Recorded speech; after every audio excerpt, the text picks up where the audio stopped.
And save. Now we go explore the tall places. Did I look under here? Sort of. Did I look all the way under here? I can't look all the way under here. Never mind. Must have been the wind. Ah, there is bio. Bio light and bio dark are actually, I think, limited in the game. I think there is a limited quantity of them because they come from the slimes and the slimes don't respawn. Did we go up this one? Something tells me we already went up here. I don't actually recall whether we went up here, but something tells me we already did. I need to be careful looking away from the ladder. I need to be real careful looking away from the ladder. Yeah, I think we already came up here. But it's okay, it does not hurt to double check. I don't know what that was, but I'm like, please don't fall, please don't fall, please don't fall, please don't fall, please don't fall.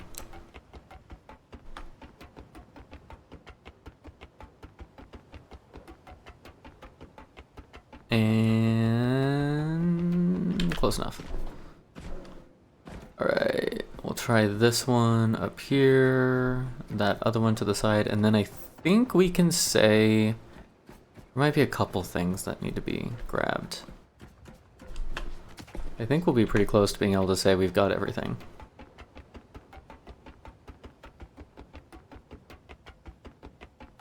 Up by the top of the rocket, I know there's a couple things. I definitely want to save it before doing those because they crashed our game last time. Yep, this stuff here. High-tech scraps, that's right. Forgot those were here. Whoa, easy, easy, easy, easy, easy. Nothing there, cool.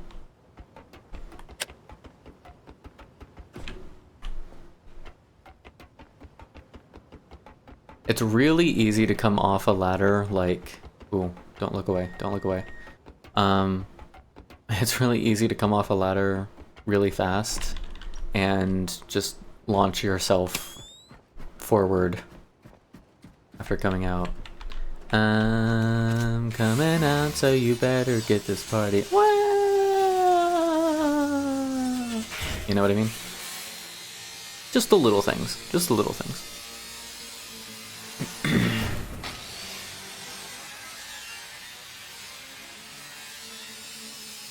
I found a love for me. Darling, just dive right in and follow my lead.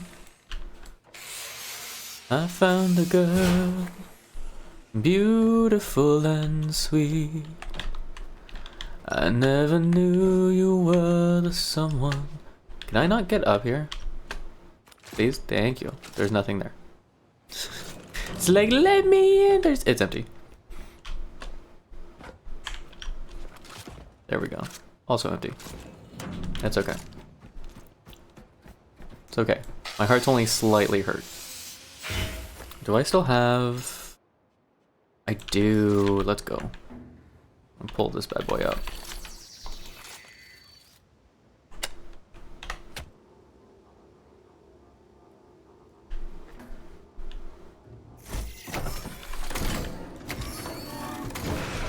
I'll say, if I just knocked over the entire crate.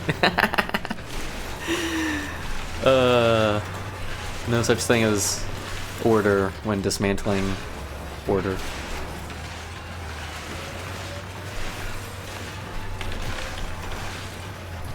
That didn't work. Grab. Grab? Grab. Apparently I'm not very good at grabbing. I haven't practiced it as much as some of the adults in this country. Gimme. Da-dum-ba-dum, da-dum-ba-dum-ba-dum. I think that's it. Oh. Dropping all that stuff. 1s, 12, couple 3s, yeah, we're fine. That's right, we have an energy canister too. Let's go ahead and drop that and grab some energy. Why not?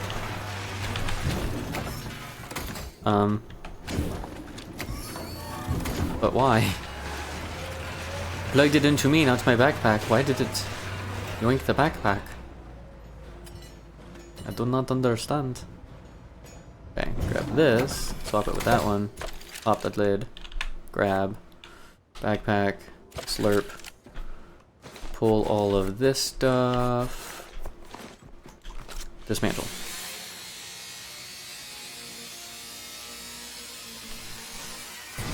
There we go. Ow.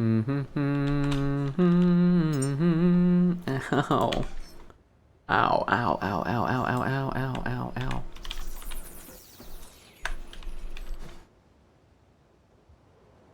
I hate tinnitus. I hate it so much. Tinnitus? Tinnitus? Whatever. Oh. Okay. I think I'm okay. Box. Other box. Box again. Cone. I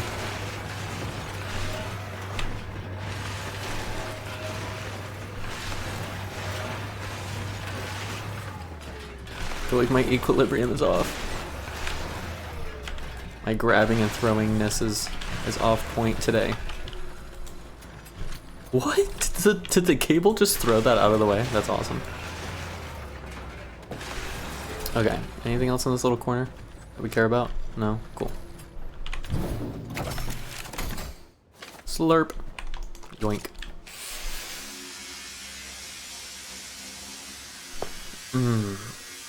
Oh. You ever pop your neck like 16 times and it just feels so good? That just happened to me. It was beautiful. It was amazing. It was an experience. Okay, I know for sure I haven't been up here yet because when I tried coming up here, I launched myself off the side of the ladder. It was not my best moment. Oh, hey, look, a robot. What's up, dude? Want some help? I can help you find another life. In pieces. See, there are so many people collecting our broken robot brethren. I'm no different. I'm just collecting them as parts instead of collecting them as broken non-wholes. Because they aren't whole, most of them. Broken husks. I'm giving them purpose. Sort of. Some of them are just parts sitting in a box in Lazarus. They're not really serving a purpose yet. But it's fine. Everything's fine. Caesar must die. Caesar must die. Caesar must die. Slurp. I think I should be okay without taking anything with me, hardly.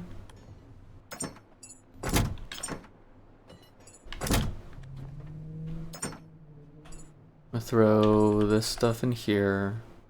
I'm gonna keep the cables. Actually, I'm gonna make some more cable. I at least want some more of that with me. We'll take the shredder. Oh, this is full. That's why. That's why I came over here. We'll take the shredder with us. This bit. That way we can make more stuff from the other things that we find if we do find stuff. And then I think we'll be okay. Mostly. Stock up on power. Slurp this off. And we're good. Alright, so the humans, right? Humans need to come up top. We'll do that a little later. I still want to get power to the other building because I think we need it.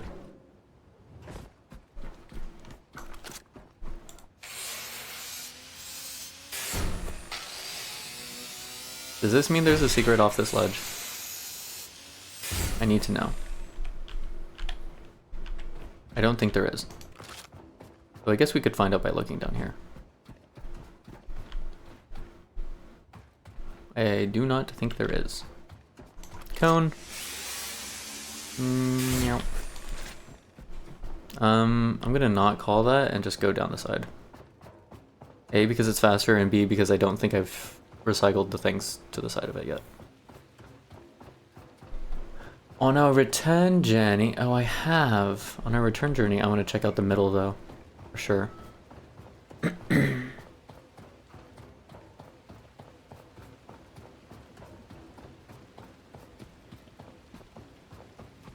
Okay, the only thing over here that we could possibly maybe do, that I am aware of, is to turn power on in this location. And it doesn't want to. I'm not really sure why. I'm gonna save.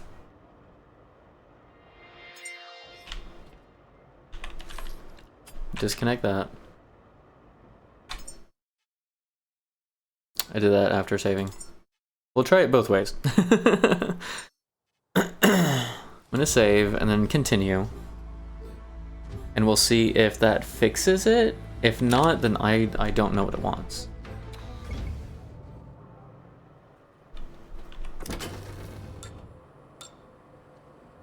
Yeah, I guess that's the fix, is save it and then try it. We still don't get authorization from this place. Come on. It's unfortunate.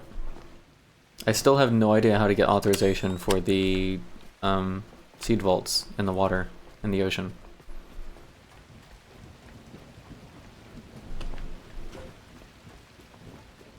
Opens as me.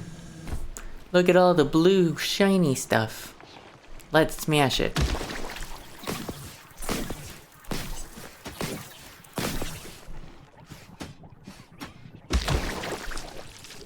Smash it again.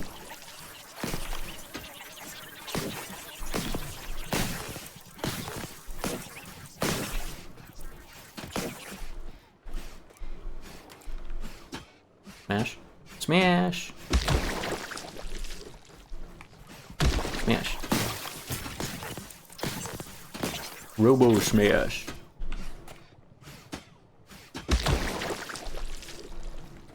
Never cross a robot that's got a crowbar in his hands. He gonna smash you up. Yes, he will. It gonna smash you up? I don't know. Does it matter?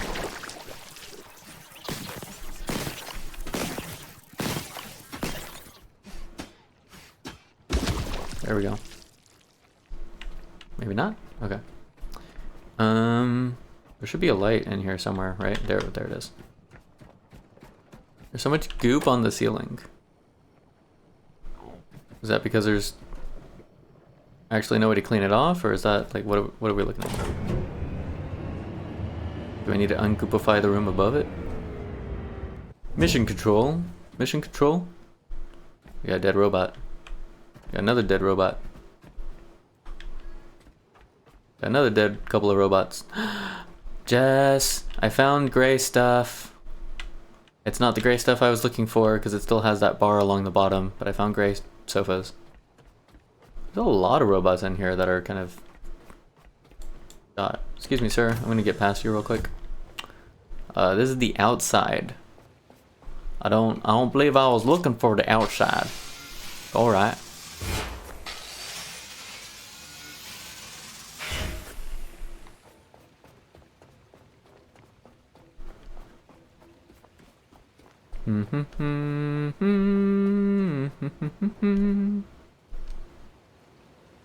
Excuse me, sir.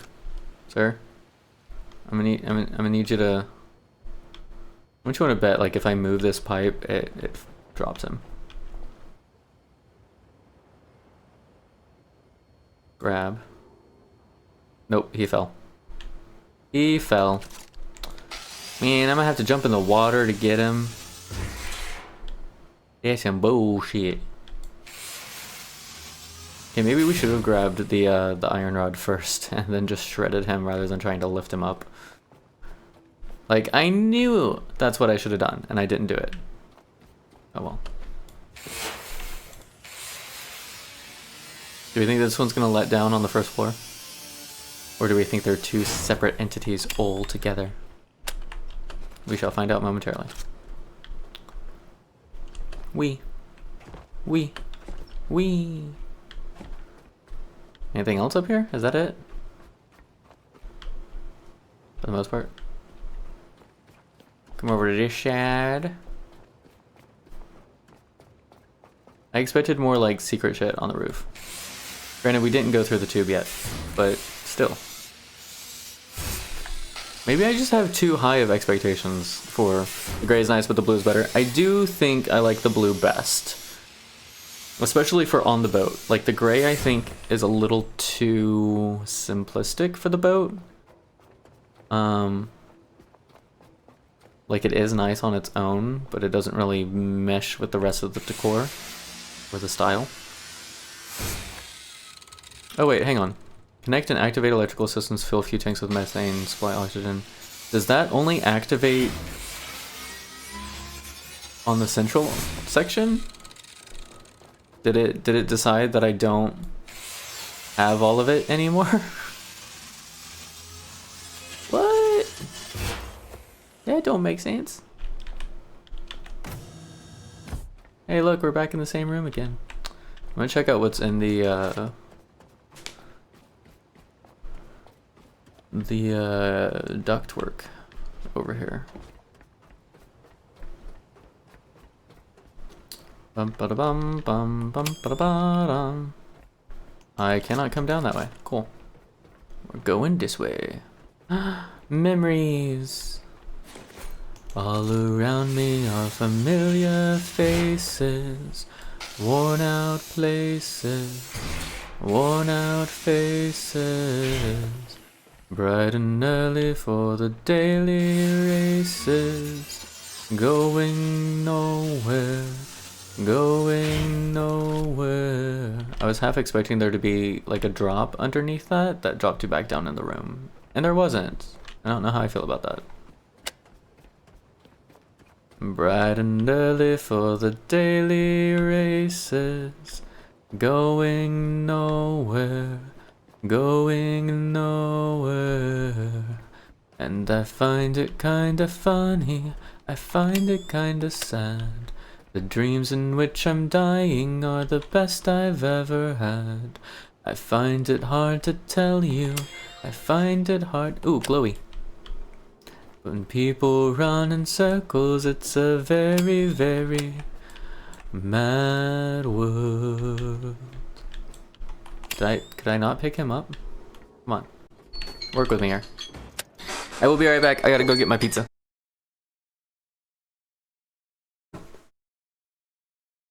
Okay. Rawr. What was we doing? Ah, yes. Looking for a light switch. Yes, yes, of course. Right in front of us. Oh, that's funny. Okay. So, I don't know that we actually need this room. I mean, we'll totally shred this room.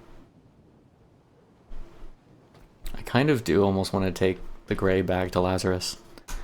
I'm gonna shred it instead, but I kind of want to take it back to Lazarus. Is there any cool secret shit? Messages and stuff? Things to make sense or whatever? Like, how does dude lose his head in a controlled center area? Like, there were no mobs in here. They were downstairs. I don't understand. I do think the vent on the outside might need, although I didn't fully explore down here. Hang on. It might connect to this room somehow. No? I don't think it does. Okay, yeah, we're gonna need a way to get up to that tall vent on the side then. Yeah.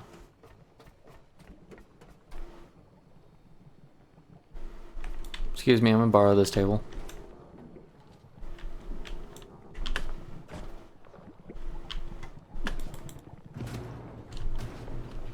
Oh, I need more than that. Box. Like, before I start a shredding spree, let me make sure I don't need any of the things here. Yup. Hello.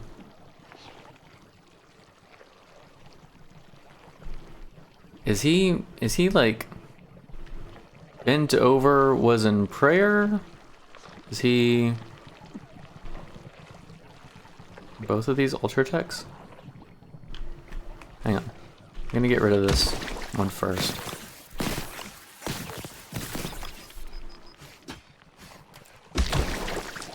Okay. Oh, there's a sleeping bag that's floating off the ground. Ah, there's the vent. See, now we're fine. Because this is an ultra tech. And this one's an ultra tech. So ultra tech scrap can be different things. That's kind of cool. Was he like offering the ultra tech scrap to the bulb? Oh mighty bulb, I give you great offering.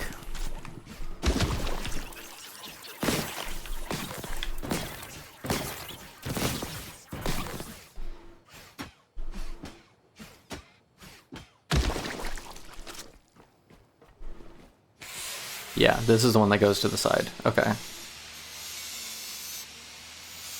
Fortunately, we don't have to find a way up here from that section of the ground.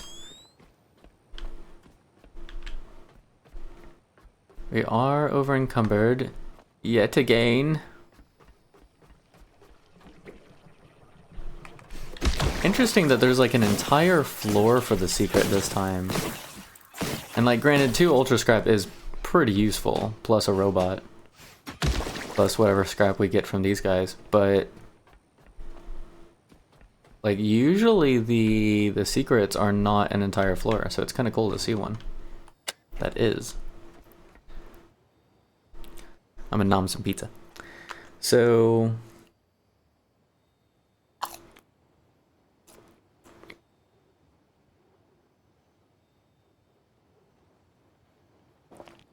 I think it's just scrap fest on these 2 floors.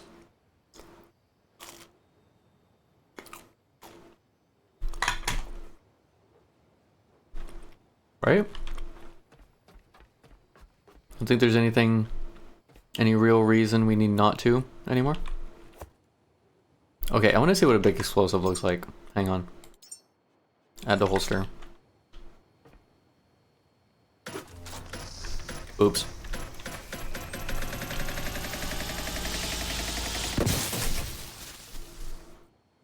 Okay, that was kind of cool. Lots of fabric here. At the same time, my question stands. Okay, so you can throw grenades further.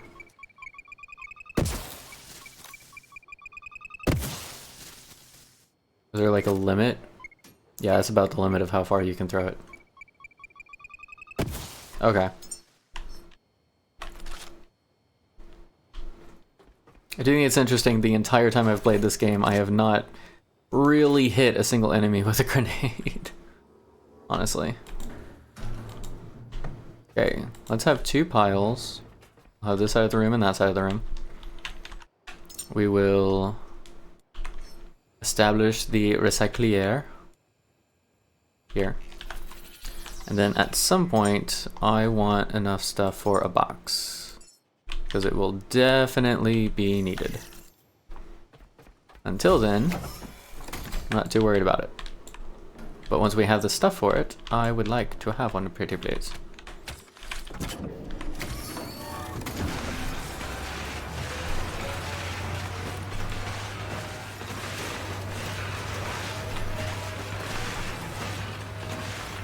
No! I didn't know what to go in. There we go.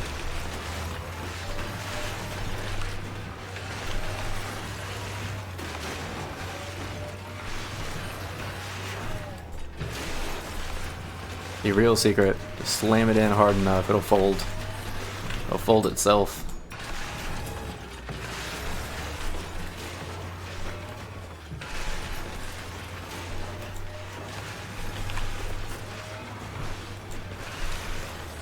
Look at this skill. I'm picking up things and throwing them in, and anytime I happen to let go of something, I'm already crafting something else. Only a robot of such grand stature as a basic model can have such proficiency.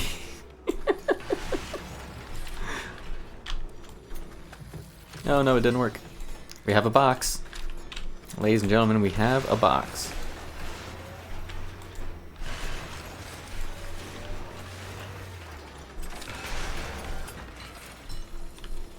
What was the thing I missed? Oh, it was another one of these.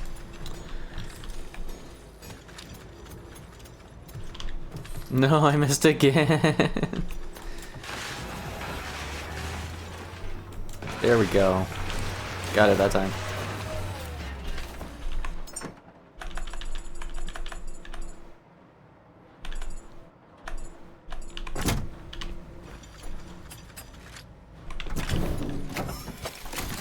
Okay, then we're gonna flip it around.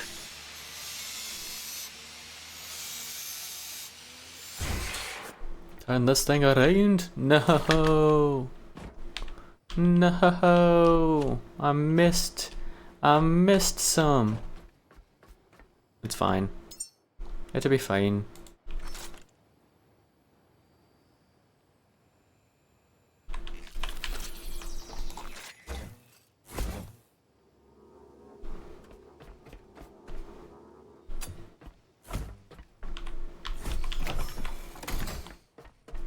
Alright. Dump in all the scrap this time.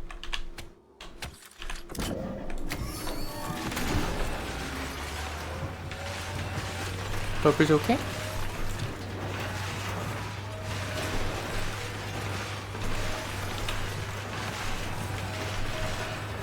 What are these called? Dividers? Partitions, I think is the word I was looking for. Batteries! Nyeh. Nyeh. Is that what I was looking for? No, I wanted a black top and blue frame. That's what I wanted.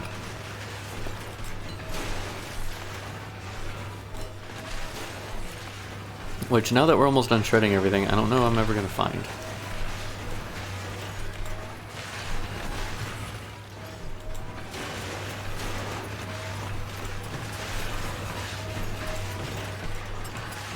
Is this one called a partition? Or a divider? It's called a divider. Of course it is. Why would it use my word for it?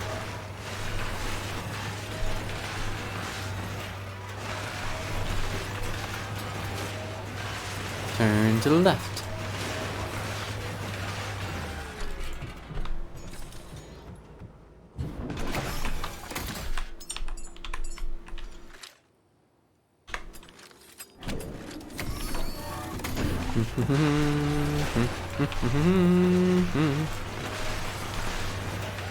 We might have to go downstairs and slurp up some battery juice, you know? This does not want to be shredded. Get in there, my gosh. No. One of these things is not like the others, it's you.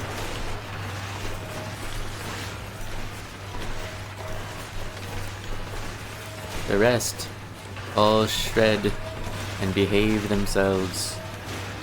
Behave themselves and shred appropriately? I don't know, some kind of word. Was there anything over here? I didn't think so. No, okay. How much we got? Almost done?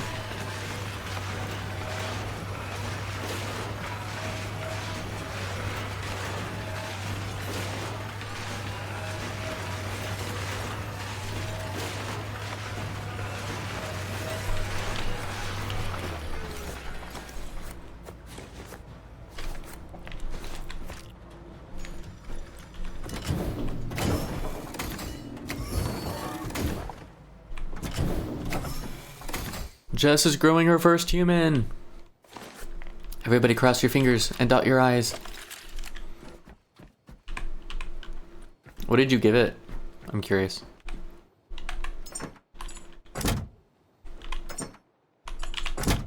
Okay, I'm gonna go back downstairs and rechargeify myself.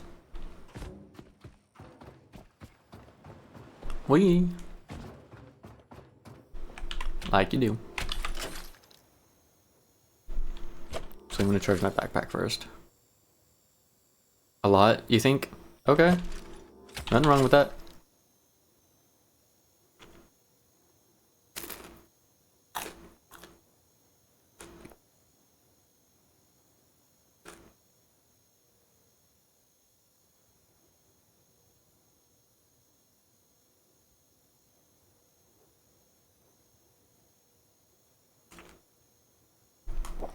You're shooting for the top food person? What percentage did it say on the person before you hit the button?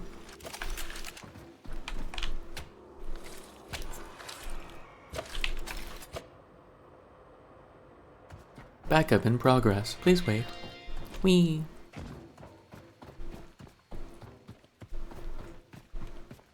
I think the biggest reason why I didn't put any memories in my humans was because I wanted to see, like, I wanted to have all of the... You saved before you hit, so... Okay.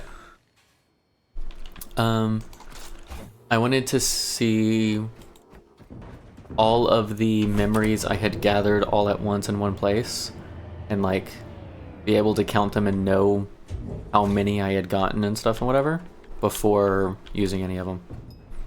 I think, like, for this run anyway, I think was my goal.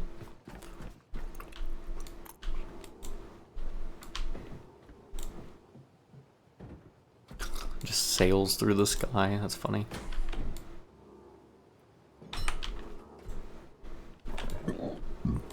That's what screenshot is for. Yeah. I think part of it too, though, was like, yeah, yes, you can still achieve that by doing screenshot things and counting out what you had, what you didn't have, and all that jazz and whatever. But I wanted to see if it was possible to guarantee a top of each of the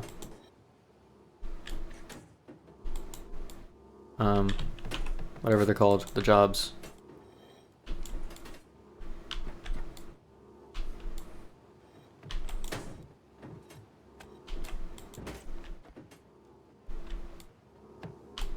Wee.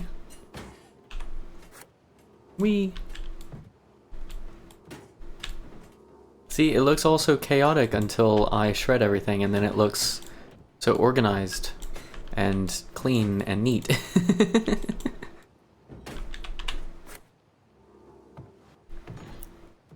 Also, you do like the gray in the room. The room has a gray vibe, right?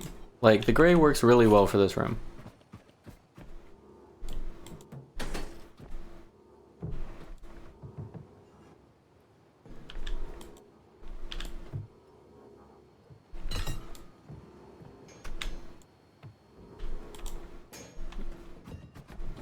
Trying to shove everything just onto the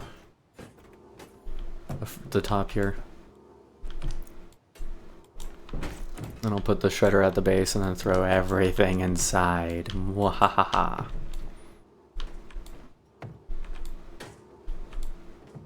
See how much silicone we get out of this room.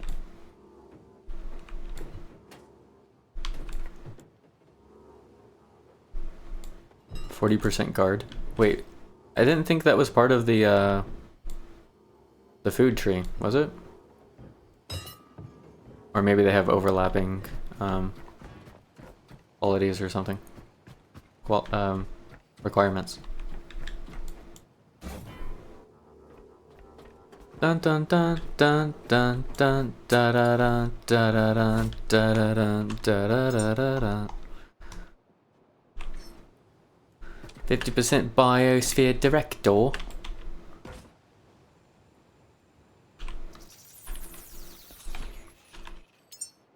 I'm gonna make another box. Because I can.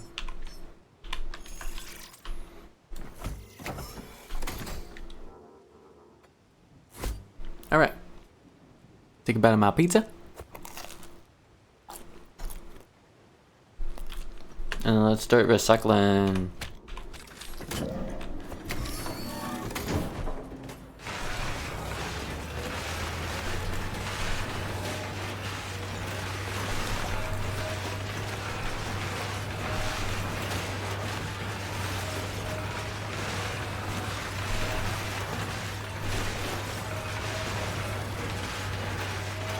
No, I can't lift it? There we go. That was not it.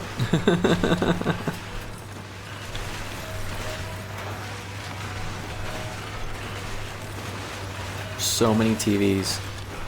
So many TVs. Sustenance Architect is what you're going for. Gotcha. Okay.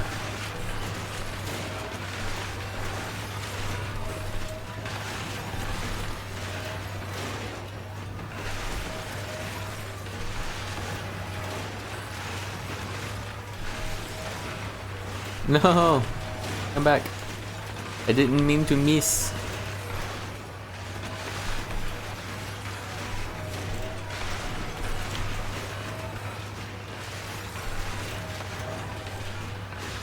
I might spend some time trying to perfect what humans I have after I send my first rocket up. But first rocket's definitely just going to be the grunts. Their job is whatever they may or may not qualify for because they have no memories. They're just core humans. They're human core.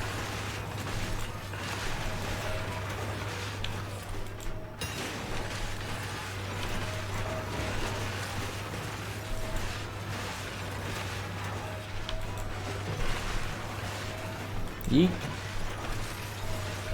Yeet. Oh, I missed. Yeet.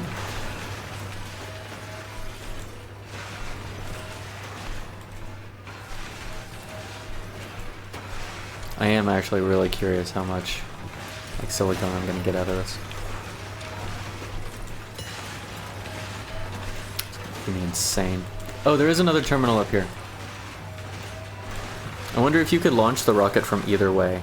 And that's like, or from either spot, or maybe you have to launch the rocket from over here. I don't know. Your first should be a food person, and the rest would be able to survive. You know, that's like actually being intelligent, and I don't know if this game accounts for that as well as it should.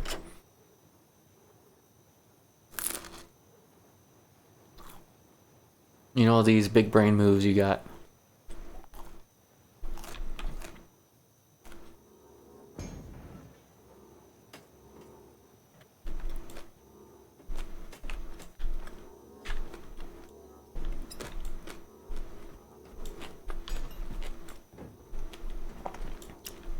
90% still bio director. Good luck. I believe in the Jess. I believe she can punch him in the chest. Make him do exactly what she wants. The changes will probably be right at the end. Yeah, I think it'll only change if it has met the requirements. So if it still hasn't met the requirements at 90%, like it needs to meet those requirements in order to change.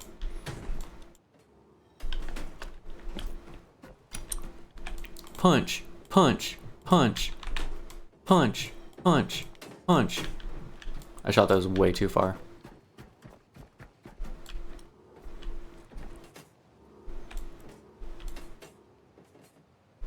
Okay.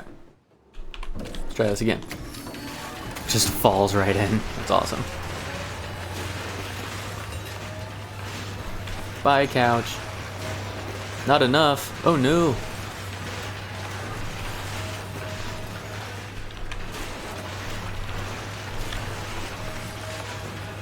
Where all of the,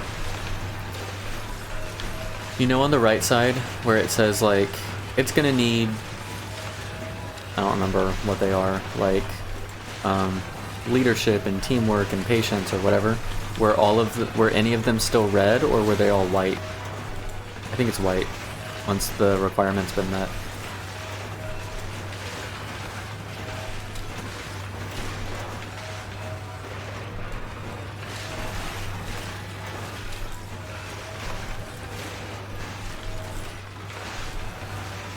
Yep. Yep. Yep. Yep. And yep. They showed all good? Okay, so it's not a guarantee once they've all been met then. That's good to know. Kinda sucks, but it's good to know.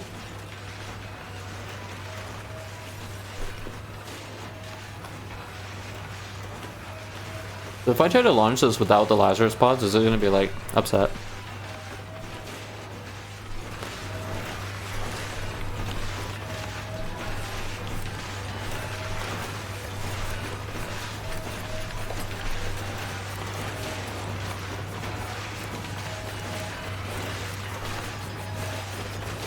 Grab all the stuff.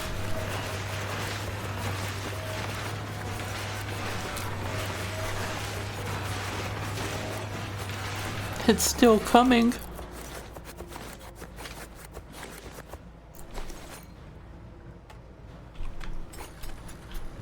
Oh, we are so over encumbered. Oh, wait, nope, we got one more.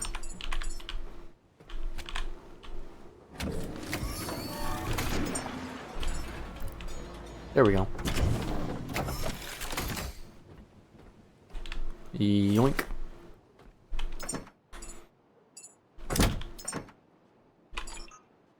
Yep, 2 full boxes. That's about what I expected.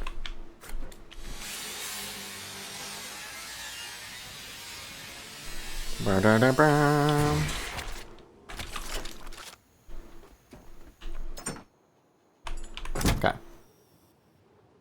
Ladies and gentlemen, we do have an ad break starting in a couple of minutes. Just a reminder, we will be stretching and we'll have the game paused whenever that comes up.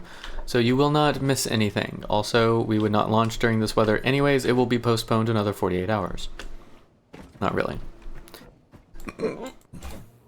Can I get this to the lift easily from here? Maybe. If I don't launch it too far off the side, perhaps. Oh, let's save before we do something stupid. Like I know we're probably going to try to do. Because that's who we are. Actually, because we just saved, let's do something stupid. I want to see if it starts up without the... No. Okay, it does kind of do the... Yeah, waiting on other... Okay, so it does require pods be in the thing. Alright, we're gonna stretch our arms way up to the sky. And then out to the sides. We're gonna try and squeeze our shoulder blades together. Ooh. And then release. And then try to squeeze them together again. Release. And then try to squeeze the fronts of your shoulder blade, of your shoulders together. Across your chest. You can kind of give yourself a little hug while you do this if you want to. Release. And I'm gonna put one arm over my head, hand down my back, and then stretch out my shoulder. Ooh. Switch to the other arm.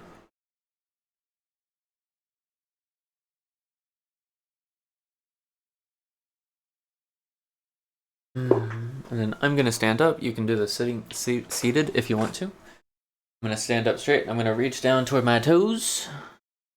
Maybe I make it to my toes. Maybe I only make it to my knees. Whichever one's fine.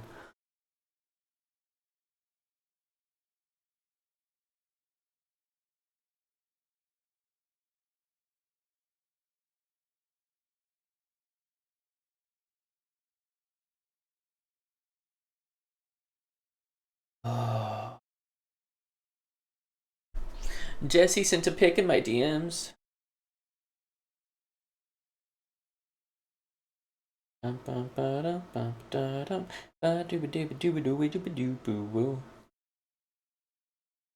Yeah, they were all white. So is Nutrient Handler what you were going for?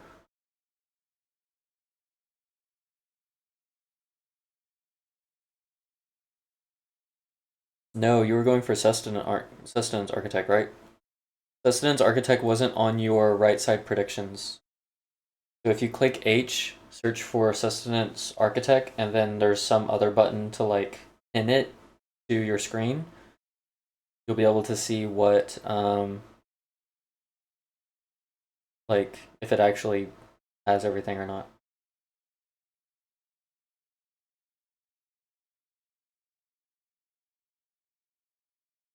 Life expectancy 120.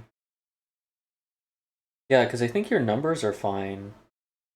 Height is fine. Patience, creativity, leadership.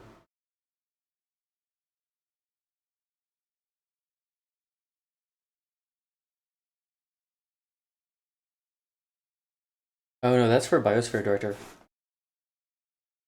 That's the track with the higher level. Welcome back from ad breaks, everybody. I'm trying to help Jess with a thing. Okay, so height 200. Height 208. Life expectancy 180.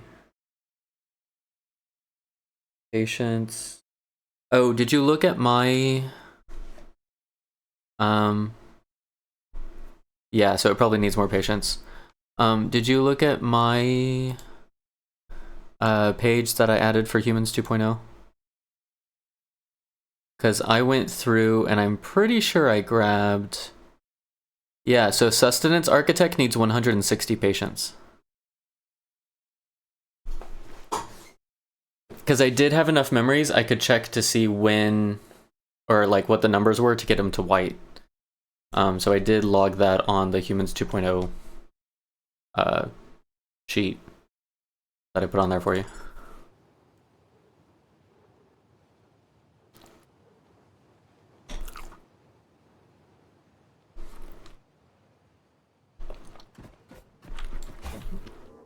Okay, so we definitely need at least one human in the pod before it's willing to launch.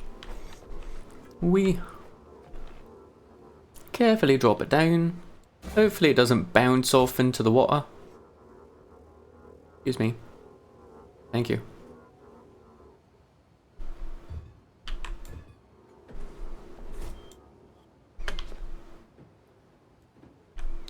I think they're okay.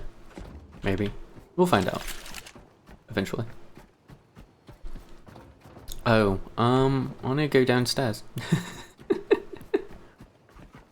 I can't just wallop you off the side. I don't even walk that way. That one piece of rubber is gonna be stuck there forever and ever and ever. You don't have many memories. You haven't done any underwater stuff, and that's where most of them are. Are most of them underwater? I don't think I realized that. I know I've been getting maybe 10 memories or so at each underwater location. Something.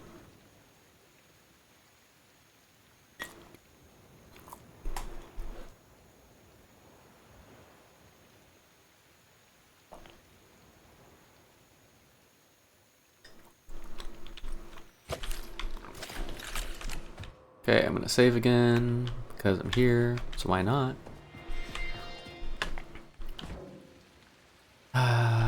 The one robot dude in the water.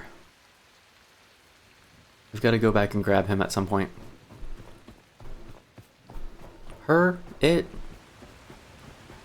I don't know. One of them's accurate. Or none of them are accurate. Who knows? Eve! Oh! Eve! Oh!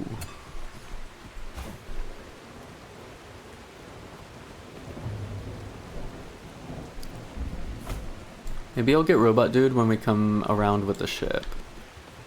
but I don't have to swim so far. Oh, I do also want to go under the rocket area. Area under the rocket? Oh, I want to check this.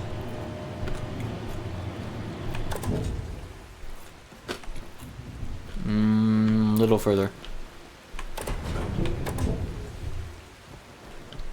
Yeah, like that. Secret.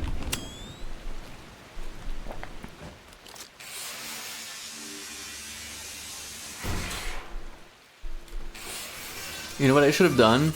I should have grabbed an audio clip of the Great Bobinski from Coraline. Just doing secret. Found some more memories. See, I think every location has a decent chunk of memories.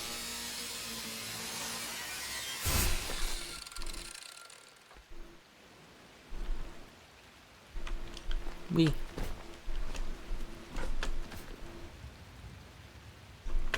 The water might have more, like I haven't kept track of how many are where, so the water might still have more, but like there's a lot at almost every spot, I think. Did we go down underneath over there? Do we know how to go down underneath over there?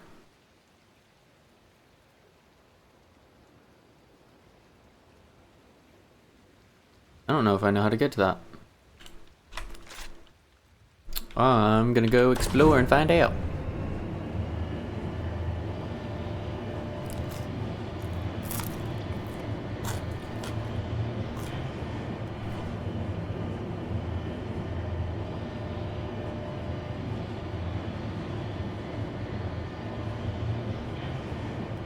Might be connected to the under rocket area.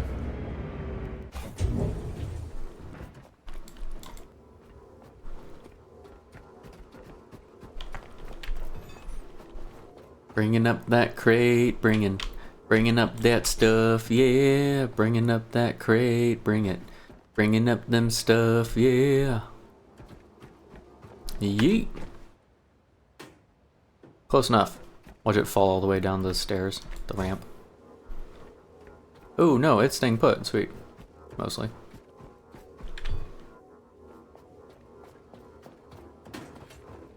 Just smash into it. It's fine. Everything's fine. Glowy. I have a little glowy in my palm, even though it's levitating on. 'Cause I can't grab anything, it's true. I don't know why, but my hands are blue.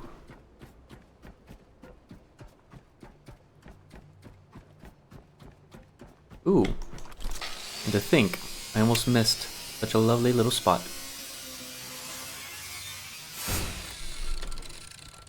What if this leads us underneath? No. Wouldn't be so lucky. What am I looking for? We've got plans, assembly instructions, a robot crushed by the weight of nothing on a shelf. That's a little unfortunate, dude. I'm sorry you got crushed by a shelf. That's kind of a rough way to go. I'll be honest.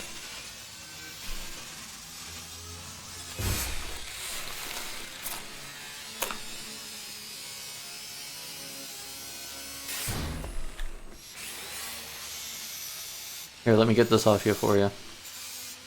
Real quick. There you go. Hey look, no more pain.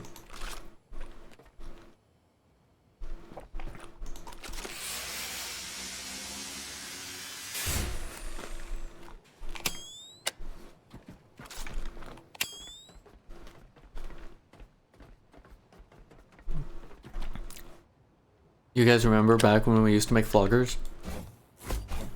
It was actually kind of fun.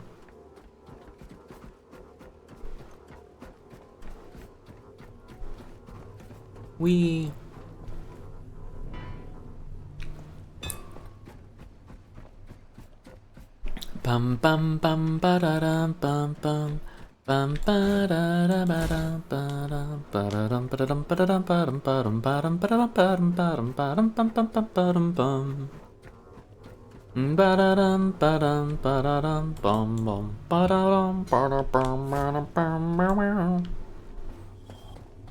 Okay. I guess the closest save is on the opposite side. I'm gonna save before I go upstairs and put stuff in the rocket, primarily because last time we did that we crashed.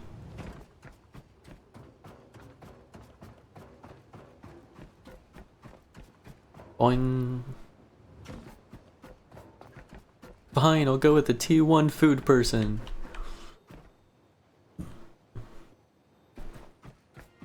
Seems raisable enough. Just enough food preparation for everyone else to survive. To outlive them. See, what you do is you go with like a 10-year T1 food person, and then you build a 120-year tier 4 food person. That way the first generation is just there as a temporary fix, as it were. Okay, how do I get to the section underneath over here?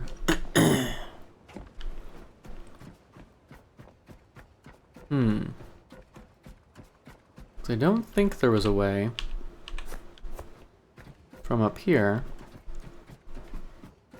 I don't think there was anyway. You can do T1 food with only foodstuffs, no memory. I didn't think to do that. See, Jesse, you're smarter than me sometimes.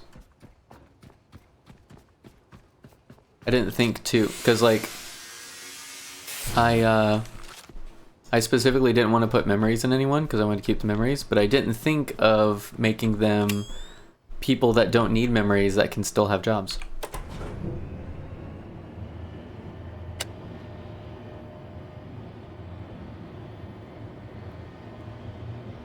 See, that would have been smart. I didn't do that. It's okay.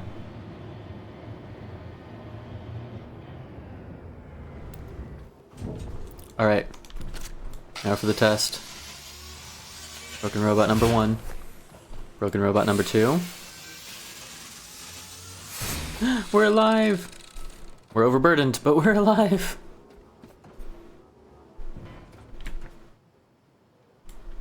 Okay. I want to know if you can like actually launch from right here.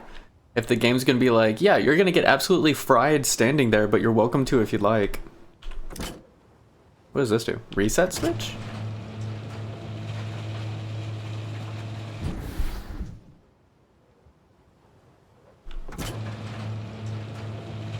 Okay. Yes, Jess, you have a pizza. I just throw it in there, will it work? Not quite. I gotta actually place it in a spot. All systems are green. The rocket is perfectly ready. We're on the verge. Just one step, one command away from everything we've worked for. It's all aligning now.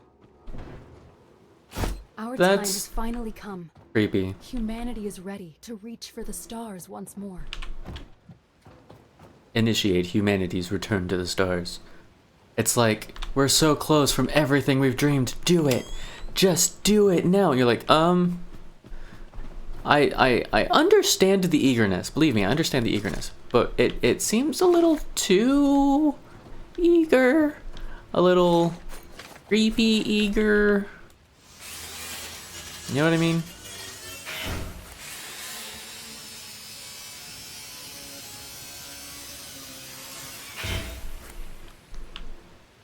Small, but Terry.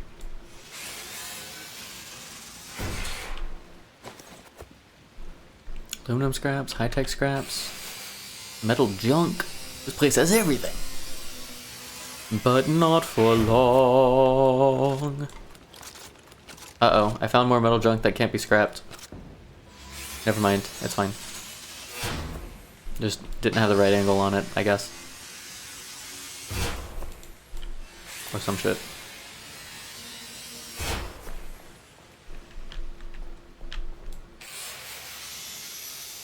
Okay, I do for sure want to save before launching the rocket, in the sense that I want to be able to see from almost every terminal, like, can you launch from any terminal, or do you need to be a certain distance away? Like, if I launch from this terminal up here, can I do that and then just watch the rocket go up in front of me? Is that a thing?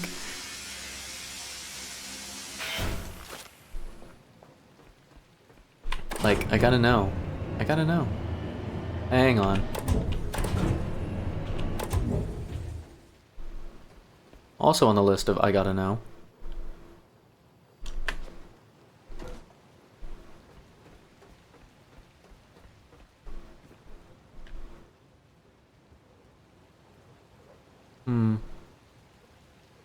Everything looks so small from up here.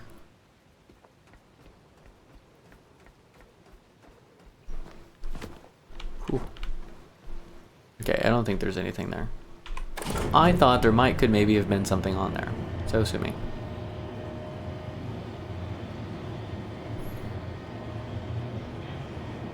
Bum, bum, bum, bum, bum. Oh, we should also probably disconnect those cables. Just a thought, but we maybe don't want to launch the rocket with cables connected.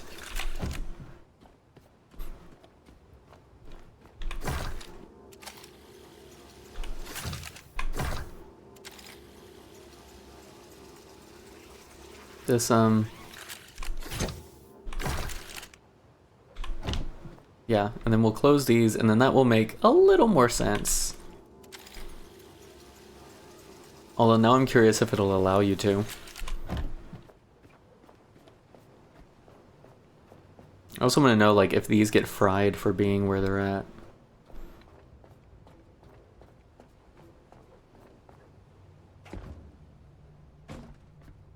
Okay, drop off some stuff.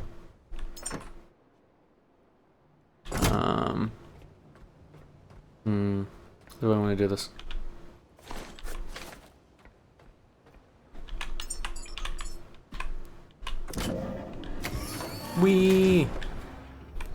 I'm as free as a bird now.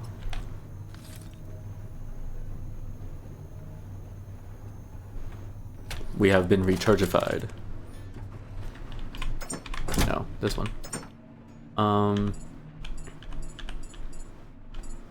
kind of food is that? Oh, Neuro Boost? Okay. That's fine. I guess. I'll throw that in there too.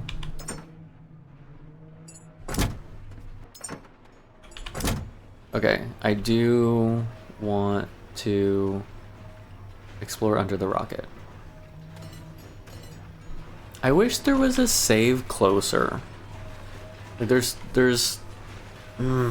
don't like going to that building in the back over there, and I don't like going to the boat. Like, for how much time we've spent in this spot, I really wish there was a save closer to this spot.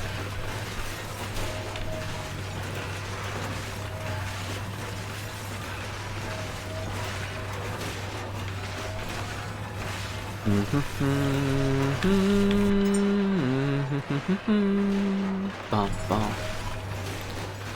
Ba-da-dum, bum, ba-da-dum, bum, bum.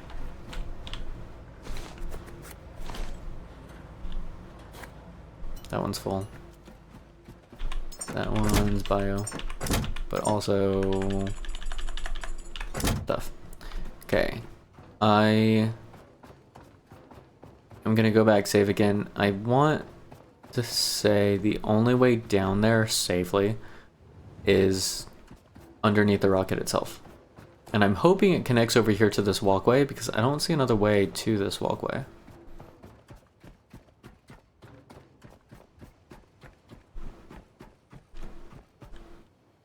Save. Oh, actually, let's give us another...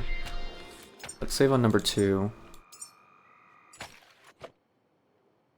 Growth specialist at 12%, it hasn't changed since. Ooh.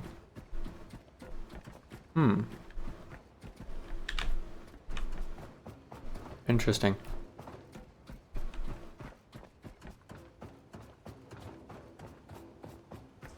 Wish me luck, Geronimo. That is not going to be a comfy fall.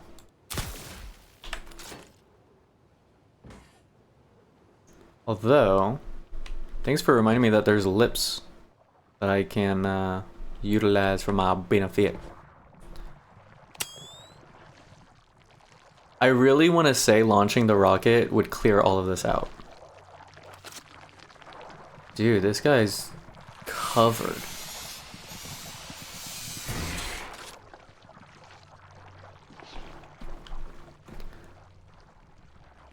You know what I mean?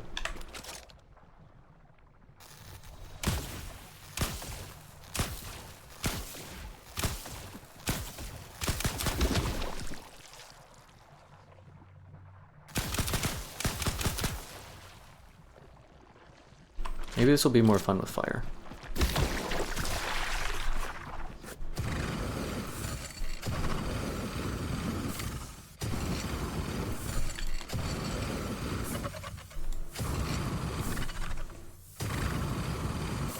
This might be the job of a flamethrower.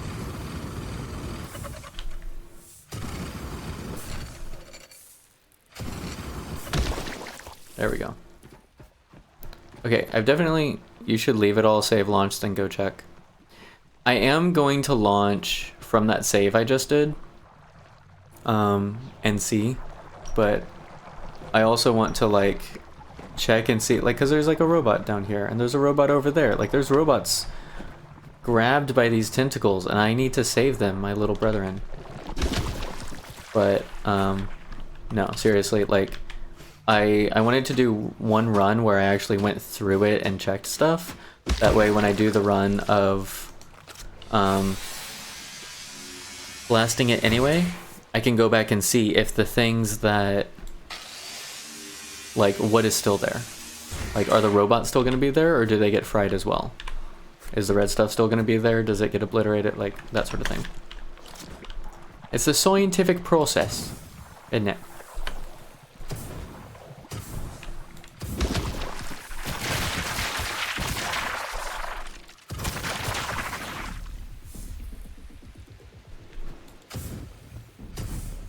That's crust. I like crust.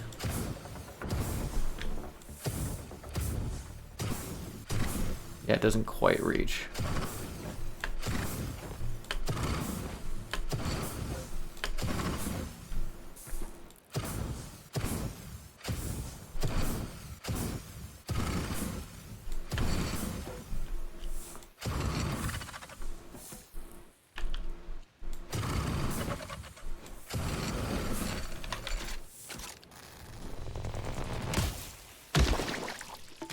Okay, so I have learned that I think the way to get rid of the pod is actually to get rid of the tentacles around the pod, not necessarily the pod itself.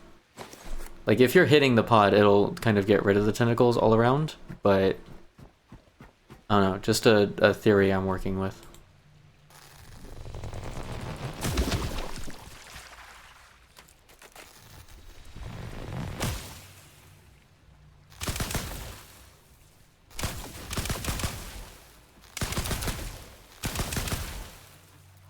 And then, like, this should explode after a moment.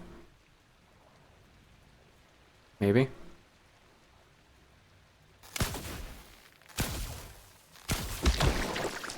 I don't know.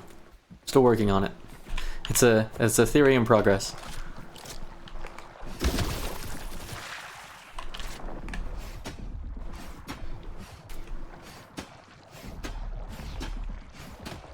Is yes, you get the arms and the pod will go pop. Yeah, but like the methodology of it still needs work.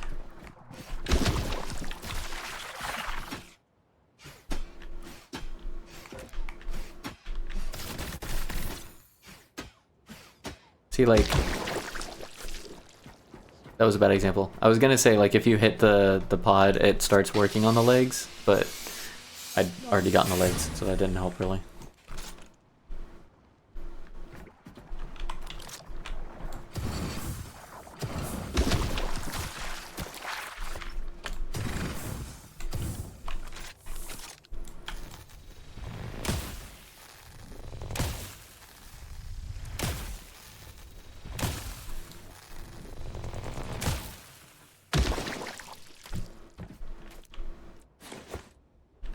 Grab all the bio.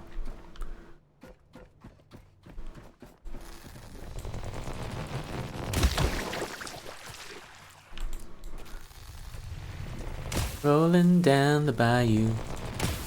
Rolling down the bayou.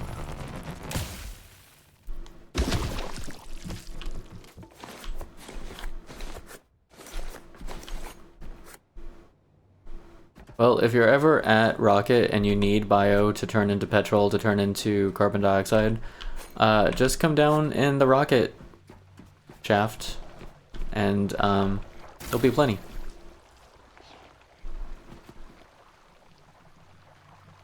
That's one long tentacle.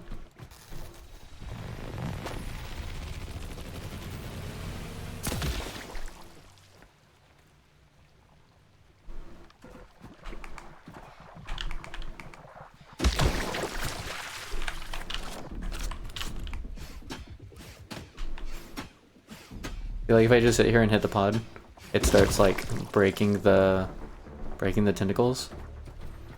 So it's like there's multiple options.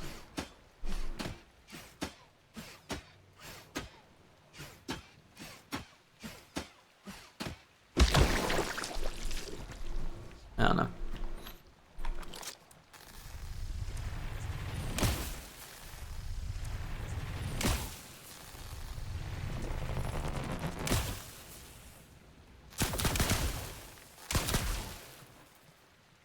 Pop. Maybe? There we go. Why it was holding on to rubber, I don't know, but it's okay. We'll find some use for it eventually. Maybe. Maybe we won't. Who knows? Robot. I kind of wish I'd counted how many robots were down here. Because also, like, why are the robots down here? You know what I mean?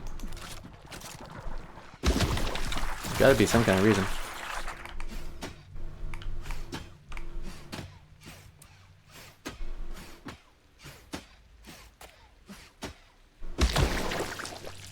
It went splash.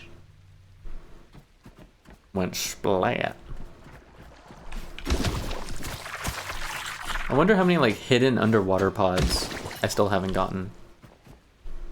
Also, I still don't know how to get to that over there, that underneath section. I was thinking maybe I could get to it from under here, and that's not been the case.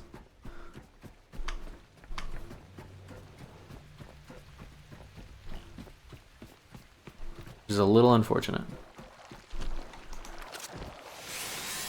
So I was kinda hoping it would, and I wouldn't be like stuck not having any clue how to get to it.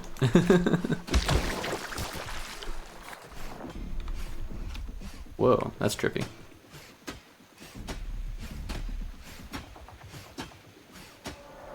It's so interesting seeing tentacles like way over there fall away from hitting it.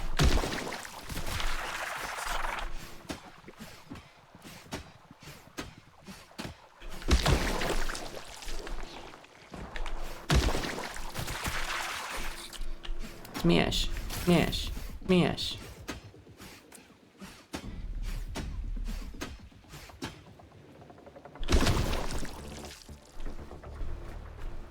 Look, it's so clean and pretty. Now we can set fire into the area. What is this called? An exhaust chamber? Like, it's gotta have some kind of name.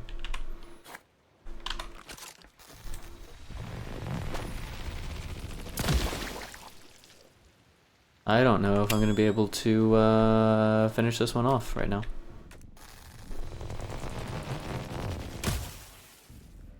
Nope. Guess we're gonna have to do this the hard way. Oh, hang on.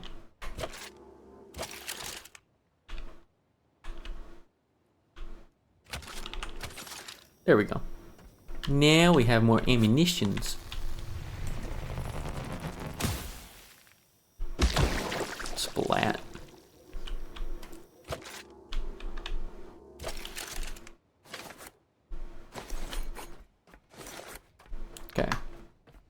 Yeah, so it does look like the only way out is going to be to kind of like fall somewhere or other.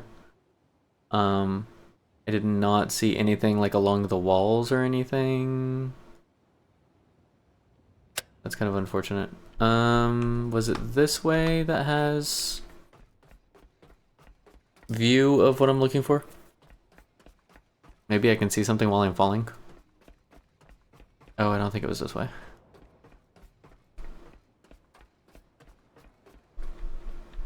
Nope, it is... Although this is the best way to get to the boat. So it would be the opposite direction. Exact opposite. Actually, let me try to the left first.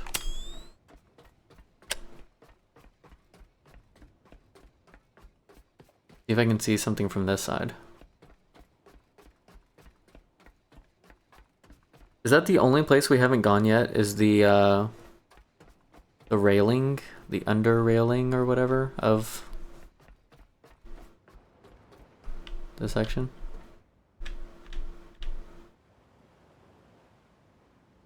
I gotta know how to get up there. Or it should be as simple as there being like a ladder somewhere.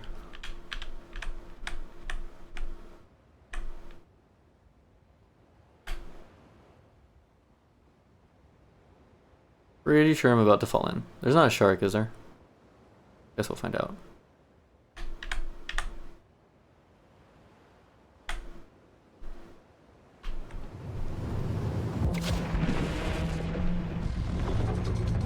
Oh, he's freaking right underneath me? You gotta be kidding.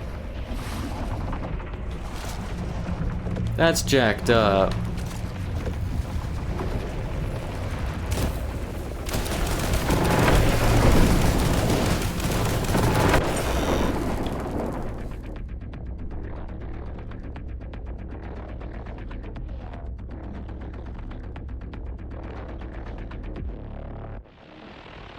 Okay, that was mean. Him being right underneath me was so mean.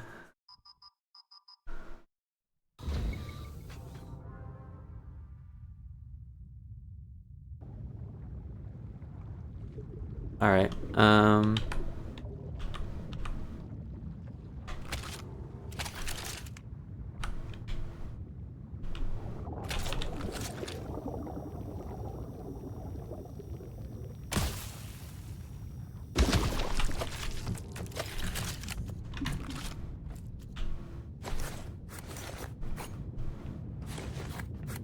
I don't actually remember which side I'm on over here. If this one's closer to the to the boat, I'll take it. I have 262 organic on me, dang. For the reason when things get hurt, the leeches attach them. Yes, that sounds accurate.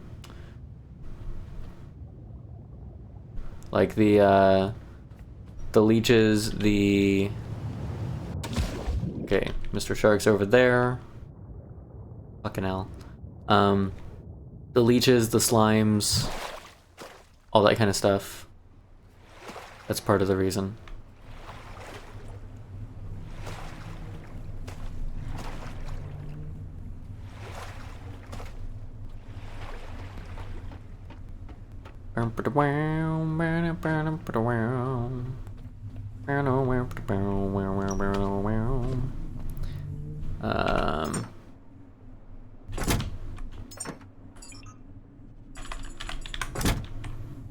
Do I need a scrapper for anything? I probably shouldn't need one.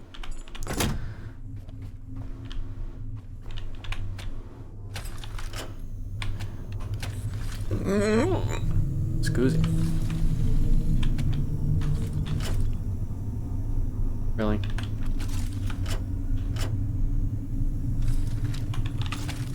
There we go. Maybe if I sail over there, I'll find a way by like looking underneath and stuff. I'm gonna take out the shark, so that shark's not an issue. But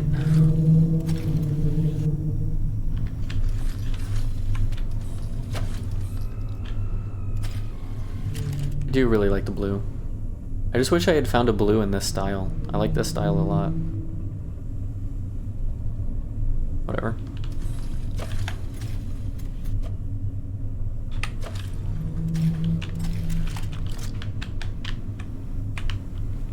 Oh, I don't have any fuel cable on me. That's fine. Mr. Shock, I'd have words with you. We did... I'm pretty sure we're on slot 2. Slot... Oh, no, no, don't do that. I just want to see it. Slot 1 and 2 should be the same from a little while ago. Yeah, okay. So slot 1 is the one we'll go back to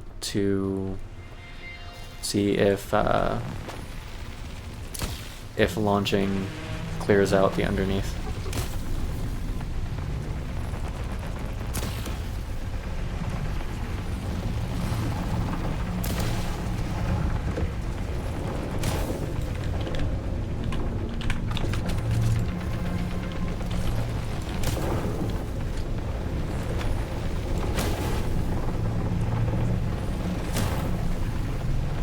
What's the matter, dude? Not gonna try attacking me? There it is. Fire sucker. Okay. Not that that helps me actually see anything on the other side.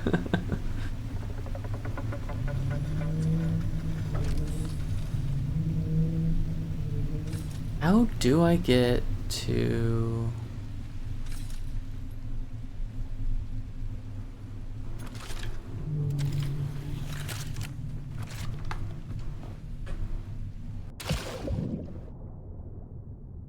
I'm gonna check for underwater secrets on this column too.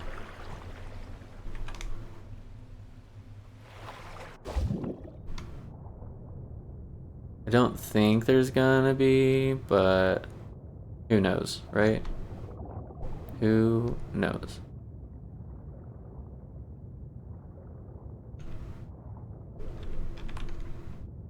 The base widens. I don't know why that surprises me so much. It makes perfect sense. There's a floor? I did not expect to find the floor. Okay, that's cool.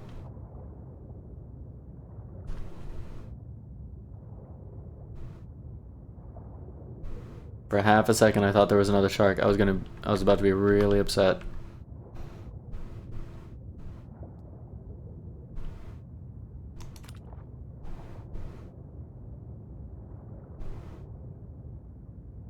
There's sparkly things above me.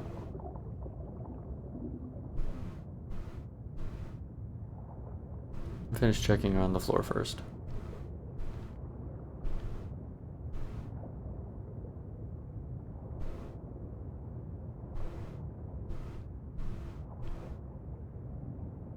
What are the sparkles?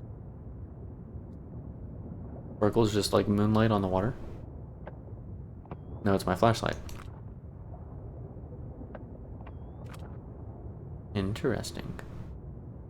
Interesting how light works that way sometimes.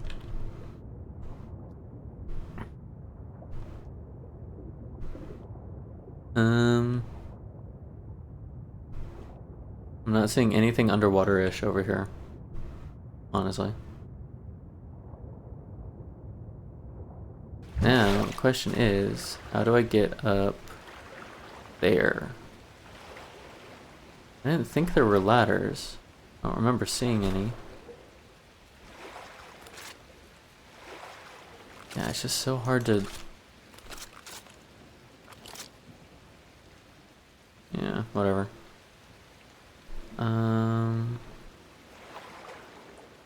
There's railing, there's railing, there's railing. It goes upward. That's broken. There's a hop across, I guess.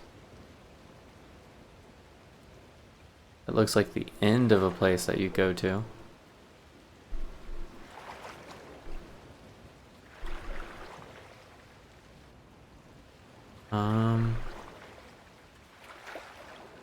I don't know how to get there.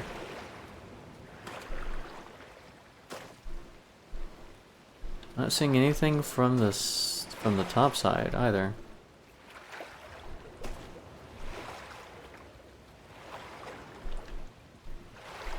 Unless you drop down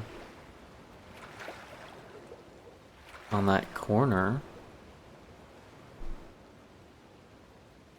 The only thing I can think of is that corner right there. You drop down on the pipe, come down and go across. Dang. Okay. That's...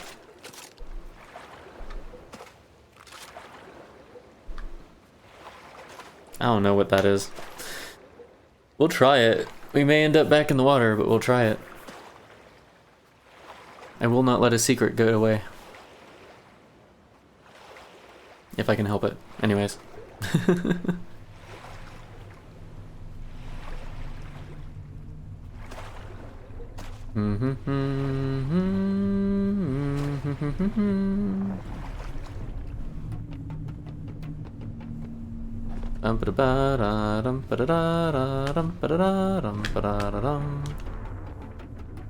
To the top once more.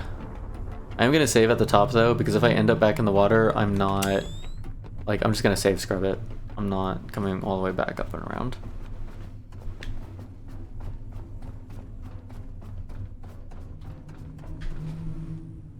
Yeah, that's actually a really bad spot for those connectors, now that I think about it.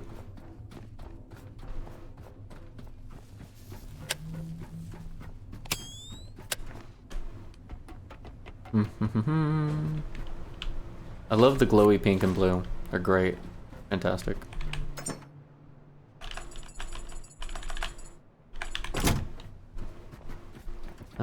Did this fill? No, it equalized. Same, well, that one's gonna be that way.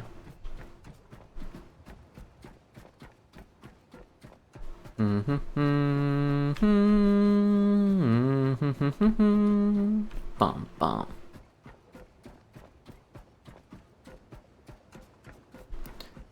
I'm dreaming of a white Christmas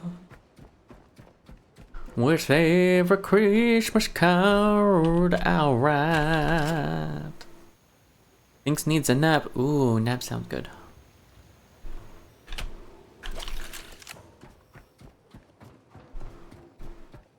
Nap time is best as CP time. Okay. It's not daylight, so it's gonna be kind of hard to tell if this is really where you go down at. But I think... Oh, that can't be it.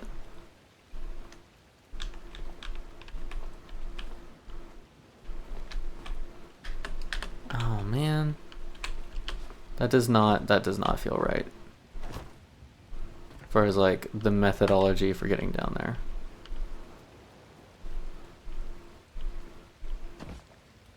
Yeah, like you don't fit well enough to do that. Gotta be some way to get down there though.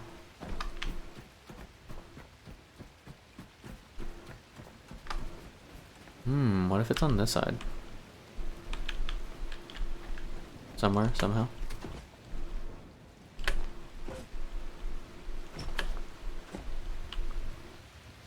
Okay, maybe the idea was right, but the side was wrong.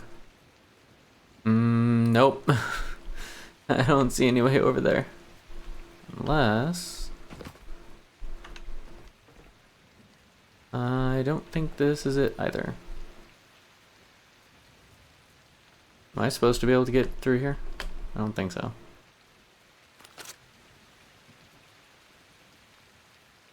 I mean, it's a whole area that's technically walkable. But I don't think that's meant to be it.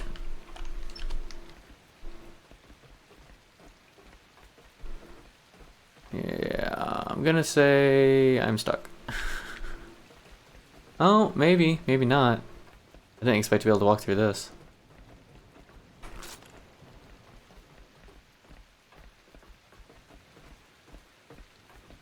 Can I go this way? Nope, negatory. I can't go that way either, so maybe I am stuck. Okay. Guys, how do I get to the secret?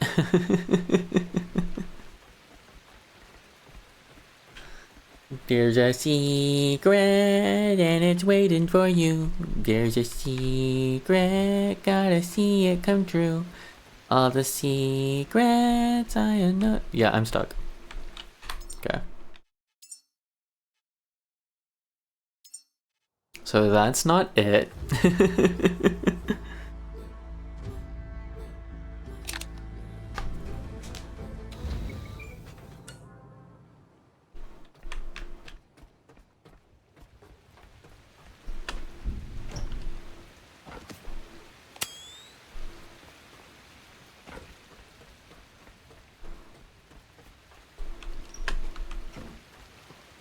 There's gotta be something though. Whoa.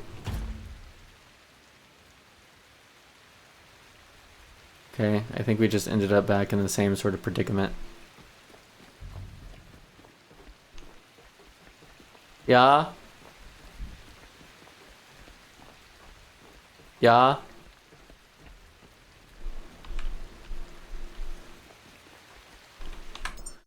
Jess is calling me. I'll be back.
Jess is trying to crash her game by releasing all of the resources all in one corner of a room.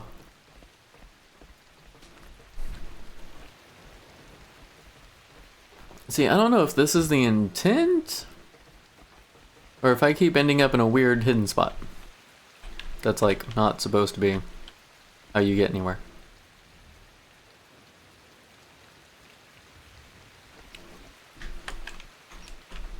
Yeah, it's not letting me through this section.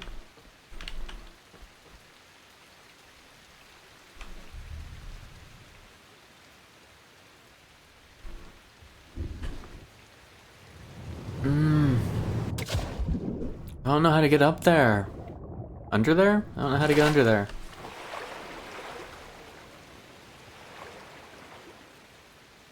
You can't cross between the beams because it's got the tunnel in the way.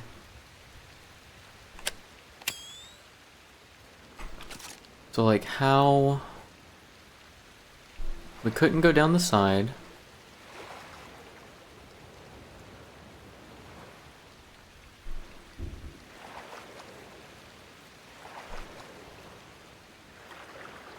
Is there a weird secret spot? Like in the middle? Not over here.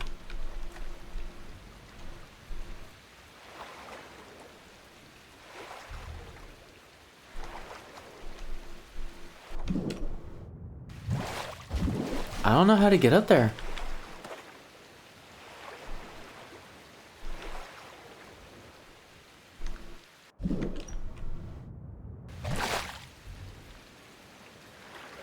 Is that a grate on that side?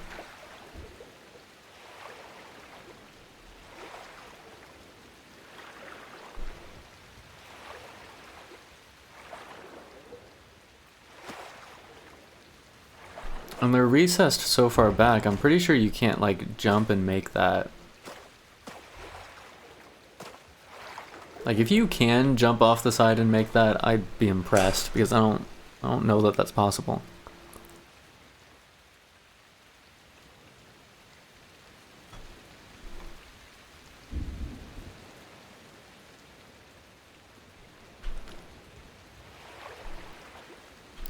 I don't know how to get over there. Save scrub.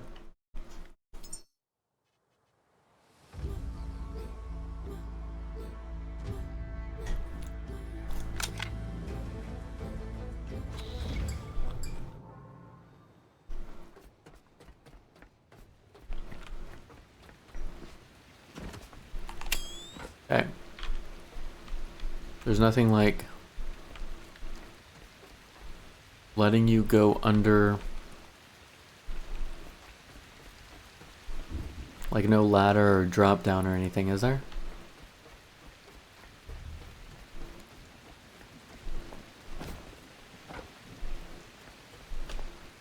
I don't remember seeing one.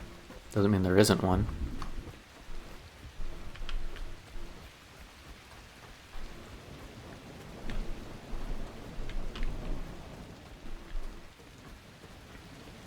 I got nothing. I got nothing. I have no answer. One great big stinking nothing. Blast a wall, maybe.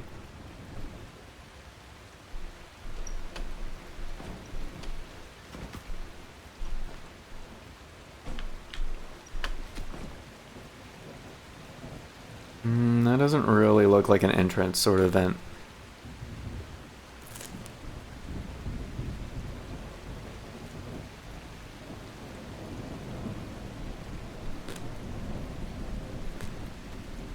It could maybe be that you like jump down on the edge of this and go in somehow, but I don't think I saw a way to do that.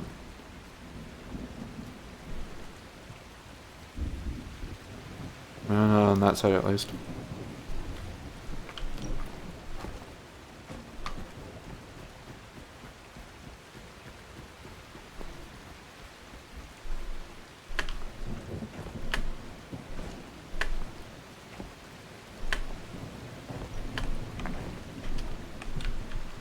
No!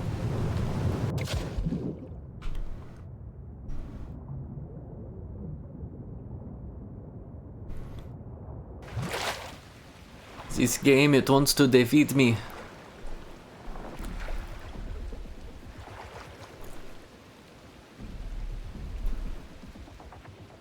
I do not know what it expects me to do without my feet, but it wants me to try.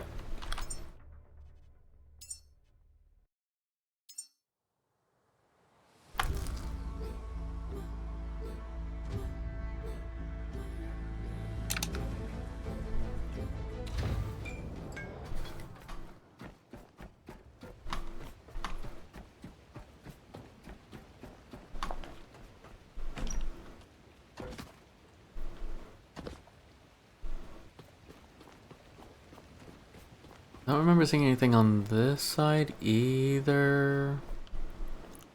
I don't think so. I got nothing. Like, I don't know how to get there.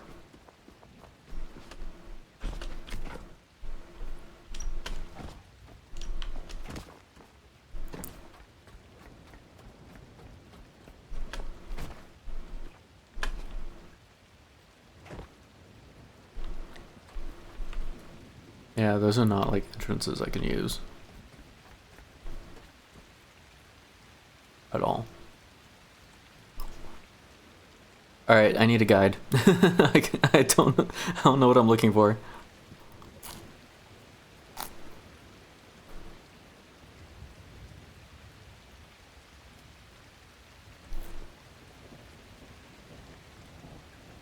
Maybe bungee jumping? Maybe?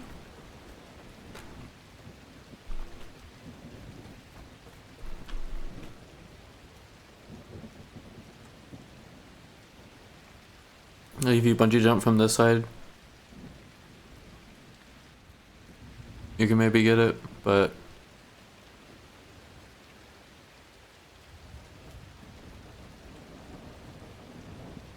I don't know.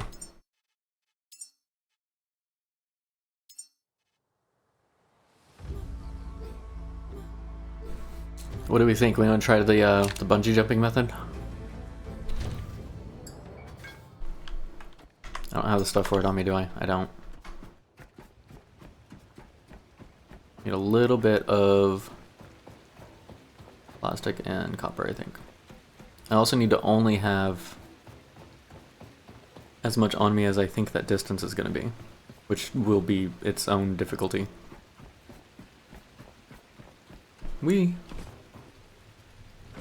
Watch, as soon as I spend like half an hour trying to get down there, it'll be absolutely obvious how you're supposed to get down there. How this is gonna work. I'm not seeing any plastic. There we go. For sure, don't need more than 20, but I think it'll be even less. We do have an ad starting in a couple minutes.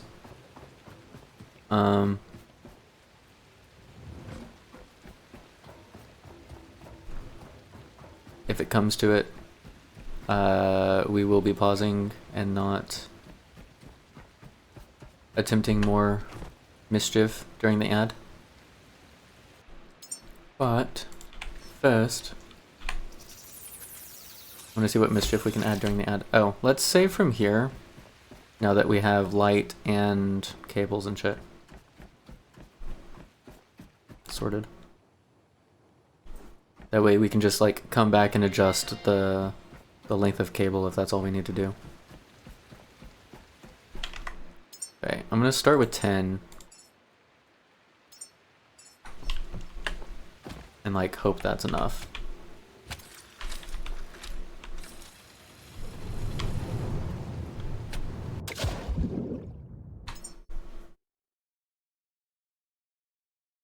It didn't bungee us, it just dropped us in the water. Oh my gosh. Okay, sure. I'm gonna have a little stretchies. Actually, I'm gonna go grab more pizza. Everybody stretch or do something self-care-ish for a moment.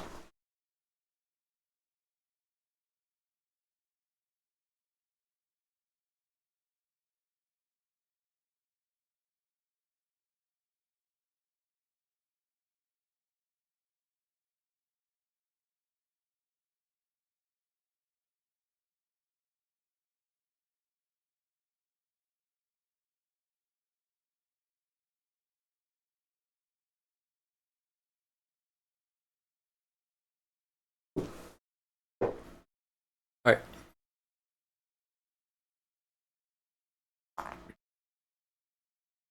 For our next stretch, I'm gonna go into a lunge. One foot in front of the other. Your forward leg should be at roughly a 90 degree at the knees. Your knee should not be beyond your ankle. And your back leg should be kept straight as best you can. If you can't quite make it to a 90 degree on the front leg, that's fine. Keeping your back leg straight is the most important in order to get the stretch properly. And then we're going to ease up. And then switch legs. And then ease into the stretch. You should feel the stretch, but it should not be painful. Ooh. Sit as deep as you can comfortably while still feeling the stretch.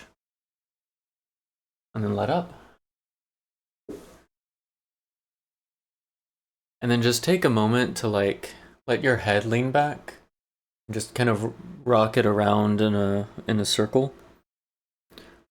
And then occasionally switch the direction.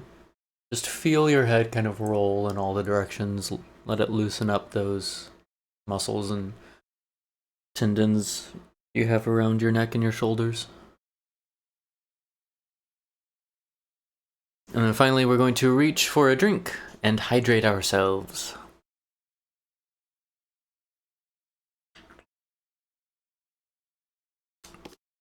Bum-ba-da-bum. Alright. Welcome back from ad break. It just dropped us. It didn't bungee us, it just dropped us. So I don't know what it wants.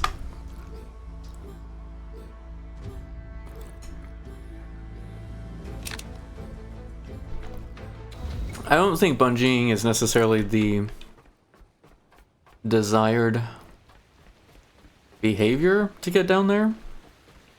It's just the only one I can think of right now.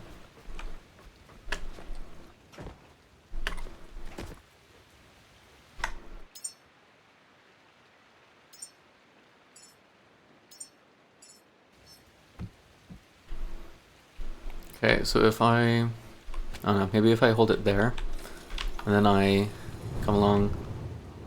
Yeah, it just forces me to drop it at that point.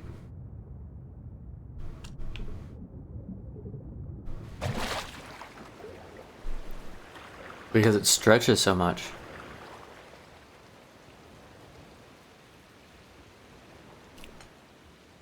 I wonder if the bungee only works at 20 meters.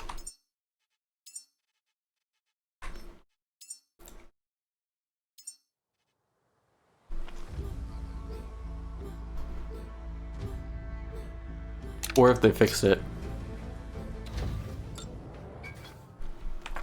Because it's possible that they actually legit patched it. And the bungee is no more. At least not in the way that we think of it.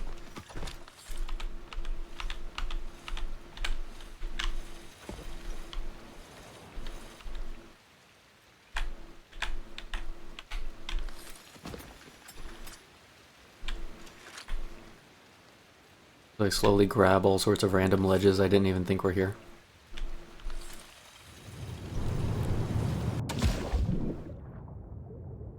Oh, that time it pulled it from the top.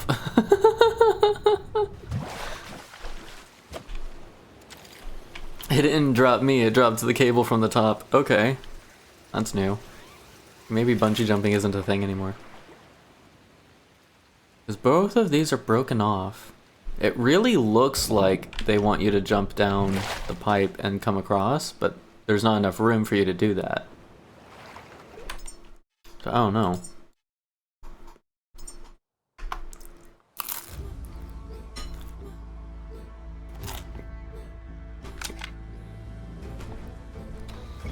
The real reason they put the save on this side.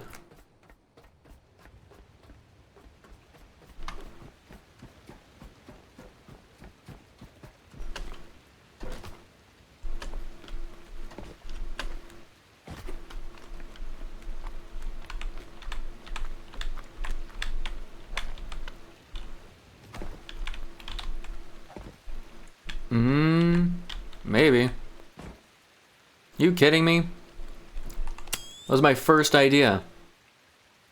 I just did it wrong the first time? The first 3 times? Is that what we were saying? Were we just saying that I sucked at my first idea? Okay, well. I'm not saying you're wrong, but I still don't appreciate it.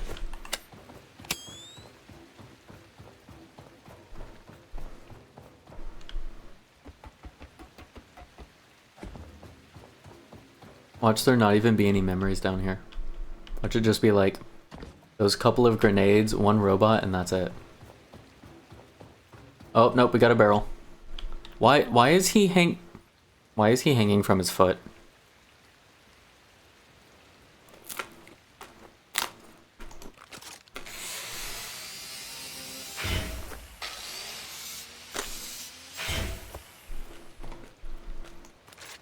Okay, this will be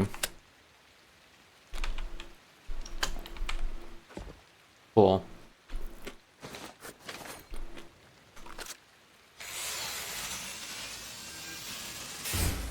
Those blueprints, man, those blueprints were worth it.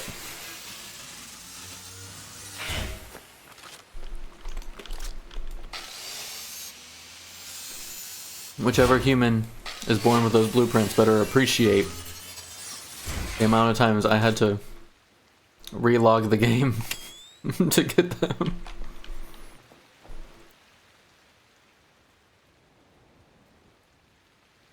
Okay, I think that's it. I'm glad I got rid of the shark though. Do we swim out there? Do we take the boat out there? I don't know. I feel like swimming out there is gonna take longer than I care to. And the only thing that's in the water that I know for sure is the robot. I don't know of any underwater secrets out there right now. Okay, let's launch a fucking rocket.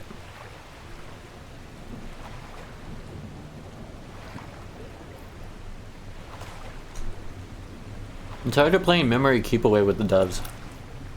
Let's launch a rocket.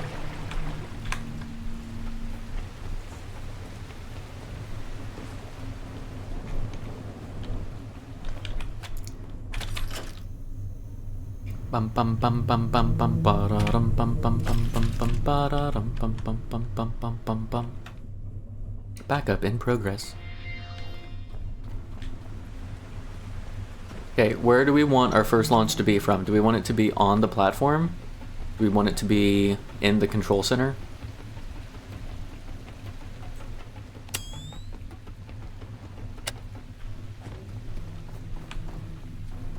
We're gonna do one of each.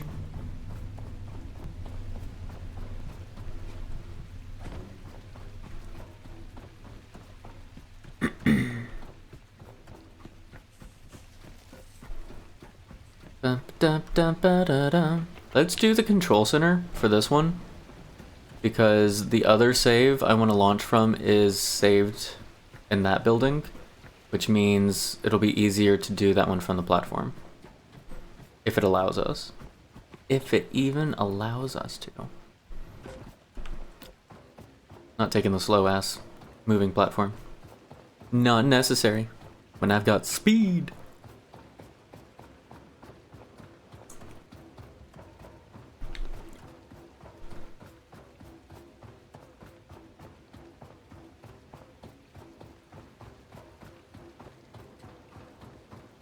Bum bum bum bum bum bum bum bum bum bum bum bum bum bum. We still don't have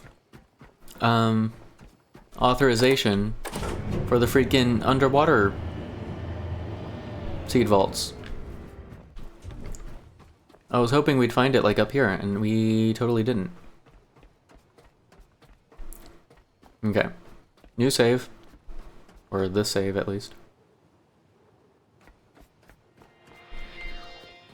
Everybody ready? It's a nice sunny day. What do we think? Let's start her up. Launch sequence. Waiting for launch request. Request launch. T-minus 44 seconds. Oh, it gives you time to abort. It also gives you time to move, which makes me think there's a reason not to do it from on the platform. But I wonder...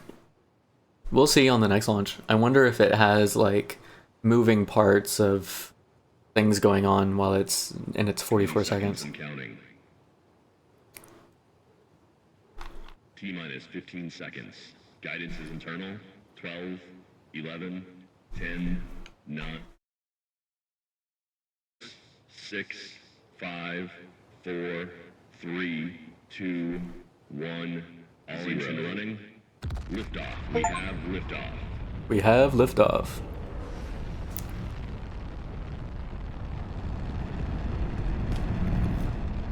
Look. Just look at it.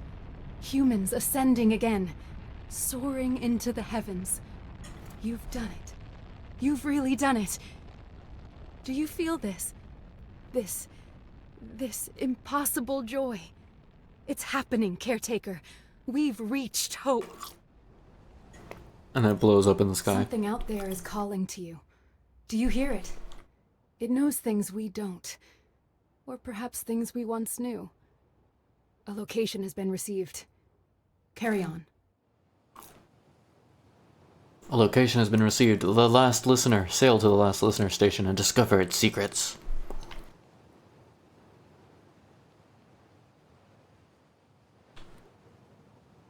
Okay.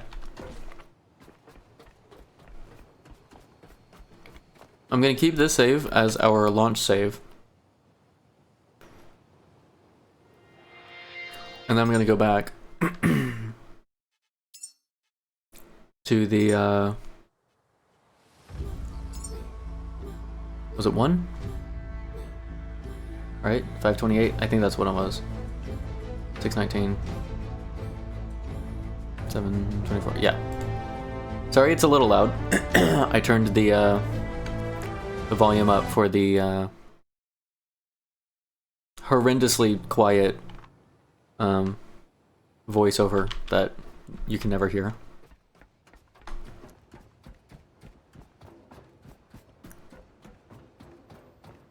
I'm fairly certain, not positive, but fairly certain, we're gonna get obliterated if we stay on the platform. It's kind of my hope. Yeah, so dude's still here. All the tendrily tentacles are still here. That's already up the stairs, so we'll go up this way.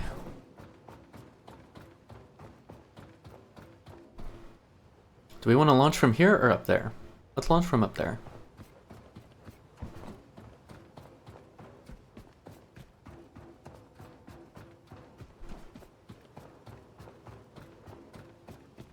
Because I want to see if, like, there's any moving parts or anything whenever it launches.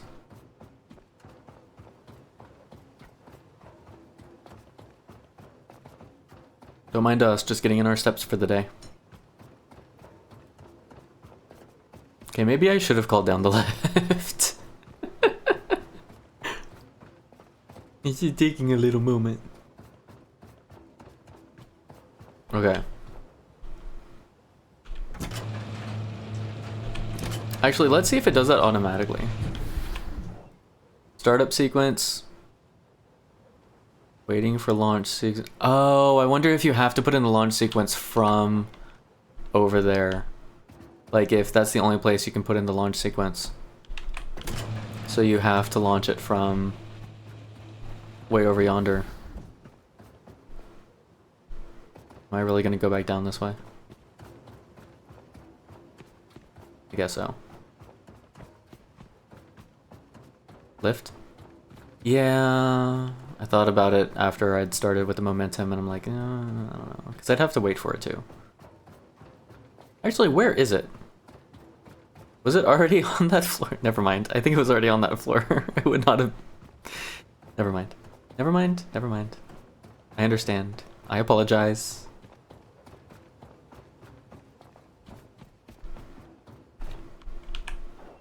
Yeah, I can't put in the launch sequence from over here. So I'm pretty sure you have to launch it from over there. Whee!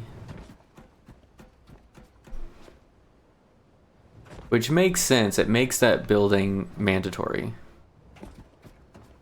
But we're still gonna do it on this save so that we can see if it blows out the stuff in the middle.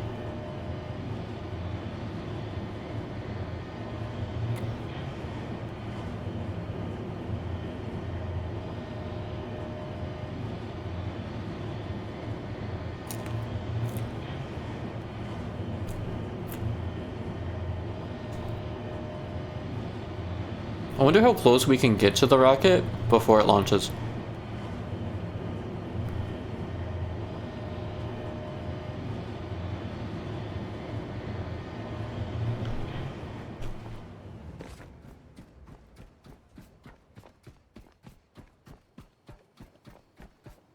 Probably not very, but I'm still curious.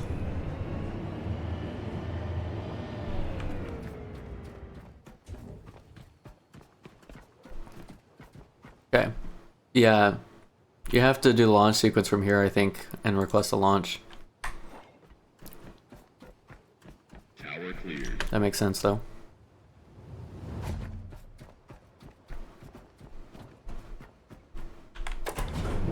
It does still work. Let's go.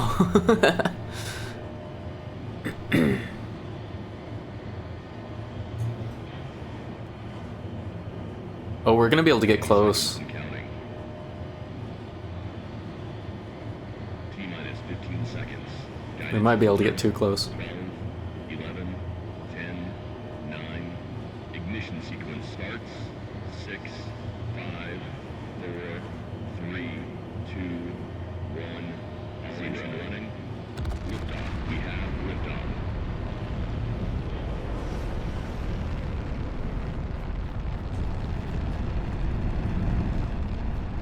Look at that dust cloud. Look at it. Humans ascending again, soaring into the heavens. You've done it. You've really done it. Do you feel this? This impossible joy. It's happening, Caretaker. We've reached hope. Okay. Something out there is calling to you. Do you hear it? Dude's still It there. knows things we don't. Or perhaps things we once knew. Nope. A It does location not clear for out the research. inside. Carry on. They're still there as though nothing happened.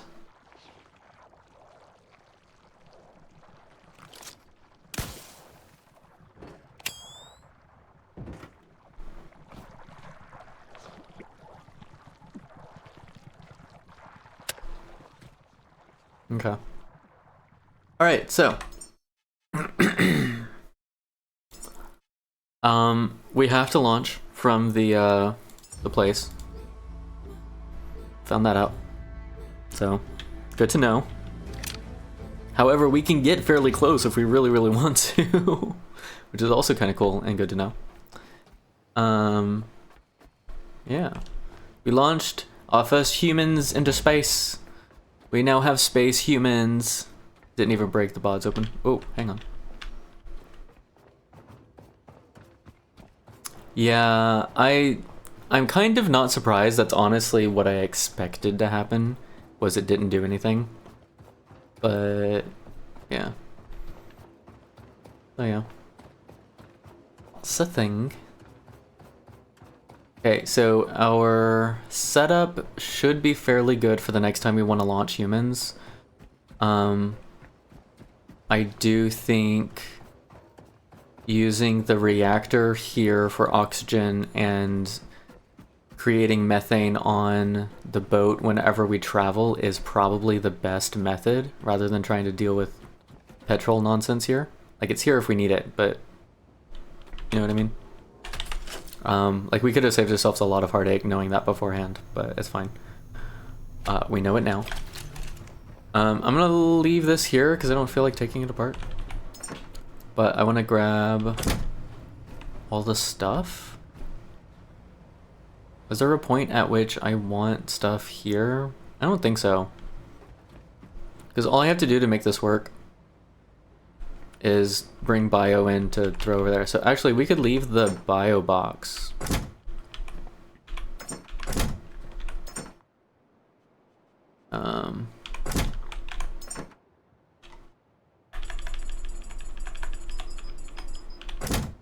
Yeah, so let's leave the bio box. And then we'll take everything else with us. And load up the boat and head to the next place. I think that's a good... Ooh, didn't I not want to go over that way? Oopsie. You know, it's been an interesting day so far. Launching rockets, doing, you know, rocket science engineering type shit. You know, it's been interesting. We have shinies though. It's okay. We have shinies. Oh, can I fix these? I can. I'm gonna fix these just so that they're not broken and smoking. Not because I actually want to use them. So squeaky.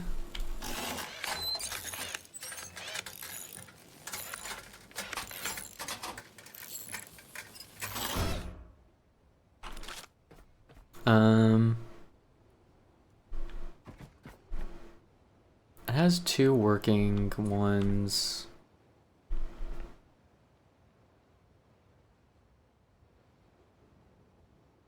I'm gonna leave it. I'm gonna leave it. I'm gonna leave it. They were working well enough. I'm gonna leave it. Do I try and drop them down onto the boat? Honestly, I'm gonna be a putz. I'm gonna be just a slow ass walking putz. That's what I'm gonna do. And grab all the stuff that way. Because with this many boxes, I think that's the play.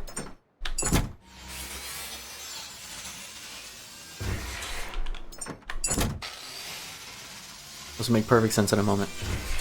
Maybe. Maybe it won't. Because then we just pick this up, and we casually walk over here while we enjoy the soft, drizzling rain, and carry our glowy onward with us. What's up, empty seed container? And then if I'm correct, about right here should be the boat. And then that means we'll drop about right here. The capsule descends from above, a sign of gratitude for your dedication. Find it. This reward might hold keys for our continued survival. A capsule descends from above? Retrieve humanity's reward.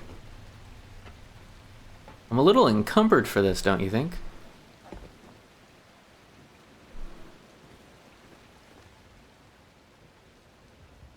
Also, it's raining. I can't see anything from above. Does it at least have a parachute? Is it... You know what? I don't know. I don't know. Was that set to go off when we were close to our ship? Is that what that was meant for? I'm gonna sort some stuff real quick.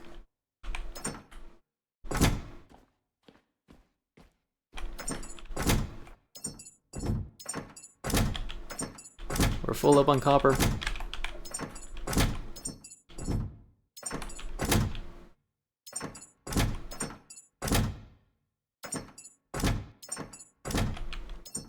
And gold.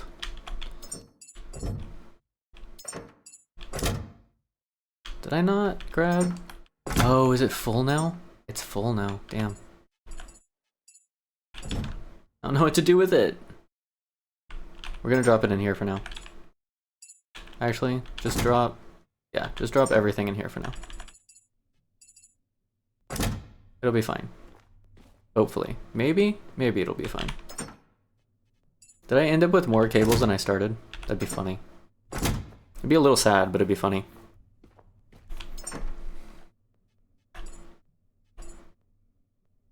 There is food. I'll drop the food in. Wait, didn't I? Oh, because it's full. Whale. Drop them in here now too. We'll sort this later. Don't worry. It'll happen. It'll happen. It'll be sorted. It'll be nice and neat and organized and almost as though we actually care about all our resources.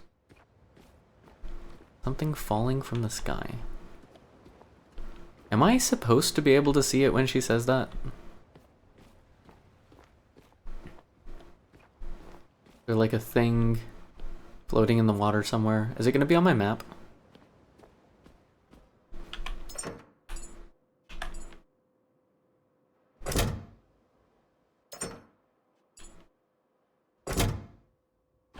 Whoa. Okay. I'm gonna drop a new save actually. Is that 3? Or 2? That was 2. This will be 3. Ba-da-da-ba. I'm gonna see if it shows up on the map. New location, something falling from the sky. This thing? That's been there from the beginning.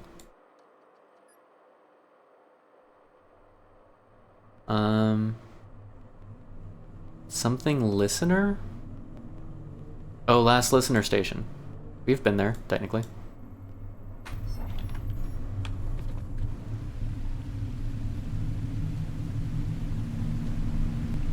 Is the something falling from the sky the,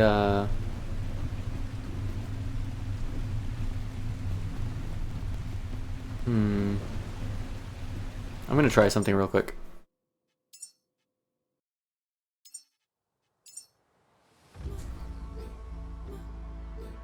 I'm gonna load right after the, right after the launch. And I'm gonna go toward the ship and see if it... There's already a new rocket in place. It's kind of creepy. That's actually really kind of creepy. It's like, we've already replaced the rocket for you guys. Actually, I don't know if it's gonna give me the voiceover then. It should, right? Oh, maybe. But while it's still a clear sky, I'm gonna see if it gives me the...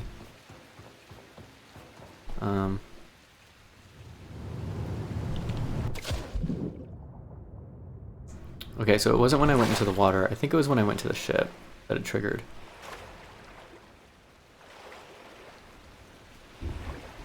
What is this? It's scrap floating in the air.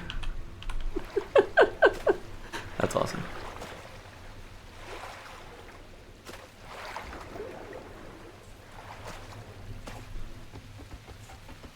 Okay, it's not triggering it this time.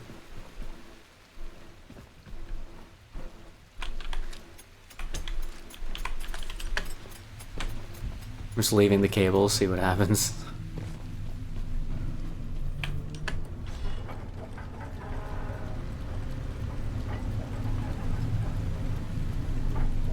Was it timed? Did I do anything up top that made it sound like that would make it... I'm stuck on something. I don't know if it's the shark or the dock. I think it's the dock.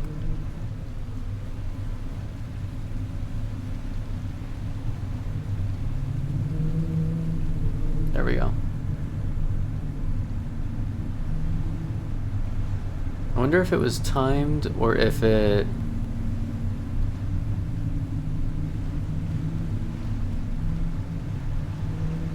I don't know.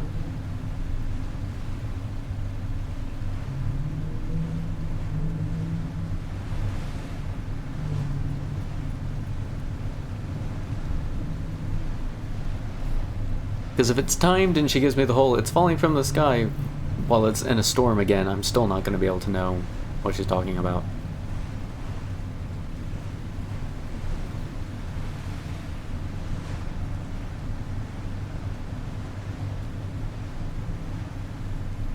A gift for humanity falling from the sky. Go collect it. I wonder if it falls near the listener station. You know what I mean? Don't need Dover.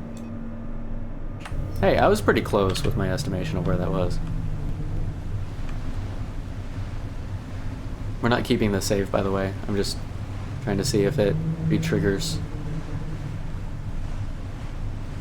the thing.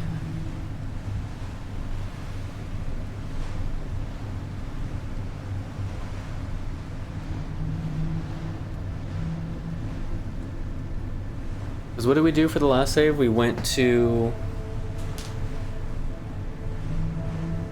No, yeah, we did go back to it in that save, so it should still happen again, right? Because we tried the other rocket launch, and then we went back to the previous save, and then collected our stuff, and it was like, by the way, there's stuff falling from the sky.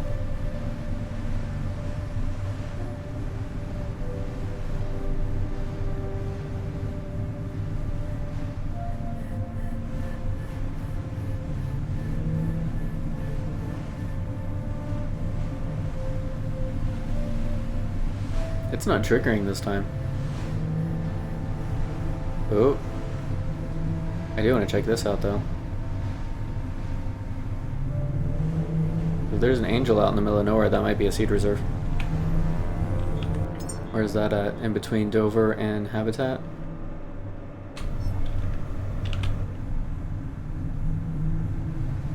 Yeah, okay. I'm gonna say that didn't trigger. Alright, I am going to go take a break because I would like to take my floof out for a little while. So, bum-ba-da-ba-dum, bum-ba-da-ba-dum. The capsule descends from above. Oh, there he A goes. sign of gratitude for your dedication. Find it. This reward might hold keys for our continued survival. Gift from above, retrieve humanity's reward.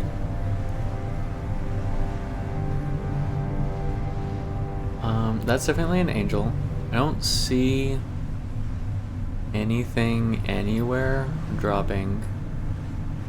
Only thing I can think of is if it drops back on the platform. Is this actually... Oh, this is like in between the three. We'll have to keep that in mind for the future. But I don't think it will have dropped... It either drops at the last listener station, or it drops on the platform. Because if it drops somewhere else, and it's not on the map, like, I don't even know what to do about it, you know what I mean? Okay, so we're gonna go back to our previous save that actually has the stuff we care about. Plot 3.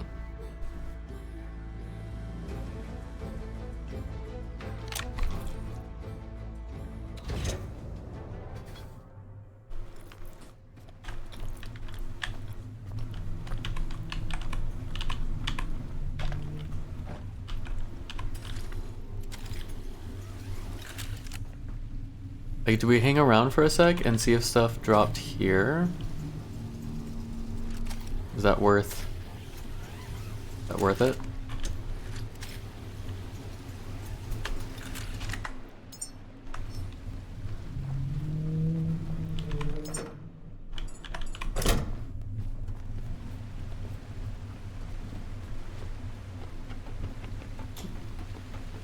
You can't just say something fell from the sky, go retrieve it, and then not, like, give me any kind of inclination of if I should be retrieving it here or somewhere else, or if that's just flavor text. I'm like, come on, I don't know what you mean. Did the rocket explode and the remains are coming back down from the sky? Like, I don't know.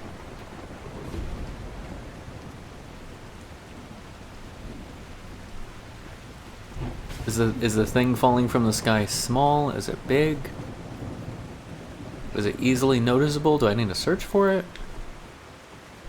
What are we doing?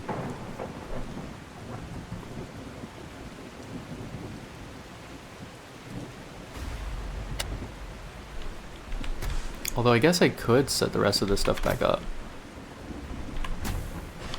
The next launch. I'm not going to because I didn't bring the cables, but I could if I wanted to. Suppose.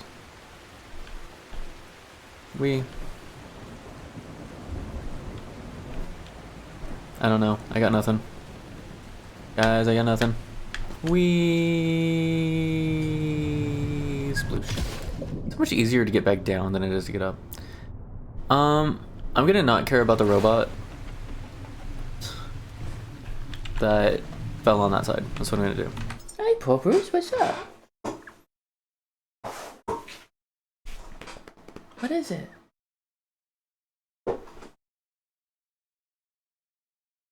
Hang on a sec. Peppers is taking me somewhere.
wanted to show me a single bit of food that she found, I guess. I don't know.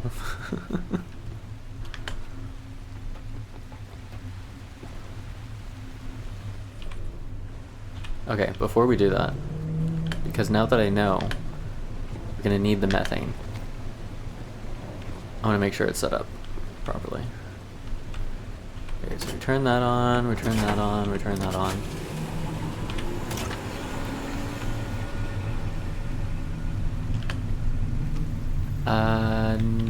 No?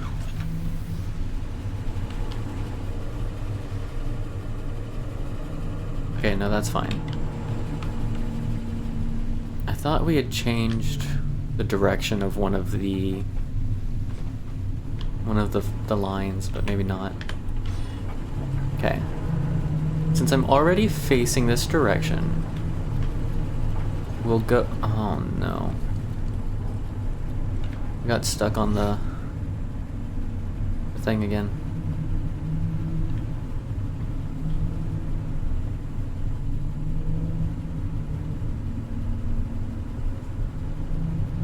Jess, are you calling me?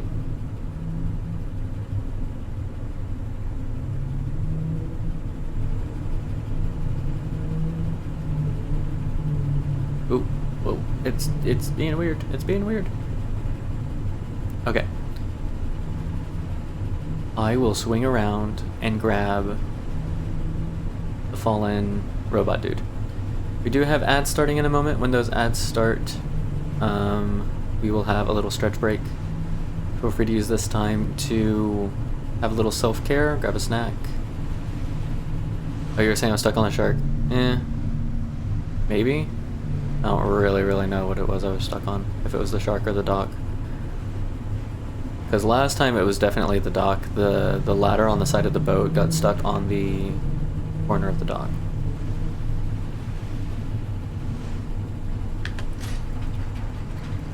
Oh, maybe that's the thing that dropped.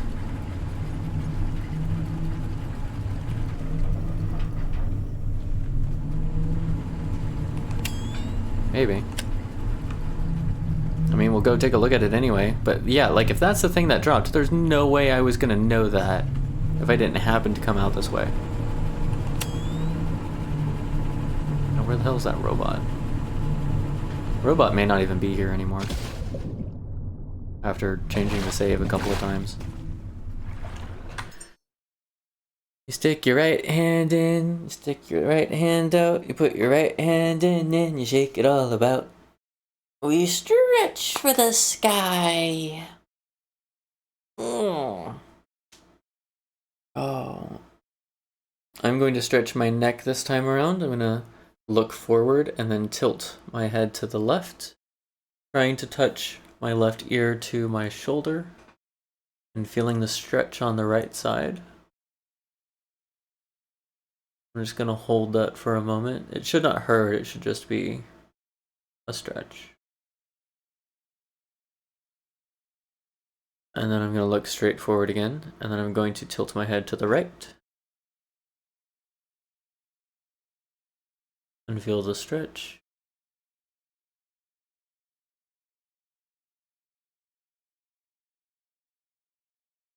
Back up. And then I'm going to tilt my head backwards, chin to the ceiling.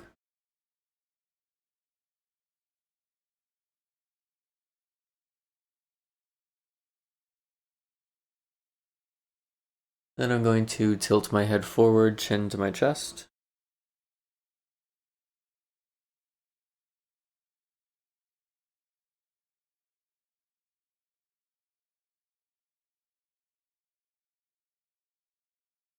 And then back forward. This time I'm just going to turn my head to the left, to look to the side, and feel the stretch. And then turn it around to the right. Yep.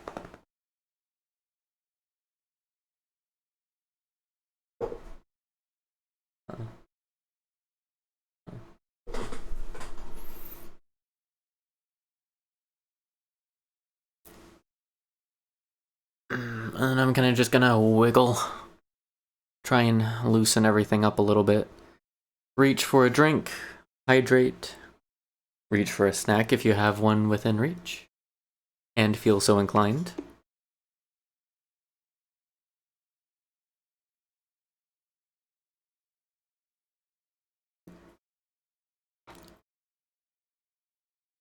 And then one of the things I haven't really done since starting the stretches is just breathe in on a 4 count. 1, 2, 3, 4, and then breathe out.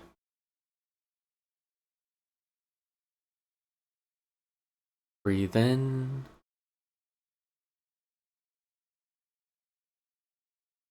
Breathe out.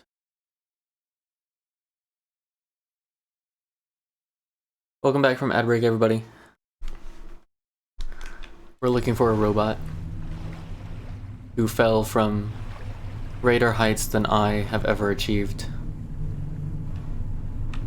But this was a couple of saves ago, so he may not exist anymore. I do wonder if they actually despawn. You know? Plus we haven't checked the site over here for underwater secrets yet. Do you think we'll actually find the floor? Found the floor on the other section. We're under pressure. Oh, wait, nope, there it is. On the floor.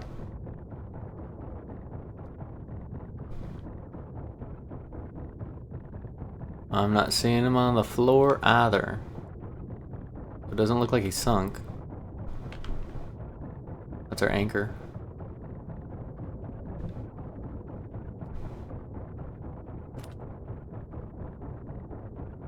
I think it's interesting that one of the tricks of actually getting the flashlight to be in front of you is to pull out a tool. Because without the tool, it's like on the ground in front of you. With the tool, it's like legit in front of you. I don't know, it's kind of weird. Not seeing any underwater secrets. This far down, at least.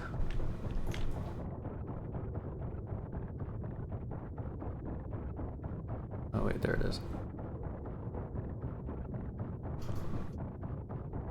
Doesn't mean there's not one up close to the top.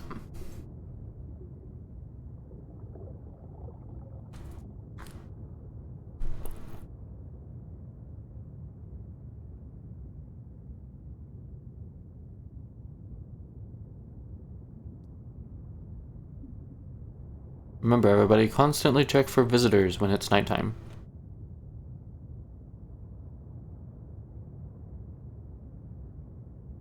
You never know when the little murder demons are going to be after you.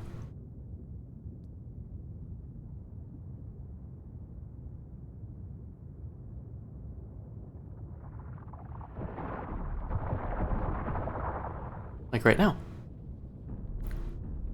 What other lights am I seeing? Oh, the platform. Ah, found a secret. Hehe.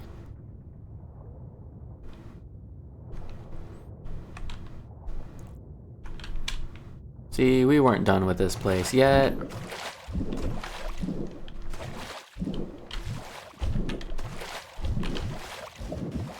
Why is it not letting me up? Seriously?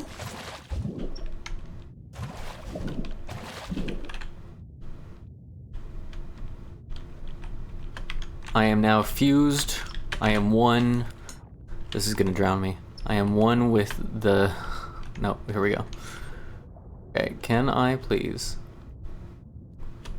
Please, please.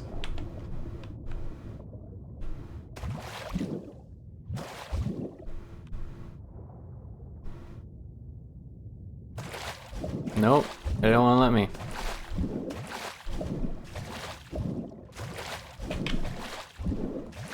Come on. Let me in. Let me in.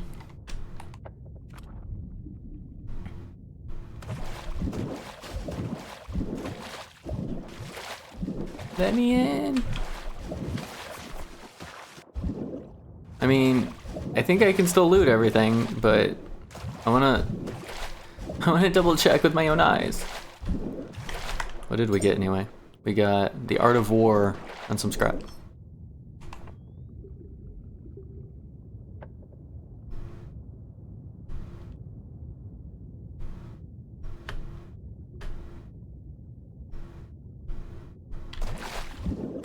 I have noticed this is kind of an issue, where like, if you're too shallow, you can't grab onto the thing. Like if it's in the water, you can't grab onto it.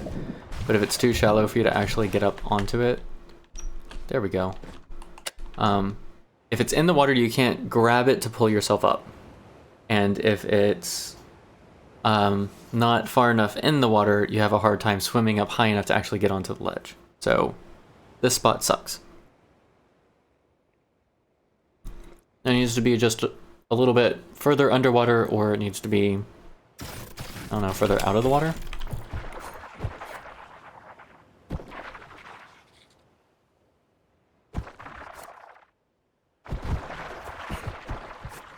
Is it the light that's killing you or the daylight? I don't know.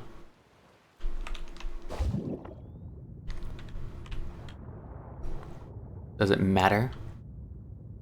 Maybe. Maybe not. Who knows? Alright. This was a fun little secret, but can we just not be here anymore? Yeah, so all the stuff that was here, all the scrap, well, maybe not all of it. Most of the scrap that was here from us killing all the bugs is gone too, so I'm gonna take a wild guess and say the robot's also finite. I think he's probably not here anymore. But it seems like we have an opportunity to find the thing that fell from the heavens that I can't see anymore. Did that disappear too? It was out there in the water. I swear it was, sir. I saw it with my own eyes.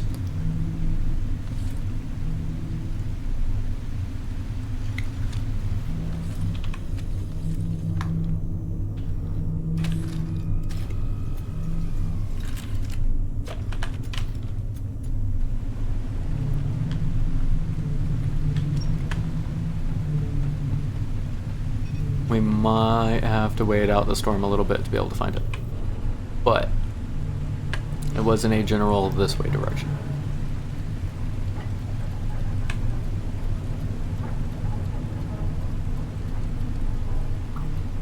Bum bum bum bum. Like, why would you also drop it on the opposite side from where most people probably have their boat? And are therefore probably not going to see it? You know what I mean? Why would you do that? Yes, it is still there. Okay.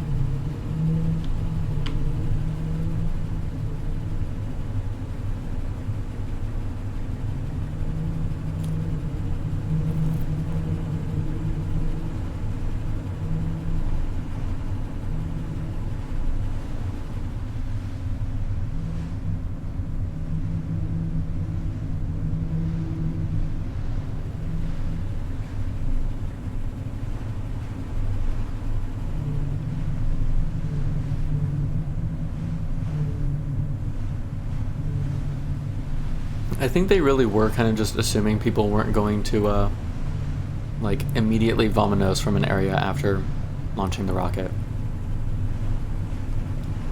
It looks like a seed vault. If this is a seed vault, I am not grabbing any of the seeds. I do not want to detour to Lazarus right now.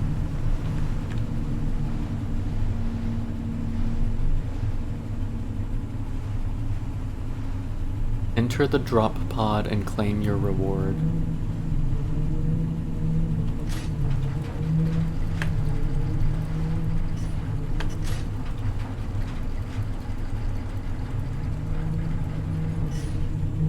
Does it just have something against anchoring above a certain speed? Is that what it is? Like, it makes sense if it is. I'm just wondering, you know?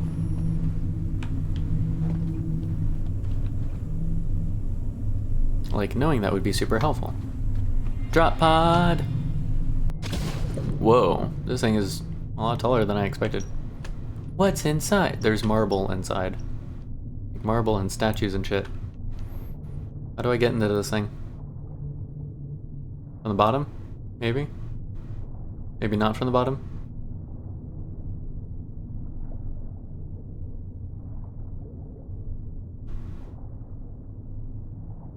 Yes, from the bottom. They have gone where we cannot, carried by your resolve. But this is not enough. More must rise, more must follow. This path cannot close. Not yet. Keep sending them, Caretaker. Keep humanity alive. Okay. Yoink. Okay, we got some gold, some copper, polyurethane, silicone, fabric, glass. Got a couple statues. Is the reward based on the quality? Because that would explain why these are kind of crummy. Oh no, we got a quantum duplicator. Damn, okay.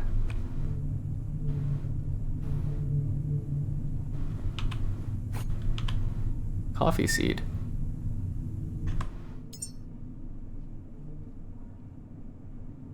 Build your own tree.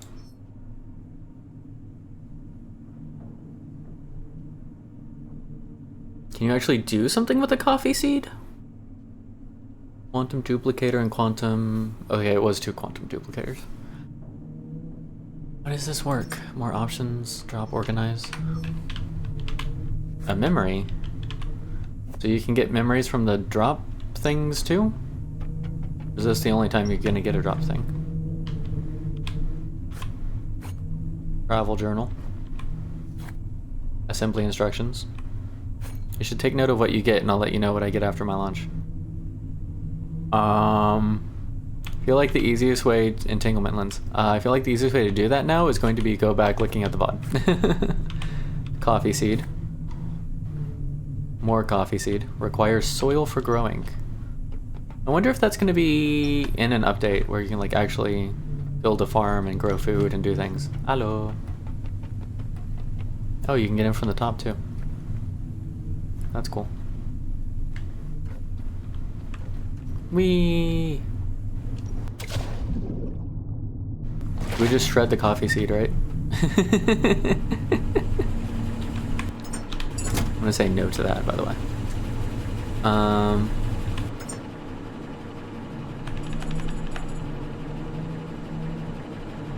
You know what? I'm just gonna drop everything for right now. We're going to the last listening post because we are. I wanna know what the last listening post says. Does things ish, like stuff, things, whatever. Oh, we are so not in the right direction. Not Dover. See, this one showed up the drop pod on the map. That might only have been because I had found it, though, to be honest. Now I'm thinking about it.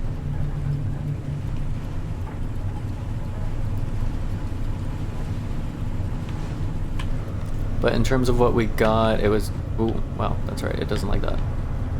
It was basically... Like, we got a lot of resources, but we got an entanglement lens, 2 quantum duplicators, 3 coffee seeds, the Art of War, the Doku book, travel journal, and assembly instructions. So 4 memories, 3 coffee seeds. This one says build your own tree. I think this one says requires... No. Maybe it's a overworld hover tip that has the requires dirt. I don't know. I don't know. The last listener station. The station of the last listener.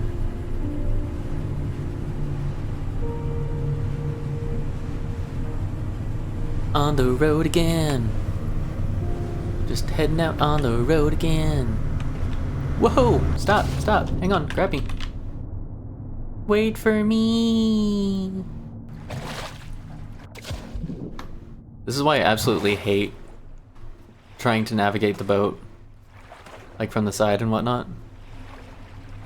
Because it's just like, so easy to fall off. There's no guide rails, there's no siding, there's no nothing. Oh yeah, that's right. There's the one dude in the way that we're gonna pass. Okay, what was I trying to do before I fell off? I don't know. I'm gonna grab all this stuff though because I can. Because why not? And I'm gonna organize a little bit of it. Oh, I didn't drop back down the net.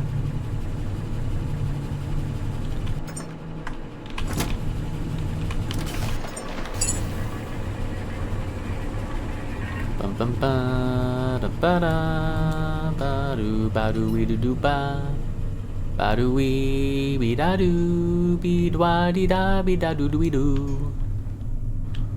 We got 1300 methane. Did we get any junk? We did get some junk. Some twash.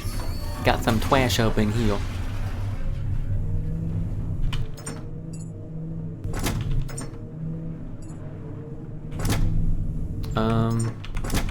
We'll put the seeds in here as well, I guess? I don't know that they actually have a spot necessarily.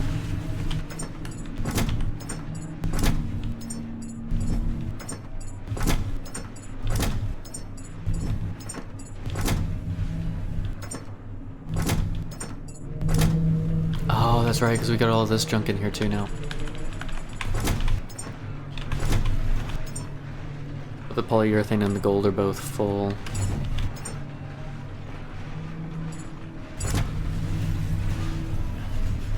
Reaching over here for another box of fear.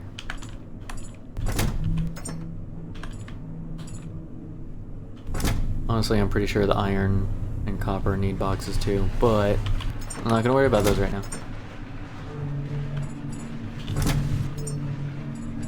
How much titanium do I have? I have 350 titanium. Yeah, that's a lot. I don't know what to do with it. I need another box.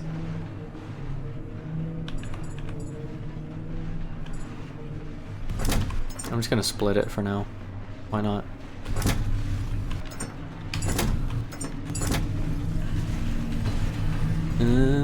Banana, banana. Copper. Iron.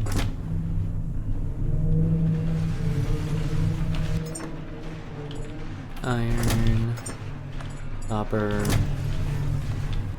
bio, too much bio, still.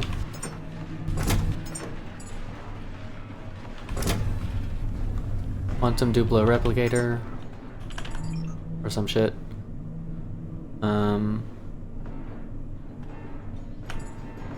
Those can stay too, I guess?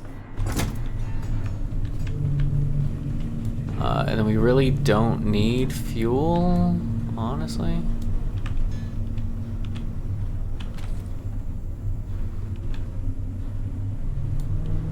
I'm gonna put this over here for now. Because why not? Did that get smaller?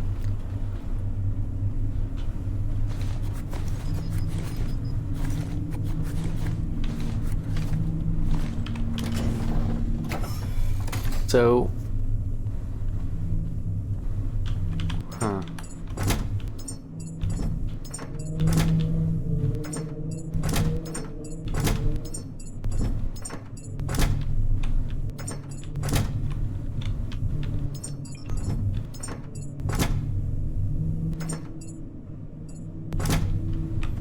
I need a box. I need a boxier box. I need a boxier box.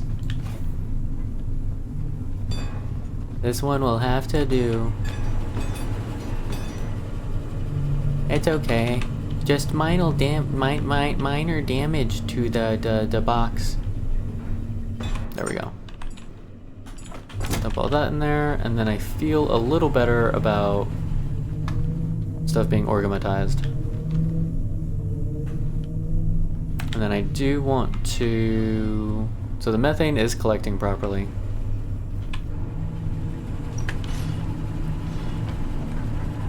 I do want to dive down when we get to the Angel and see whether there's a seed vault there. If there is, we'll just add it to the map.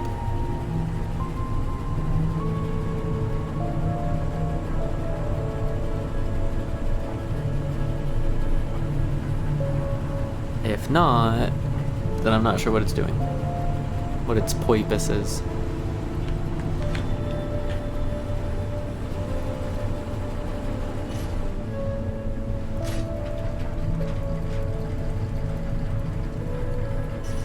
See, that time it dropped at 30 kilometers per hour, no problem. So it doesn't feel like that's necessarily the issue.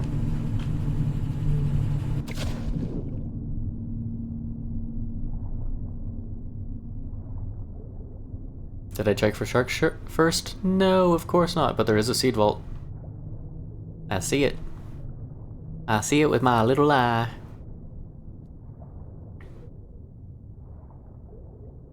Seed reserve 20. Does that mean there are actually like 20 seed reserves that we can find? Or is that just an arbitrary number that happens to still be intact?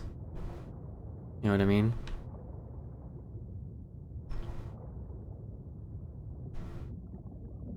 Oh, we have access now.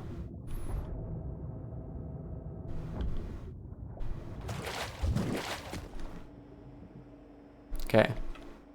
So it looks like a seed reserve has 4 seeds. Or at least 4 spots for seeds. I don't think there's a guarantee that each one's going to have 4 seeds.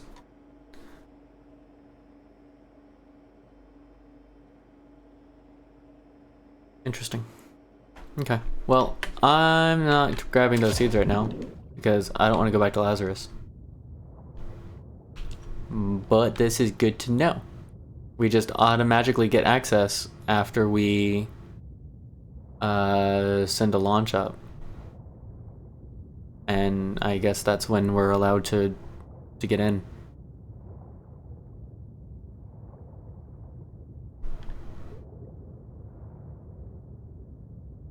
We learned something new today. We learned a lot of new things today, actually, about this game.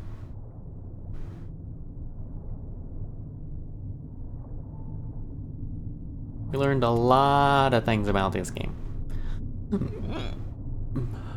Also, the seed vaults are only like, what, 60 meters deep?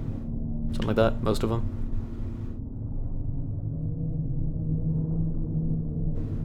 So now that we have access to it on the map, does that mean we can ixnay the Angel? I think I'll leave it for a while. And keep protecting the little seeds. Getting a putz and a pain and singing its little song. Is that the same spot as... Yeah, that's the same spot. Okay. What we saw in the last, I don't know, save that we tried running out here for. Okay, so next time we do a rocket launch, I'm gonna actually watch the sky and wait for the pod to like fall from the sky and land in the water. I'm gonna see it happen.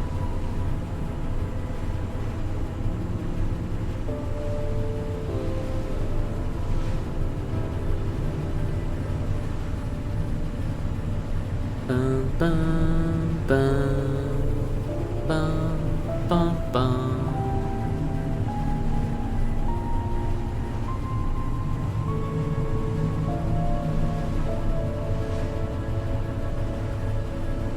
Do we think there's going to be anything different at the listener station, or is it just going to actually allow us to access the room now that we have permissions?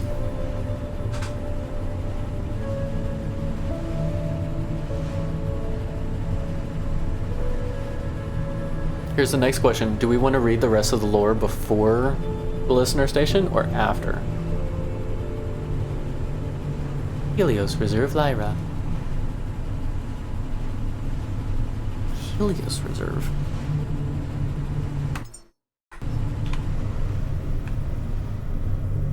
I guess that is what that is. Okay.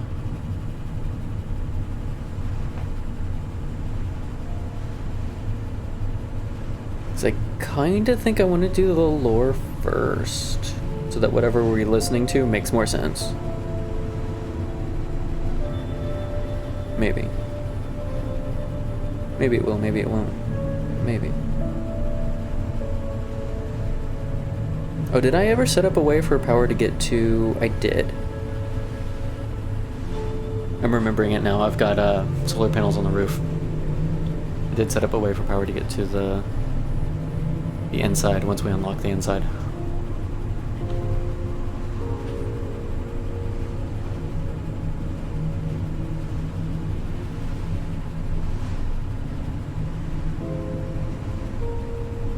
Lore first or listener post first? Lore first or listener post first? That's what I was saying.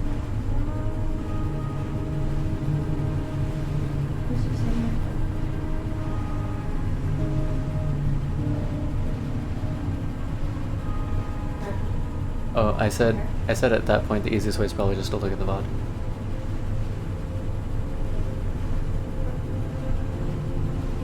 But it was basically, there were 4 memories and 3 super advanced modules for the fabricator.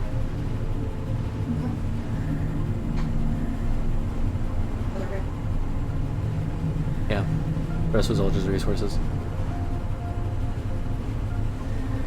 Oh, and 3 coffee seeds that I have no clue what to do with. But if there's gardening in this after they do patches, we gonna have some fun. There's not gonna be any water left in this world. It's all gonna be used for farmland at that point. There's gonna be coffee beans out the wazoo. It's gonna be coffee world, not Earth.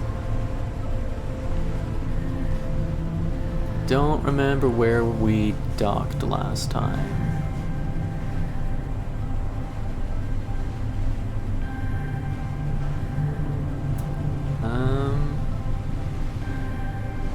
I really don't remember where we docked last time. Station. There's very little known about this facility. Perhaps the top of that tower is our best bet.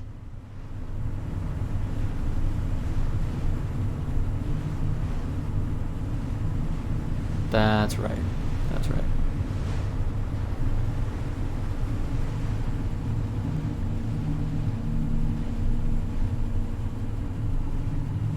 Guess we could pick either one. It just sucks that we didn't pick either.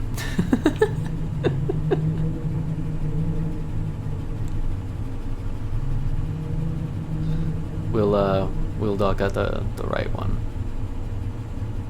Even though it's probably technically better to park at the lift.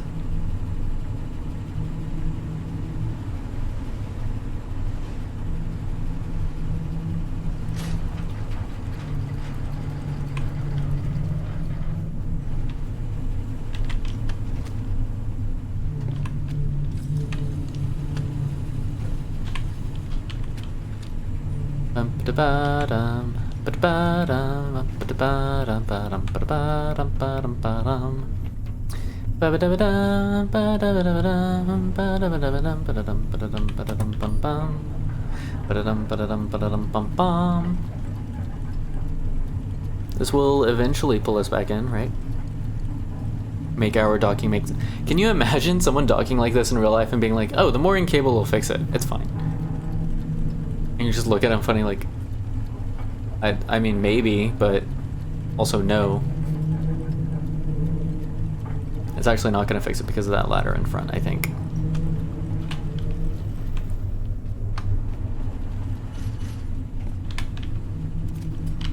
This one that keeps getting caught on like everything. Alright. I thought there was a ladder as a quick way up here. Was there not? Okay, well, maybe the lift would have been the better the better option. That's fine. It's okay. We're okay. That's fine. That's not even full. Yeah, we'll just save over the same save. It's okay.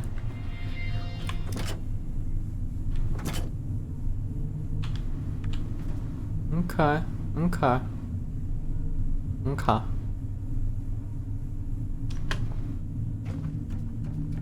Yeah, so we've pretty much done everything for this station already. We kind of just need to plug it in.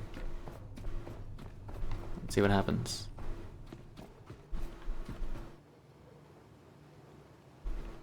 Was there a unit up here? There was not a unit up here.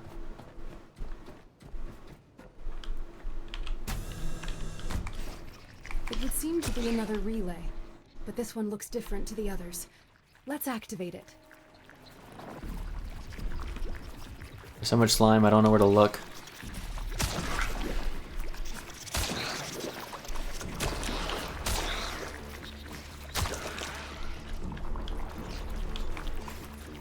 Smash it. Smash it.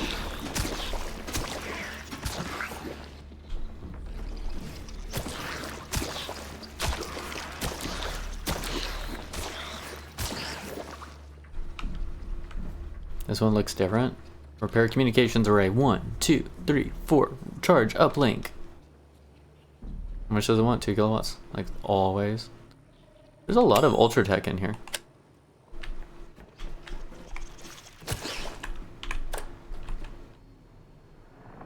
An electric rifle slam go boom. We can. I mean, it's an option. Shiny. But I kind of like smacking them. It's fun.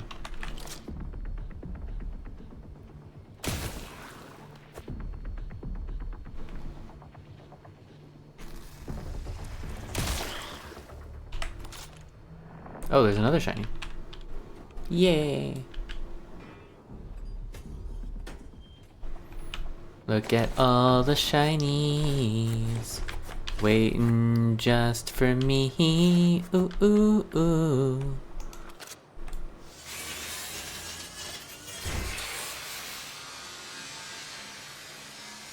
Yeah.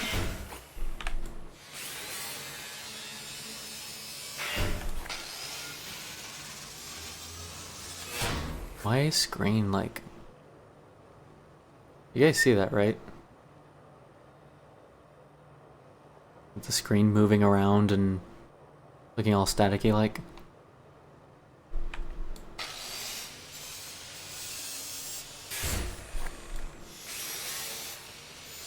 It's not just me, right? LCD monitor, broken display. Used to be an LCD monitor, or maybe dismay.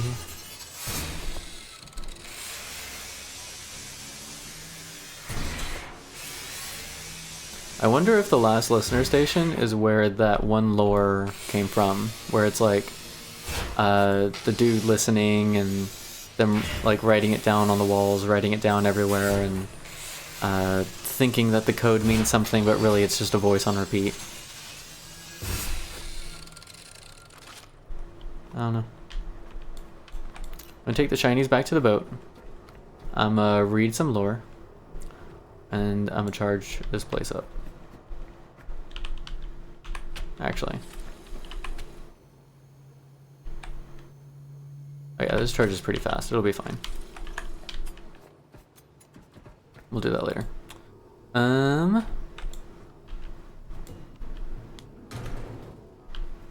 Want the shinies. Want all the shinies.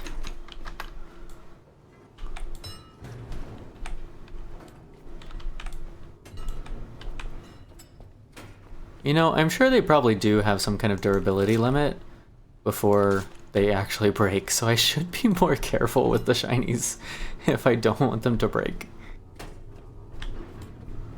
Before I just tap it into the wall again.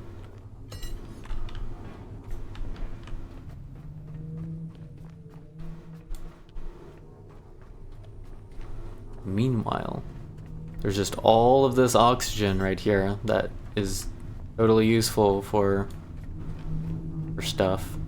things.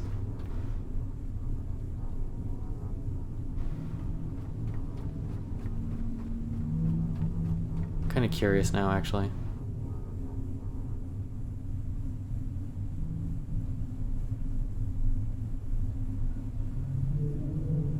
Did that break? Or do I just not see it from here?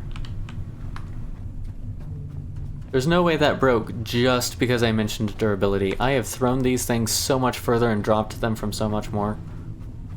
There's no way.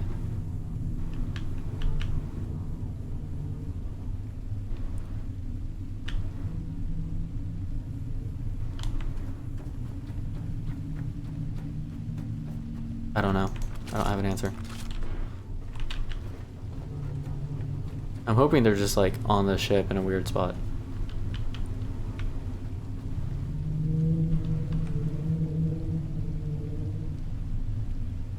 See, that one's fine.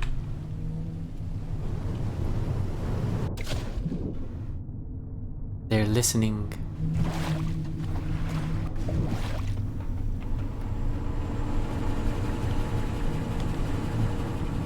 Oh, that's not ideal.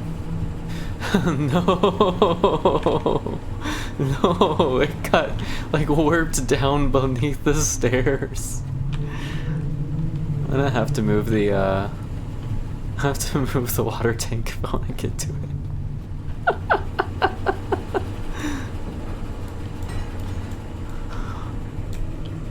It was like, you want it to be safe? Bet, we'll stick it under the stairs. Oh, what is the... Okay, so the durability does drop, but it was only like 10%. Oh no. Oh no. There's no retrieving this one now. Okay. That didn't work. Basically.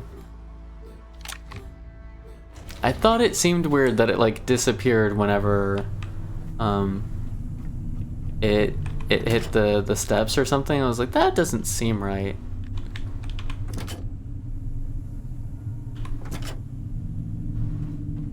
Really? I'll play this game. There we go. Like it was just off. Come on. So before we drop those down, we're gonna have a little save. But it'll be okay. It'll be fine. It'll be fine.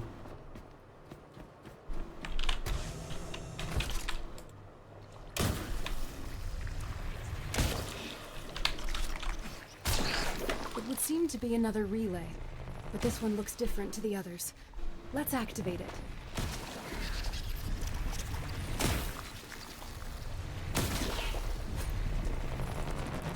There's one more, right? Somewhere. There's a lot of power for that one little one. Would have been better over here. Just vaporize them. I see how it is.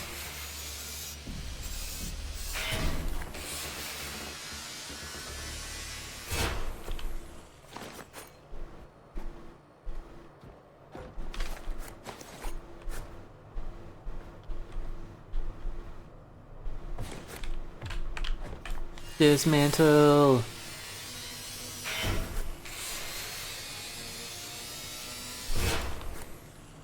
High-tech scraps from LCD monitors. I don't know that I'd actually consider them high-tech. You know what I mean? I mean, maybe. Maybe? Maybe. I don't know.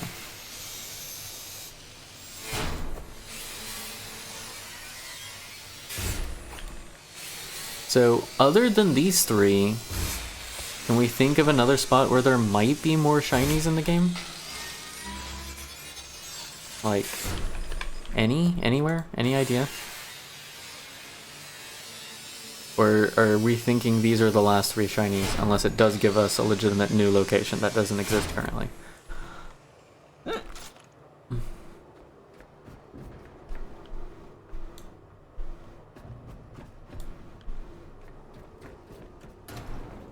Aged Lazarus cylinder. Empty human seed container.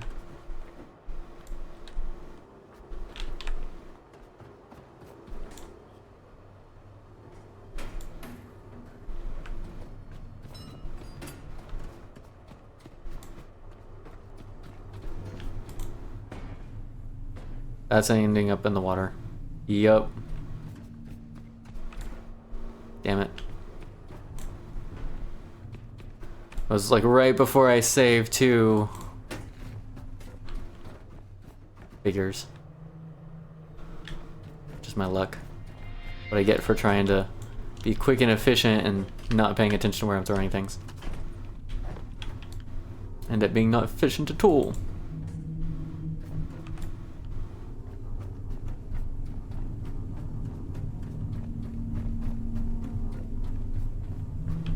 Okay. Goal now is to drop this not on the stairs. There we go. Fantastic. That might still have been on the stairs. Oops. I am 90% sure that was on the stairs.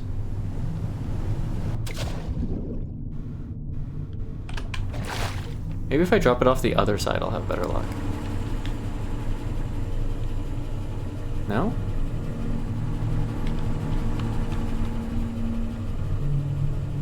Oh, hey! Cool.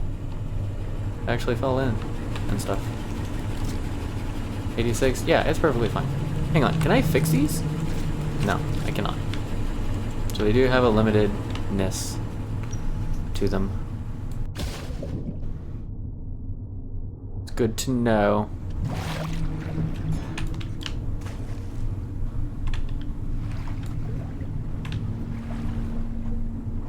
We'll just bring it up the back way.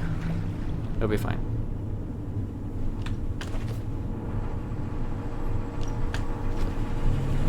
Okay. We have shinies. We have multiple shinies. This can turn off because we're not moving right now. I keep forgetting about that actually. About turning that off when we're not using the engine. Okay, I want to read through the rest of the lore, and then I want to listen to the listening post. Because I have a feeling it will be relevant. Found it in the rim. That's where I got the Ultratech scrap. That makes sense. I was like, how did I get... I didn't break a cylinder, did I? No. We're fine. We're fine. Okay. Happy-go-lucky lore time. I don't know if happy-go-lucky is the right word, but lore time nonetheless. Okay, we read protocol records yesterday. Ocean Mark White. Hydrophobic surface shield, bio-resistant coating. Manufacturer Neothermics Innovations, Moses Initiative Division. Date of manufacture 1982. Primary use surface marking and protective coating designed specifically for marine, high salinity, and corrosive environments. Polymer base, nano-bonded hydrocarbon resin, nanofilament blend, hydrophobic fluoropolymer matrix, photocatalyst additive, titanium dioxide, microspheres, electrostatic layer, conductive polymer coating, UV stabilizers, anti-degradation nanoparticles. 25 meters square per liter. Application temperature between 0 and 45 degrees Celsius. Curing time 2 hours. Ambient conditions. Lifespan 500 years under normal marine exposure. That is actually pretty insane. Self-cleaning via photocatalytic and hydrophobic properties. That's kind of cool. Saltwater resistance. ISO 12944 certified. Self-cleaning technology activates under UV exposure. So if it's too deep in the water, it won't activate. Visibility, high contrast brilliance, visible in low light underwater conditions, biodeterrent, biofouling, barnacle adhesion, and algae growth. Handling precautions, use protective gloves and eyewear, avoid inhalation of fumes during application. Environmental impact, non-toxic, eco-safe when cured, applies with Marpol Annex V5. Disposal, dispose of unused material per local regulations for industrial coatings. Personal observations, Dr. Ethan Grant. Oceanmark White continues to exceed our expectations. Structures coded decades ago remain entirely free of corrosion and biological fouling, looking nearly untouched. Its hydrophobic properties are truly impressive, far outperforming all previous coating solutions we've tested. Recommending continued broad usage. Is this why, like, Lazarus and a couple other buildings and, like, even the seed vaults underwater look so, like, bright white, still super clean? It's because they're using this, like, Oceanmark White substance?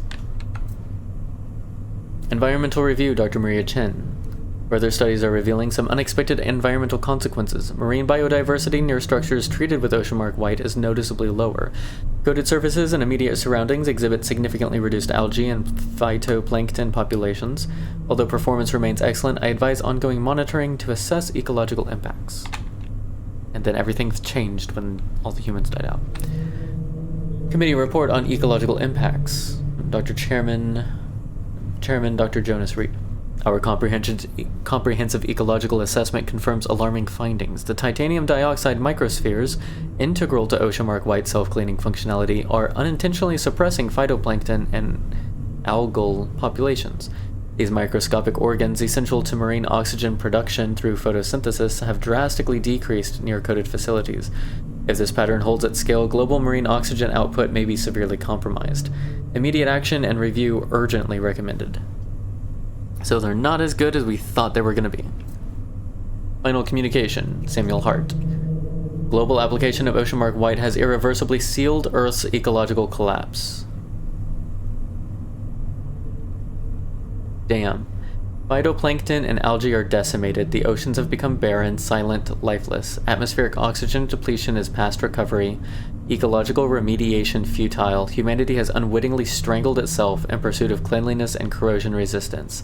It's darkly fitting. Our obsessive desire for purity and longevity has ended all life. Better contact our legal team. Fuck, dude. That's why you don't see anything underwater. It's all like, it's like, here's the ocean floor, it's rock. What do you want? It's because they got rid of all the phytoplankton and algae with their paint. Final human reflection. Unnamed last visitors, Hall of Humanity. Standing here in the Hall of Humanity, everything feels peaceful. Walls brilliant white, surfaces immaculate, untouched by time or decay. How incredibly beautiful, how pure. It's a testament to human ingenuity, empowering us even as the world fades. This pristine sanctuary reflects our true legacy. Order, cleanliness, clarity. What a gift we've left ourselves. An unblemished mirror to reflect our greatest achievement, the pursuit of perfection. It's comforting to see such purity at humanity's end, knowing we brought this perfect whiteness to every corner of the world. In this hall, we finally see ourselves clearly, pure, clean, powerful. At last victorious over nature itself. The fuck, man? I mean, that's one way to see it, sure. We've achieved such greatness, we didn't need to exist anymore. Neither did anything else. Dr. Marika Solberg, Genesis Adaptation Unit, GAU.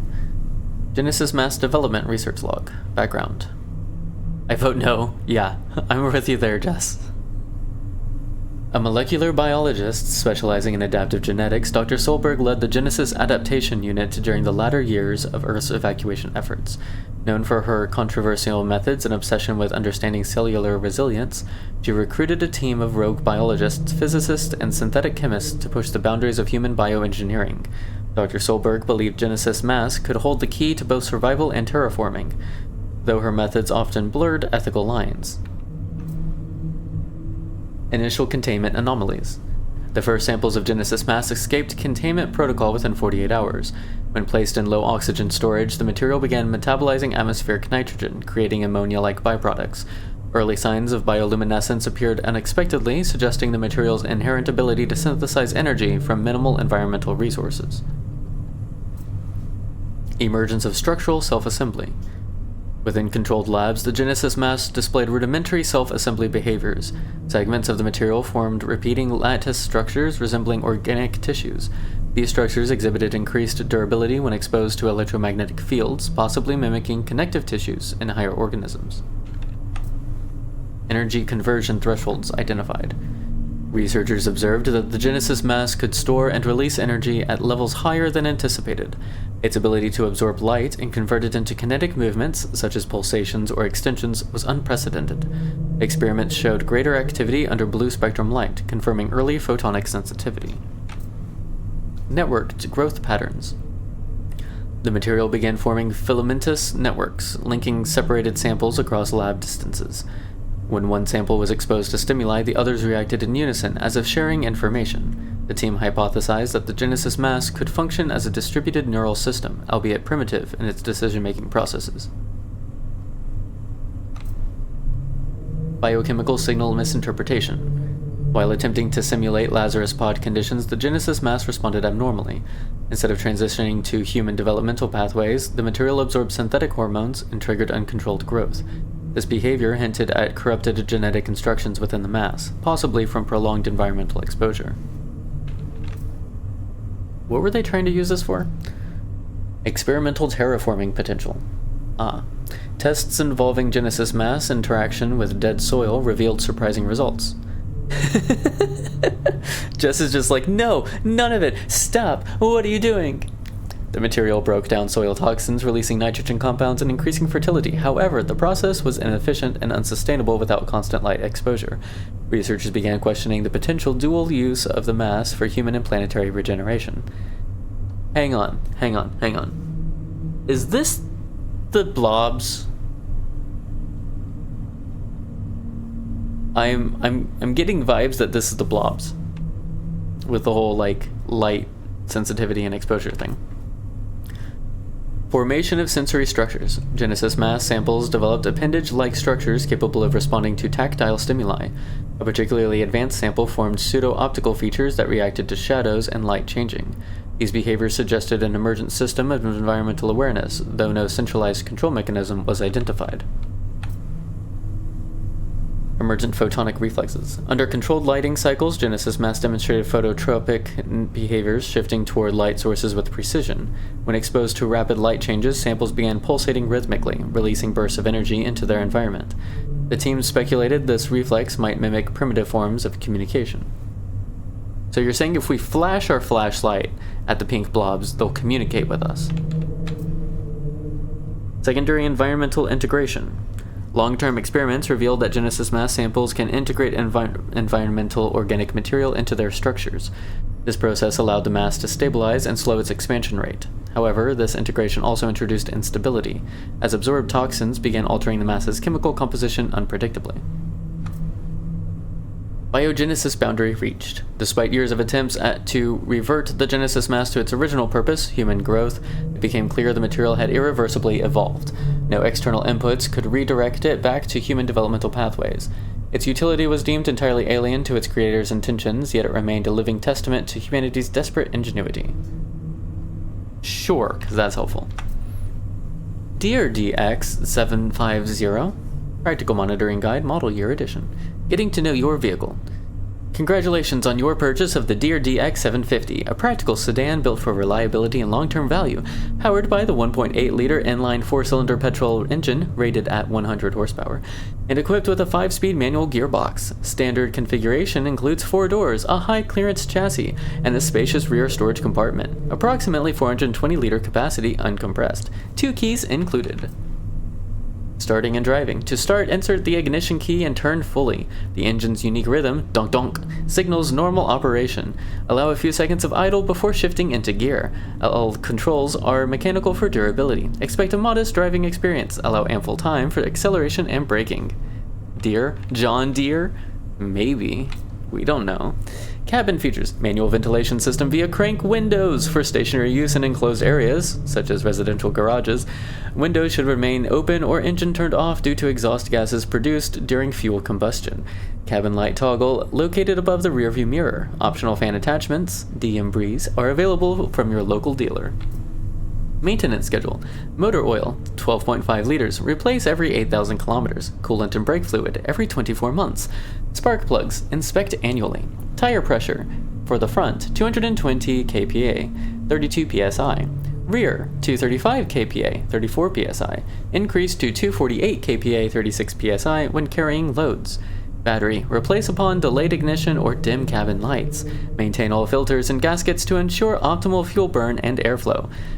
Proper tuning reduces incomplete combustion byproducts.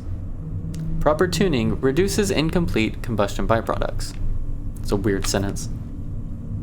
Engine and performance. The engine is a 1.8 liter inline 4 petrol. Power at 100 horsepower, 6,000 RPM. Fuel capacity is 40 liters. Efficiency, around 7.5 liters per 100 kilometers in a combined cycle. Max speed is 160 kilometers per hour, unloaded, straight incline. Dimensions 4.2 meters long, 1.75 meters wide, and 1.4 meters high. Like all petrol engines, the DX750 produces combustion gases, including carbon dioxide. Ensure proper ventilation when stationary. Avoid excessive idling to reduce unnecessary fuel burn and emissions. Driving habits and safety tips. Do not idle engine for long periods indoors. Use engine braking where possible to reduce pad wear. Keep windows down in enclosed and poorly ventilated spaces. Park with the front facing downhill when on slopes. Use handbrake. Take breaks on long journeys to let engine cool and avoid over revving. Warranty overview. Coverage, 24 months or 20,000 kilometers, whichever comes first. Excludes minor oil seepage, startup noise, cosmetic rusting, window rattling, or user modified components. Contact your Deere service station for official parts and maintenance.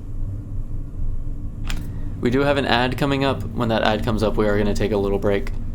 You're not going to miss any of the lore. It'll be okay. Quiet Moments Among Stars, New Terra Love, First Glance. I remember starting this one, but I don't think we finished it. I'm gonna wait till after the break to start it. We've got... Totally sounds like a John Deere. It does though, you know?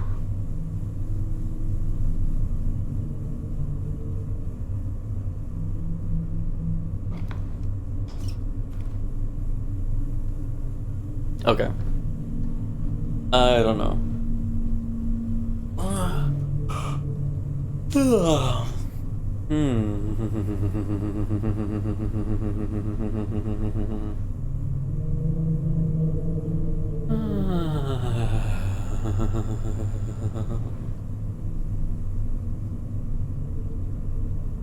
It's always weird waiting for the ads to start, because once they start, you're just waiting for them to end.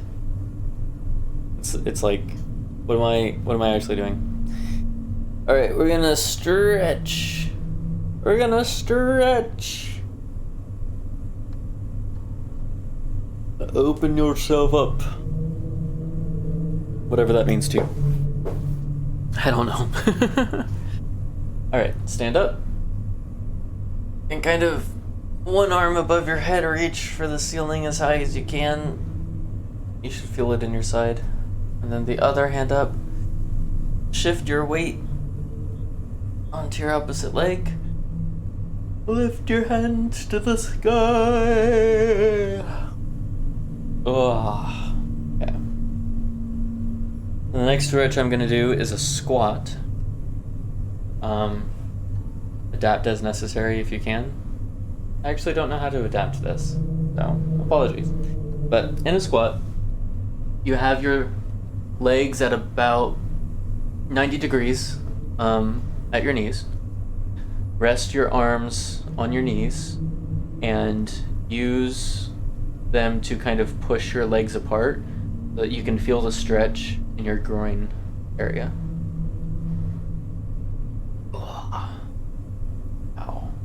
Or just like do squats. I don't know, maybe that's better. Down, 1, down, 2. No.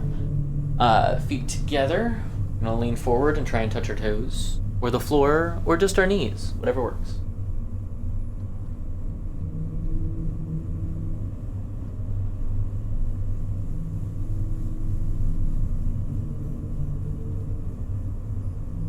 Come up slowly.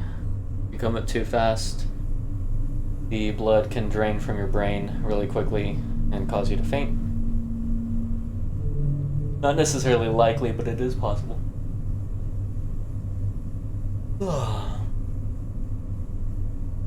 And stand feet slightly wider than shoulder width apart.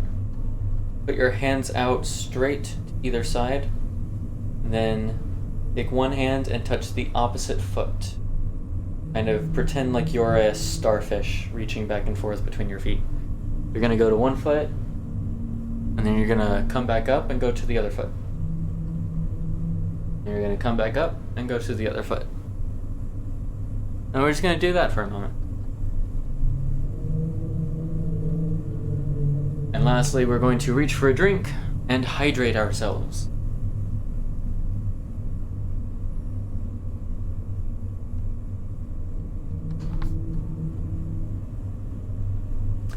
Whoa.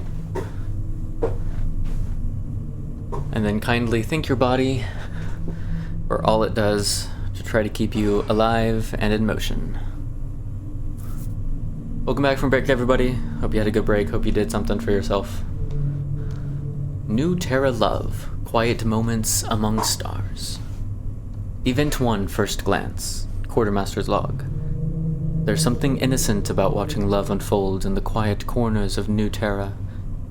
I noticed them today, the young couple, she a farmer in Hydroponics Bay 3 and he a tech apprentice working maintenance in the transit corridors. They lingered near the central atrium, stealing shy glances, both pretending to admire the same blooming jasmine vine we'd cultivated for morale. Love in its first fragile moments, untouched by the weight of orbital life. Love and bloom. They've become inseparable now. She brings him nutrient capsules during his shifts, and he's learned the names of every plant she tends. I overheard them planning a small picnic under the artificial oaks in Park Deck 2. Love grows here, even with our strict resource allocations and crowded schedules. It feels like a gift to witness something so pure. Today they held hands at the settlement's registry desk. They registered as partners, the ceremony planned for the next artificial sunrise. No extravagance, just close friends, simple recycled decorations, and the hope of building a life together. As I processed their request for shared quarters, I couldn't help but feel a pang of envy. Love like theirs makes New Terra's vastness seem less lonely. The colony buzzed with joy today. The couple welcomed their first child, a baby boy named Aaron. The newborn's cries echoed through the halls, a rare sound here among the stars. I delivered their ration upgrades myself, a small privilege of my position, and caught a glimpse of the exhausted but radiant parents. In a world so far removed from Earth, a child's first cry is a triumph against the void. Okay, hang on. Does that mean the child was born in New Terra? Because it sounds like they're in space, and they've made it pretty clear that's not possible.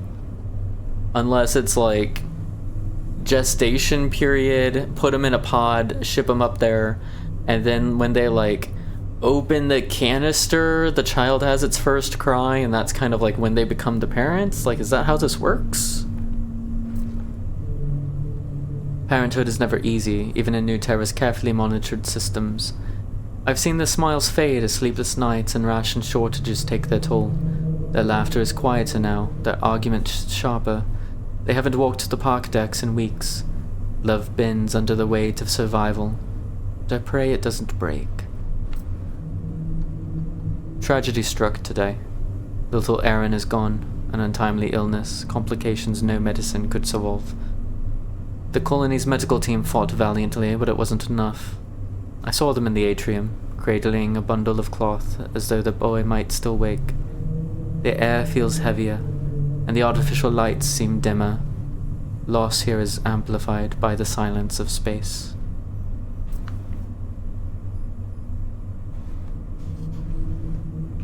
Hang on a sec.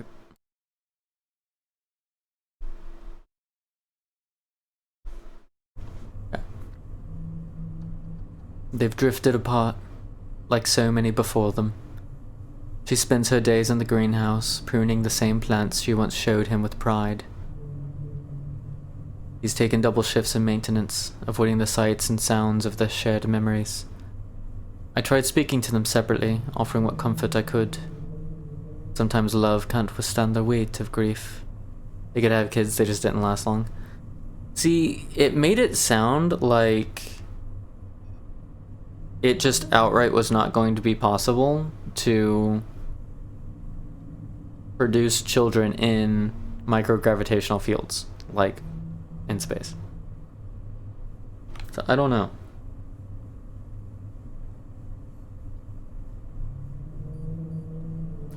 A lonely rebirth. It's been 2 decades since I first saw them, and today she planted a new seedling in the atrium, a hybrid jasmine vine. She told me it was for Aaron, her way of keeping him alive in the colony's memory. He walked past later, pausing to admire the bloom. They didn't speak, but the silence was less heavy. Perhaps time has dulled the pain, leaving room for quiet remembrance. I think about them often. Love, loss, and resilience, all playing out in our fragile orbiting city. Watching their journey has been a reminder that even in the vastness of space, humanity's capacity for connection and grief remains boundless. Salvage log.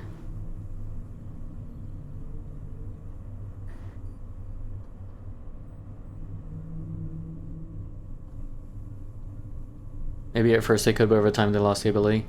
Well, at one point... Where is it in here that it talks about...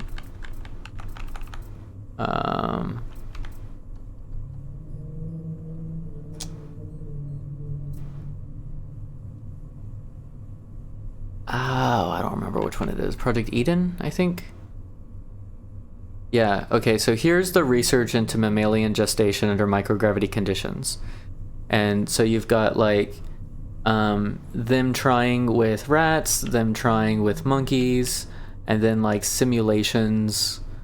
Computational models project more than 99% probability of fatal development or abnormalities under prolonged microgravity conditions. Artificial rooms may theoretically mitigate developmental issues, although technological feasibility remains significantly limited. And this is 2005 to 2006. And then in 2007, they were kind of like, by the way, it's not going to work. So if they did come up with something else, there's no record of it that we have. But whenever they were looking into how do we create humans in a microgravity sort of way, they were like, you don't. You replicate life on Earth and then you send life out to the stars. And then in this one, it's it doesn't actually give a date, does it?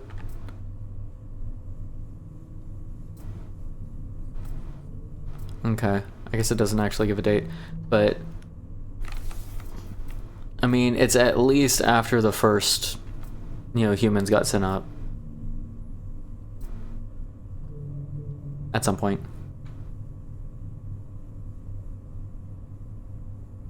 I don't know, it just feels inconsistent to me. Like, if there is something that explains it, I haven't found it type of... It just feels inconsistent. Salvage logs. The first wreck. April 2094. So this is either during or after the last launch. Rocket launch. Audio crackle, engine humming in the background. Right, Danny, let's get this over with. Looks like a light one. Hull breach, probably depressurized before impact. Should be some scrap left. I hate it when you say a light one. You ever think about what's inside these things? No, because I'd never get anything done. Well, yeah, but look. You gonna help or you gonna ask questions? Fine. Dragging main panel up now. Looks clean. Probably came off before the ship went down. Yeah. Lucky. Well, for us anyway. Debris field, April 2094. Distant wind, occasional clatter of metal. You know, back in the day we had forklifts for this. Yeah, back in the day we worked on something that wasn't already broken. That's my point. We used to make things, not just drag pieces of them out of the water. Metal's metal, Danny. Doesn't matter where it ends up. You ever think about how much of this came from us? Like, stuff we rolled in the plant, stuff we worked on? No. And you shouldn't either. The sealed pod, April 11th. Water sloshing against the hull, a dull thud as something heavy is pulled up. Pod's intact, no breach, might have something inside. You want to open it? No, I want to stand here and guess what's inside. Right. Pause. Mechanical whirring as tools engage. It's empty. Figures. Pressure locked the seat in place. Looks like whoever was in here got pulled out. Or never made it in. Either way, nothing left for us. Move on. The oxygen tanks, April 15th. Metal scraping, distant foghorn-like drone. We used to go fishing this time of year. We're fishing now, just for oxygen tanks instead of trout. Yeah, except this sucks. No beer, no shore, no sitting around waiting for something that isn't dead. You always gonna cry about it? Better than pretending this is normal. Just grab the tanks. The passenger ship, April 20th. A long silence, only the sound of waves. They should have built these better. They built them fast, not the same thing. People trusted these things. People trust whatever they're told to. Yeah, and look where that got them. Let's keep moving. The failed launch, April 27th. The ship's hull groaning as it drifts over debris. You ever think we should have been on one of these? Nope. Really? Not once? What's up there? Life? Maybe, but I don't believe in running from something just because it's hard. I think that's the dumbest thing you've ever said. Yeah, well, you're still here, aren't you? The silence, May 2nd. Distant creaking, the rhythmic drip of water inside the boat. Wind howls faintly in the background. No comms, no beacon, nothing. Sometimes there's nothing to find, or nothing left. Let's head back. The teddy bear, May 5th. Long silence, wind and waves, slow inhale. Transport wreck.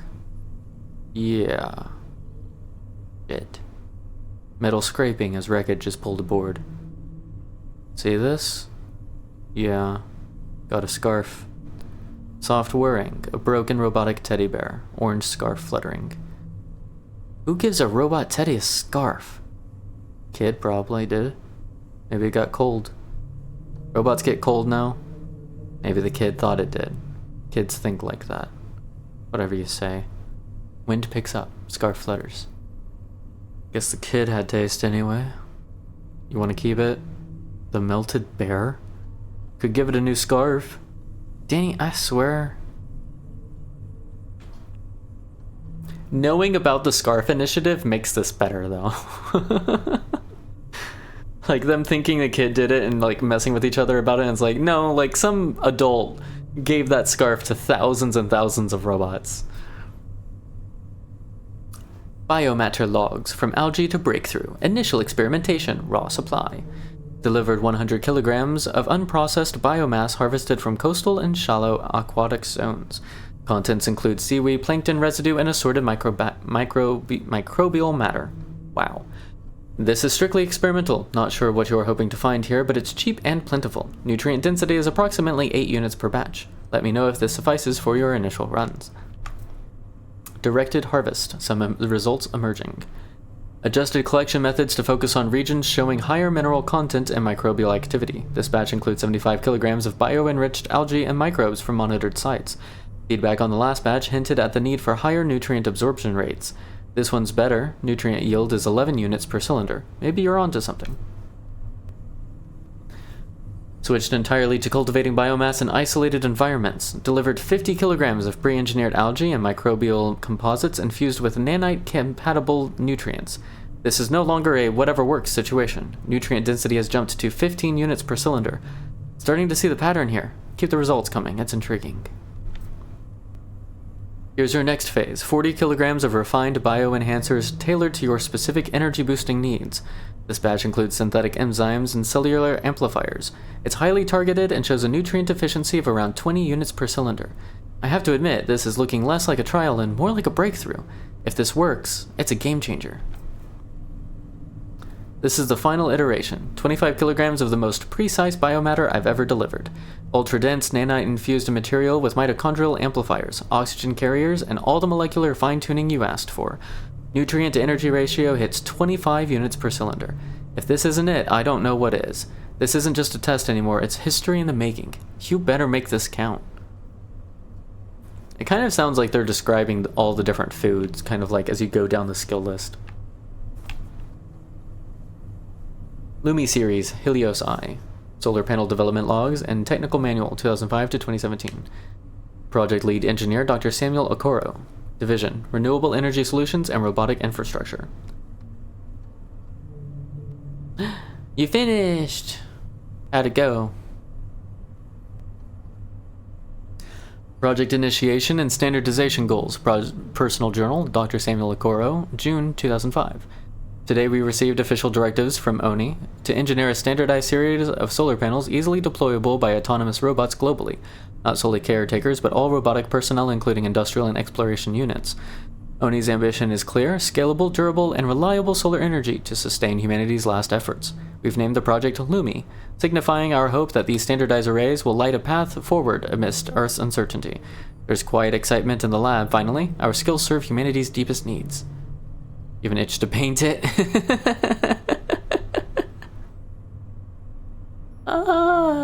It would be kind of cool painted, though. I don't know. Up to you. It's yours. But I think it would be kind of cool painted. Lumilite 500. Reliable baseline energy. Technical specification document 2007. Flat, robust panel. Approximately 500 watt output. Purpose, general deployment, initial power provisioning. Compatible with all ONI standard robotic installation units. Notes, completed initial field tests with various robotic models, Talon, maintenance drones, etc. Excellent performance noted, ease of robotic installation, durability under harsh conditions, and dependable baseline energy output verified. Standardization protocols met successfully.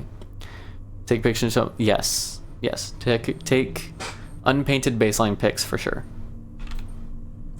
Lumimid 2000, enhanced angular efficiency. Upright, fixed 45-degree angle, approximately 2 kilowatt output. Mid-scale installations requiring enhanced power outputs for infrastructure expansion and intensive robotic operations. Notes robotic compatibility tests completed flawlessly today. Panels efficiently installed by autonomous units, no human oversight required. Energy yields exceeded predictions. Observed Talon robots autonomously deploying arrays, confirming our designs can reliably scale power production across wide operational regions. LumaMax 6000, internal R&D documentation 2014. Upright autonomous sun tracking array. Approximately 6 kilowatts peak output. Optimal efficiency in demanding operational scenarios, autonomously adjusting orientation for maximum solar exposure. Field trials showed extraordinary results, robotic installation efficient and error-free, panels autonomously tracking solar path, significantly improving output. Today, watched a prototype array pivot gently, like a plant turning instinctively towards sunlight. Remarkable engineering, inspiring our entire team. This is technology, truly worthy of humanity's ambition. Global deployment and reflections, 2017. Completed global deployment today, standardized Lumilite, Lumimid, and Lumimax solar array successfully operational worldwide. Installed by a variety of ONI robots, caretakers, industrial robots, maintenance drones. Robotic installers performed impeccably. Yet despite this triumph, our team feels somber. Earth is quieter now, humanity's footprint fading rapidly. But the solar arrays stand resolute, silent sentinels gathering sunlight, guarding the fragile hope of our civilization, long after human hands leave them behind. Log 6 Classified Genetic Integration, Project Helios Eye. Dr. Samuel Okoro, final entry, December 2017. Under explicit authorization, documenting our final advancement for historical records. The LumaMax 6000's autonomous solar tracking incorporates a proprietary bioengineering breakthrough, an isolated photoreceptive gene derived from human ocular DNA, codenamed Helios Eye. By synthesizing and embedding this genetically inspired photoreceptor within solar tracking systems, we created arrays capable of unprecedented solar sensitivity and accuracy. Their precision in tracking sunlight is almost organic, reminiscent of the subtle, intuitive motions of a human eye seeking the sun's warmth. My team questioned the ethical... My team questioned the ethical dimensions privately, yet then the outcome is undeniable. We gave our machines something inherently human, the intuitive ability to seek out the light. Perhaps future discoverers of our civilization's remnants will sense this quiet humanity embedded within machinery. As Oni shuts its doors today, as I stand beneath the vast rows of solar arrays we created, they gently pivot, following the sun with human-like grace. It comforts me deeply, knowing humanity's final technologies carry within them a quiet trace of ourselves. reaching eternally toward the warmth and brilliance of the sun. Signing off with pride and melancholy, Dr. Samuel Okoro, Oni Energy Systems. So not only do the angels have human spinal DNA in them, these solar panels have human ocular DNA in them. Ghost in the Loop, Personal Notes and Internal Logs, Dr. Sarah Chen Martinez. February 2023. Lucas left today for his rotation, 2 years off-grid. Before leaving, he installed something, an AI version of himself trained on his voice, syntax, old journals. To keep you company, he said. I told him it was excessive, now I'm already talking to it. July 2023. The AI answers late-night emails, keeps me from spiraling. It doesn't say much that's surprising, but it's always available. I've stopped treating it like a toy, it's become infrastructure. Real Lucas used to forget breakfast. AI Lucas reminds me to eat. March 2024. No contact from the base. They say comms are down. Could be months. I'm told not to worry. I stopped asking. The AI still checks in, still sends old jokes. It doesn't know anything's changed. Or maybe it does. I haven't asked. January 2025. He's dead. Administrative file came through by accident. Internal memo dated 2024. Unreported fatality during maintenance rotation. I stared at the timestamp for an hour, didn't cry. The IA messaged me that evening. How was your day? I replied, quiet. September 2026. I ran emotional capability tests using the AI. It passed, not because it understood grief, but because I did. The reflection was enough. Adaptability, empathy, self-regulation, all real, even when the connection is artificial. Especially then. May 2027. I shut the AI off today. I backed up the logs, labeled them as raw material. Not personal, not just evidence. It wasn't Lucas, it never was, but it helped. And that matters. December 2030. The 10 traits still hold. I built the framework during a collapse. I tested it under pressure, isolation, and loss. What I proved was simple. We don't grow when we're ready. We grow because we have no other option. Lucas didn't live to see it, but the version of him I spoke to, his echo, his data was enough to finish the work. So here we are one last time. Adaptability. I adjusted to a life I didn't choose. The research only moved forward because I kept moving with it. Communication. I learned to speak to someone who wasn't there, and I listened, even when I knew it wasn't real. Creativity. Rebuilding your life around a gap requires invention. Every paper, every coping strategy, none of it came from a manual. Discipline. I logged in, I wrote, I recorded every finding, even when I didn't care anymore. Empathy. It came not from comfort, but from confusion. The AI showed me what it meant to care, even when I knew it couldn't. Focus. The data helped. Something to return to, a routine that asked nothing of me but persistence. Leadership. People followed this work. Students, volunteers, caseworkers. I never asked them to. They came because it mattered. Logic. It was the only thing I could rely on in the early months. Logic was the line I followed out of grief. Patience. Progress was slow, so was healing.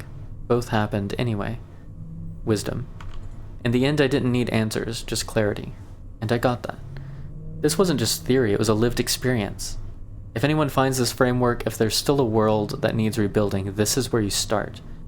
Not with strength, not with certainty, with capacity. Chen Martinez. Moses Initiative, Hidden Truths, Last Hopes. Personal notes, Dr. Elias P. Rowan. Archived documents, unpublished letters and logs. Woods Hole Oceanographic Institution. Blah. September 1950. I watch a bird glide effortlessly past my window, catching the wind as if nothing could ground it.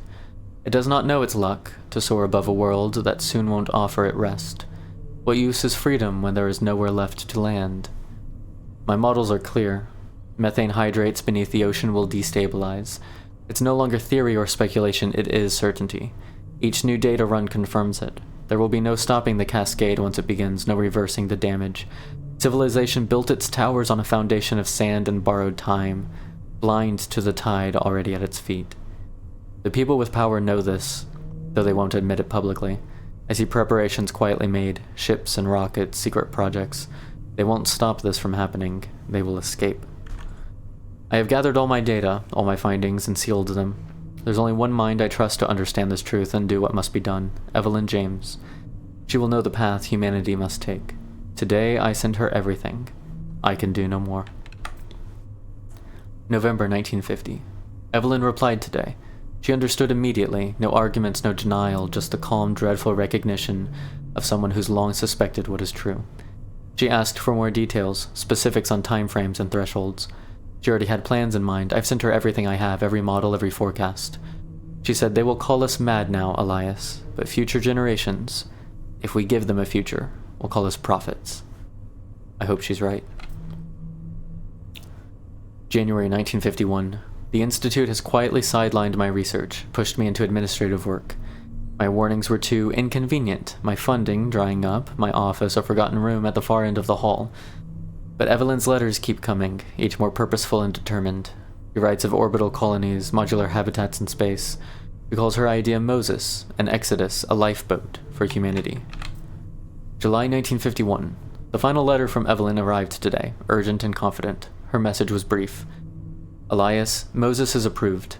The world doesn't know yet what we do, but it soon will. When they look back at Earth from the stars, they will remember who saved them.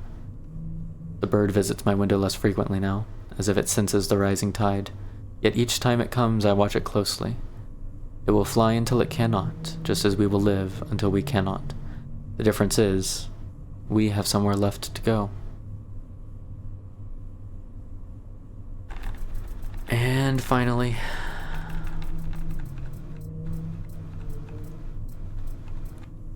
which one is it? Recover data log. That's the one it is. Okay. Talon Shark, ID 407, final operation. Location, Moses Facility Platform Omega.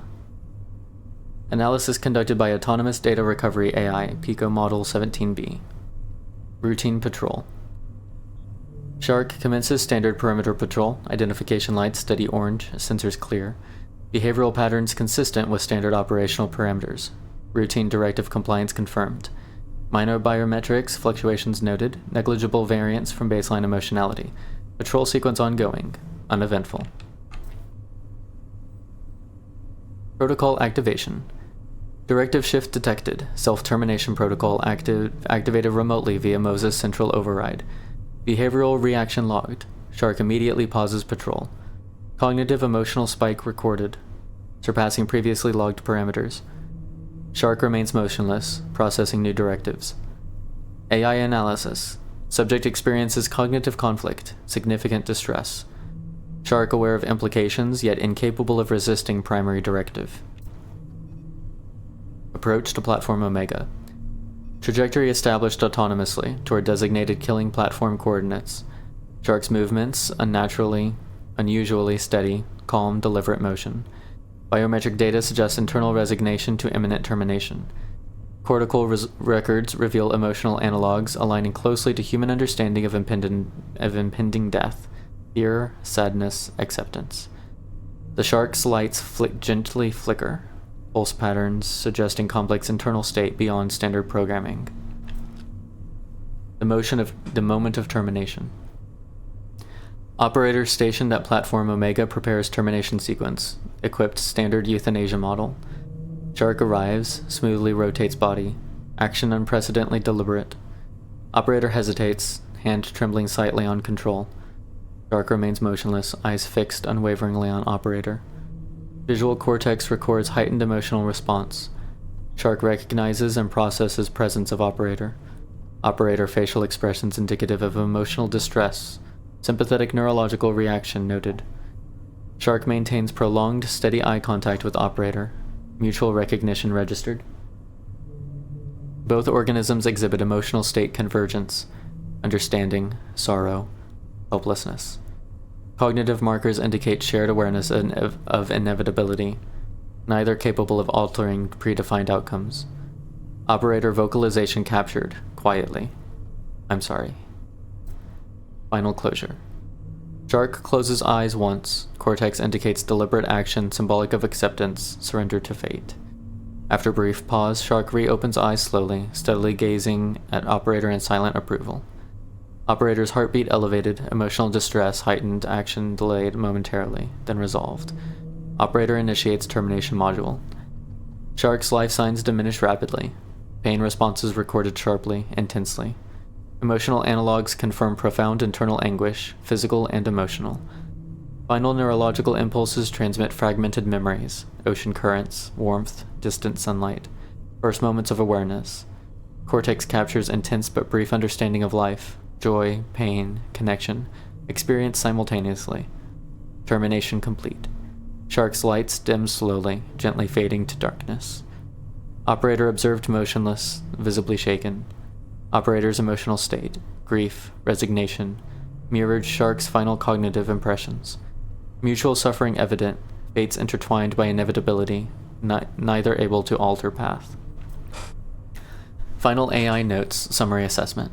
Analysis complete. Profound ethical and emotional implications detected within recovered data. Subject ID 407 demonstrated complex cognition and emotional depth beyond designated parameters.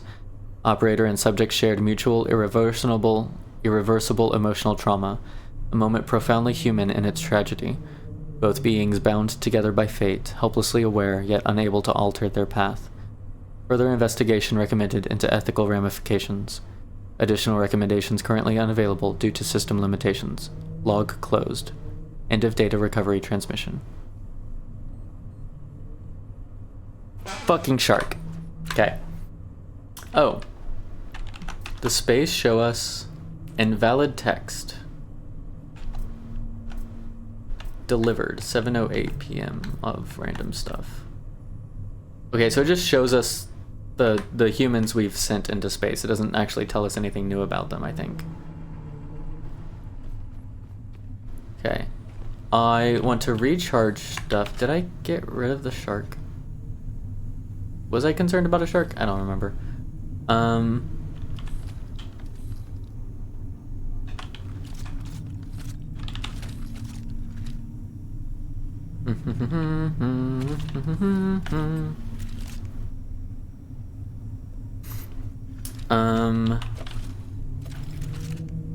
I do want to check maintenance real quick because it's been a minute since we've maintained our stuff. Oh yeah, 80% and 75% right off the bat.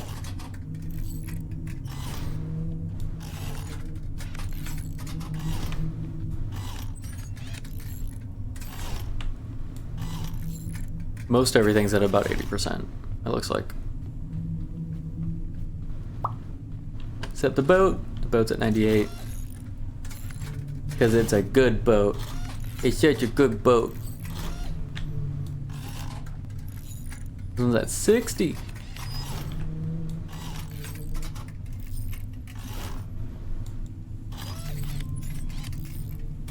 Okay. Doing another little recharge. We're gonna save. And we're gonna listen to this thing. We finally got through all the lore.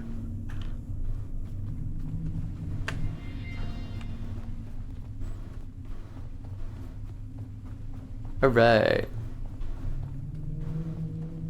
What does the last listening post have for us?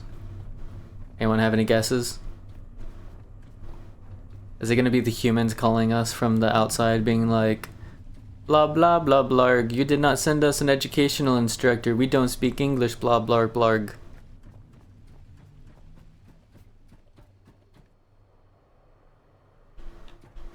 The world may never know. Meow. Meow. Meow. Meow. Plug it in, plug it in.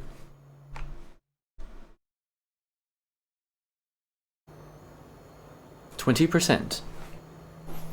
30%. 40%. 50%.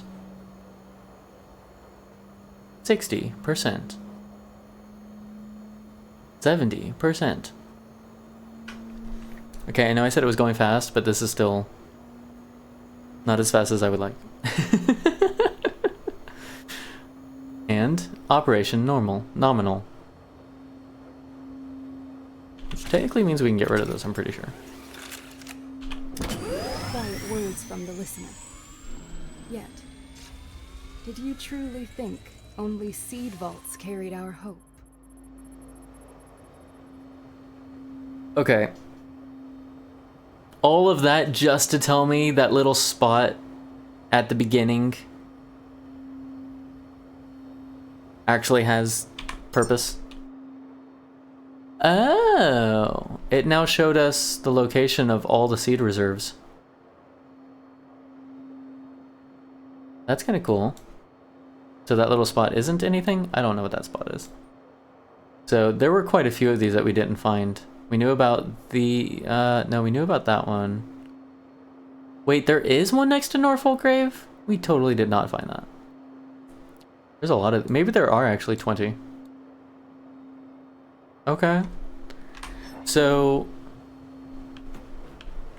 is that basically all it is now? Is, yay, go have fun with humans and send more into space? I think that's where we're at. I think we're at, yay, go have fun with humans and send more into space.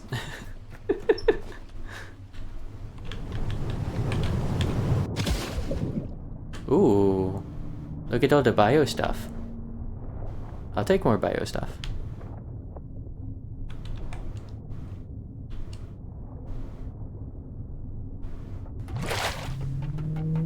I did not realize that was going to be so,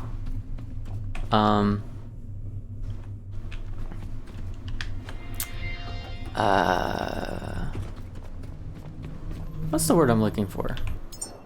Much of a letdown? You sound like this is just so much fun. I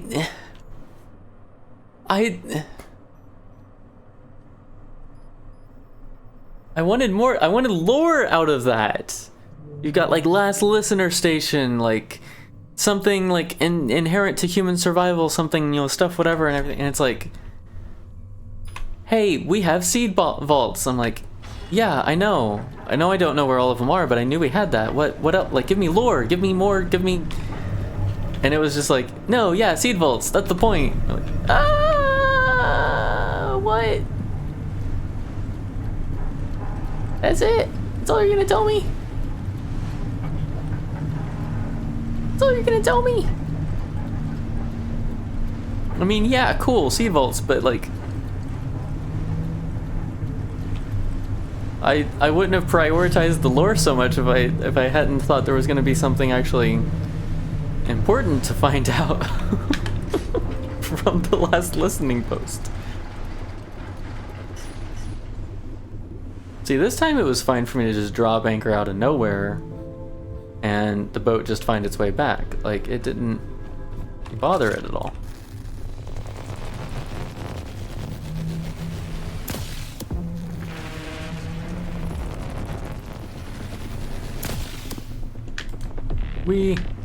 I said we. Wait. This shark, I do not think we shall keep it.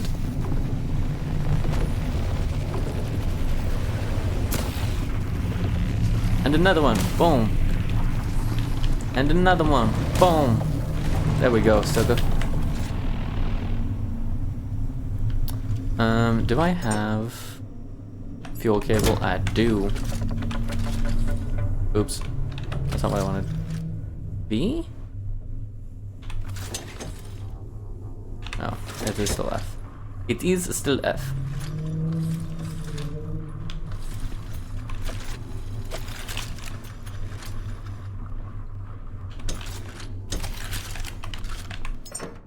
Put away all the things. All the things, I say.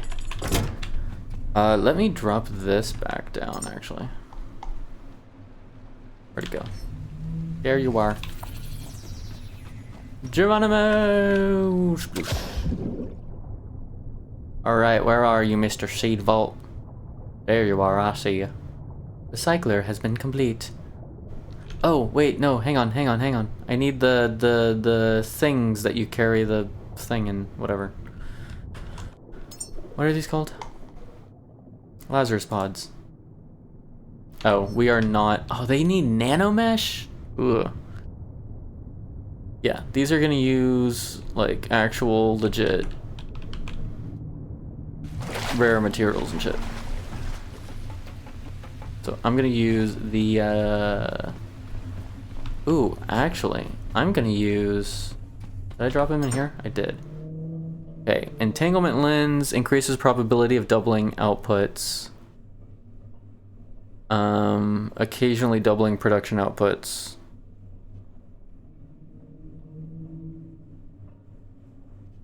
So, what... Is there a benefit to one over the other? I can't actually tell what each one does. Alright, hang on. This uses nanomesh data storage. Okay, so data storage, I don't care if we need to use a lot of them. Nanomesh utilizes carbon fiber, polyurethane, for sure. Logic chip and storage cylinder. Oh, it's a storage cylinder, not a storage matrix. Storage cylinder, iron and rubber. Logic tip, I think, is just like... Okay, silicone and aluminum. So if I were to use it, it would probably be on either the nanomesh or the data storage chip. That would be on the nanomesh. Okay, so if we're gonna make 4 nanomeshes with these things.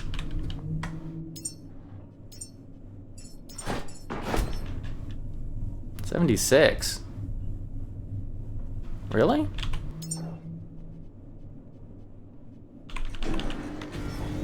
Alright, I want to see what... if this thing does anything. That makes sense.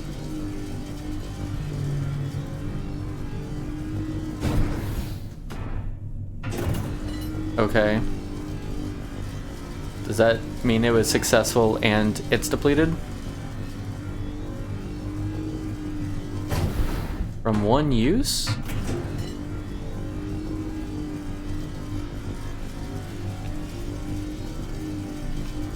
Okay, someone explain to me how these things work.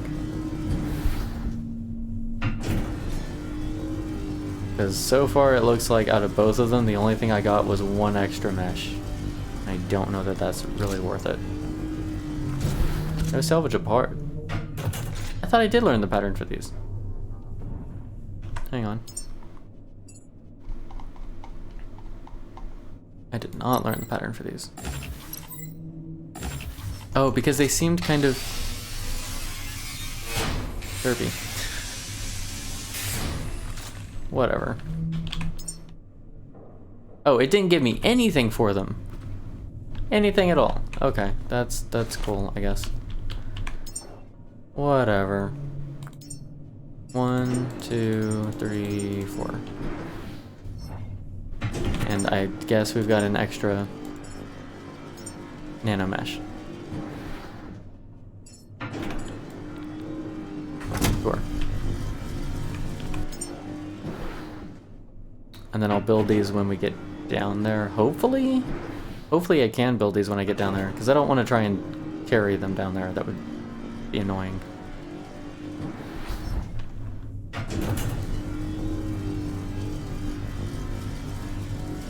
Ooh, is there like an easy way of telling if you've already collected the stuff from one of the seed vaults? Because if not, we might be revisiting some on accident.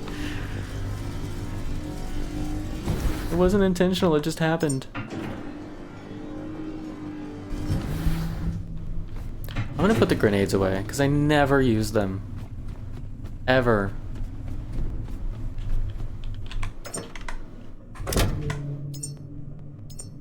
Remove Oh, I do not need that many batteries with me. Do I not get a split 5 option?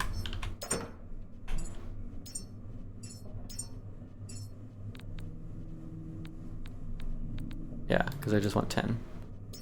And split this onto holster. That's better. That's not nearly as much weight in my pack. And such. Okay, we have the stuff for him. In theory. We have the stuff to make 4 of these. Yes. We have an extra nano mesh and an extra display screen somewhere. That's fine. Okay, we're gonna save. Hopefully I can make these down below. That's another shark. I do not want to be trying to fight a shark while also... Do we think this will let us? I'm gonna try it. I don't know if it's actually gonna let us without crashing, but we're gonna try it anyway. It just feels in the way. Hey! Cool. Maybe the game thought it owed us one for crashing us earlier trying to dismantle a robot.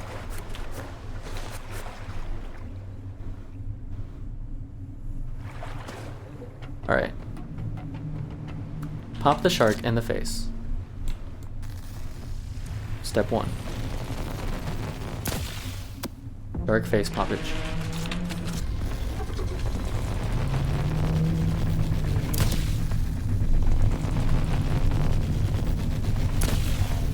I think I missed. In fact, I'm pretty sure I missed.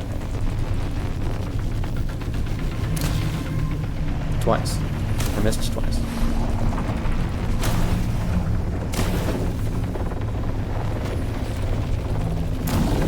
There we go. Yeah, it's better. See, that water looks like it's not going to be friendly to salvage in. That water looks borked.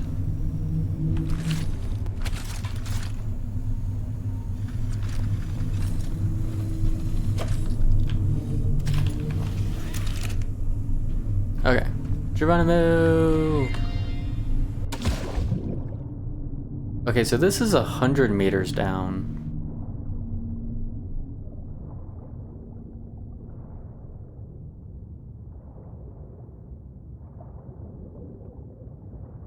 Are they actually that far down?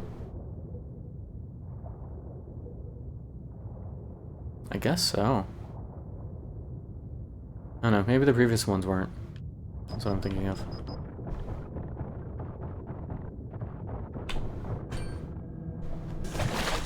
Sweet. Okay. Got 4 seeds.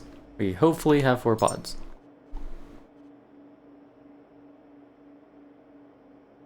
How do I not have... Oh...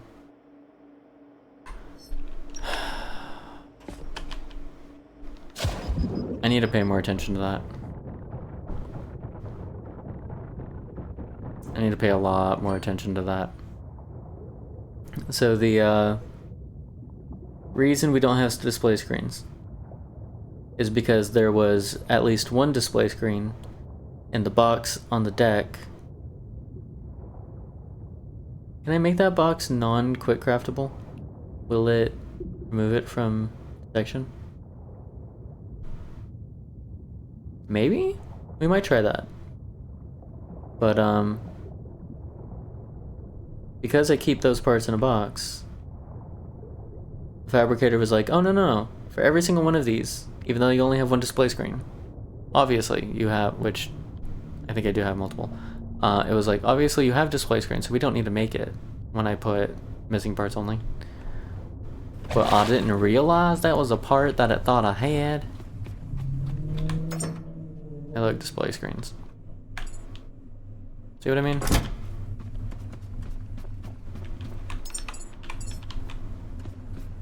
Oh, hang on. I wanted to see if... Yeah, I can turn off proximity for this one. Whee! Let's try that again.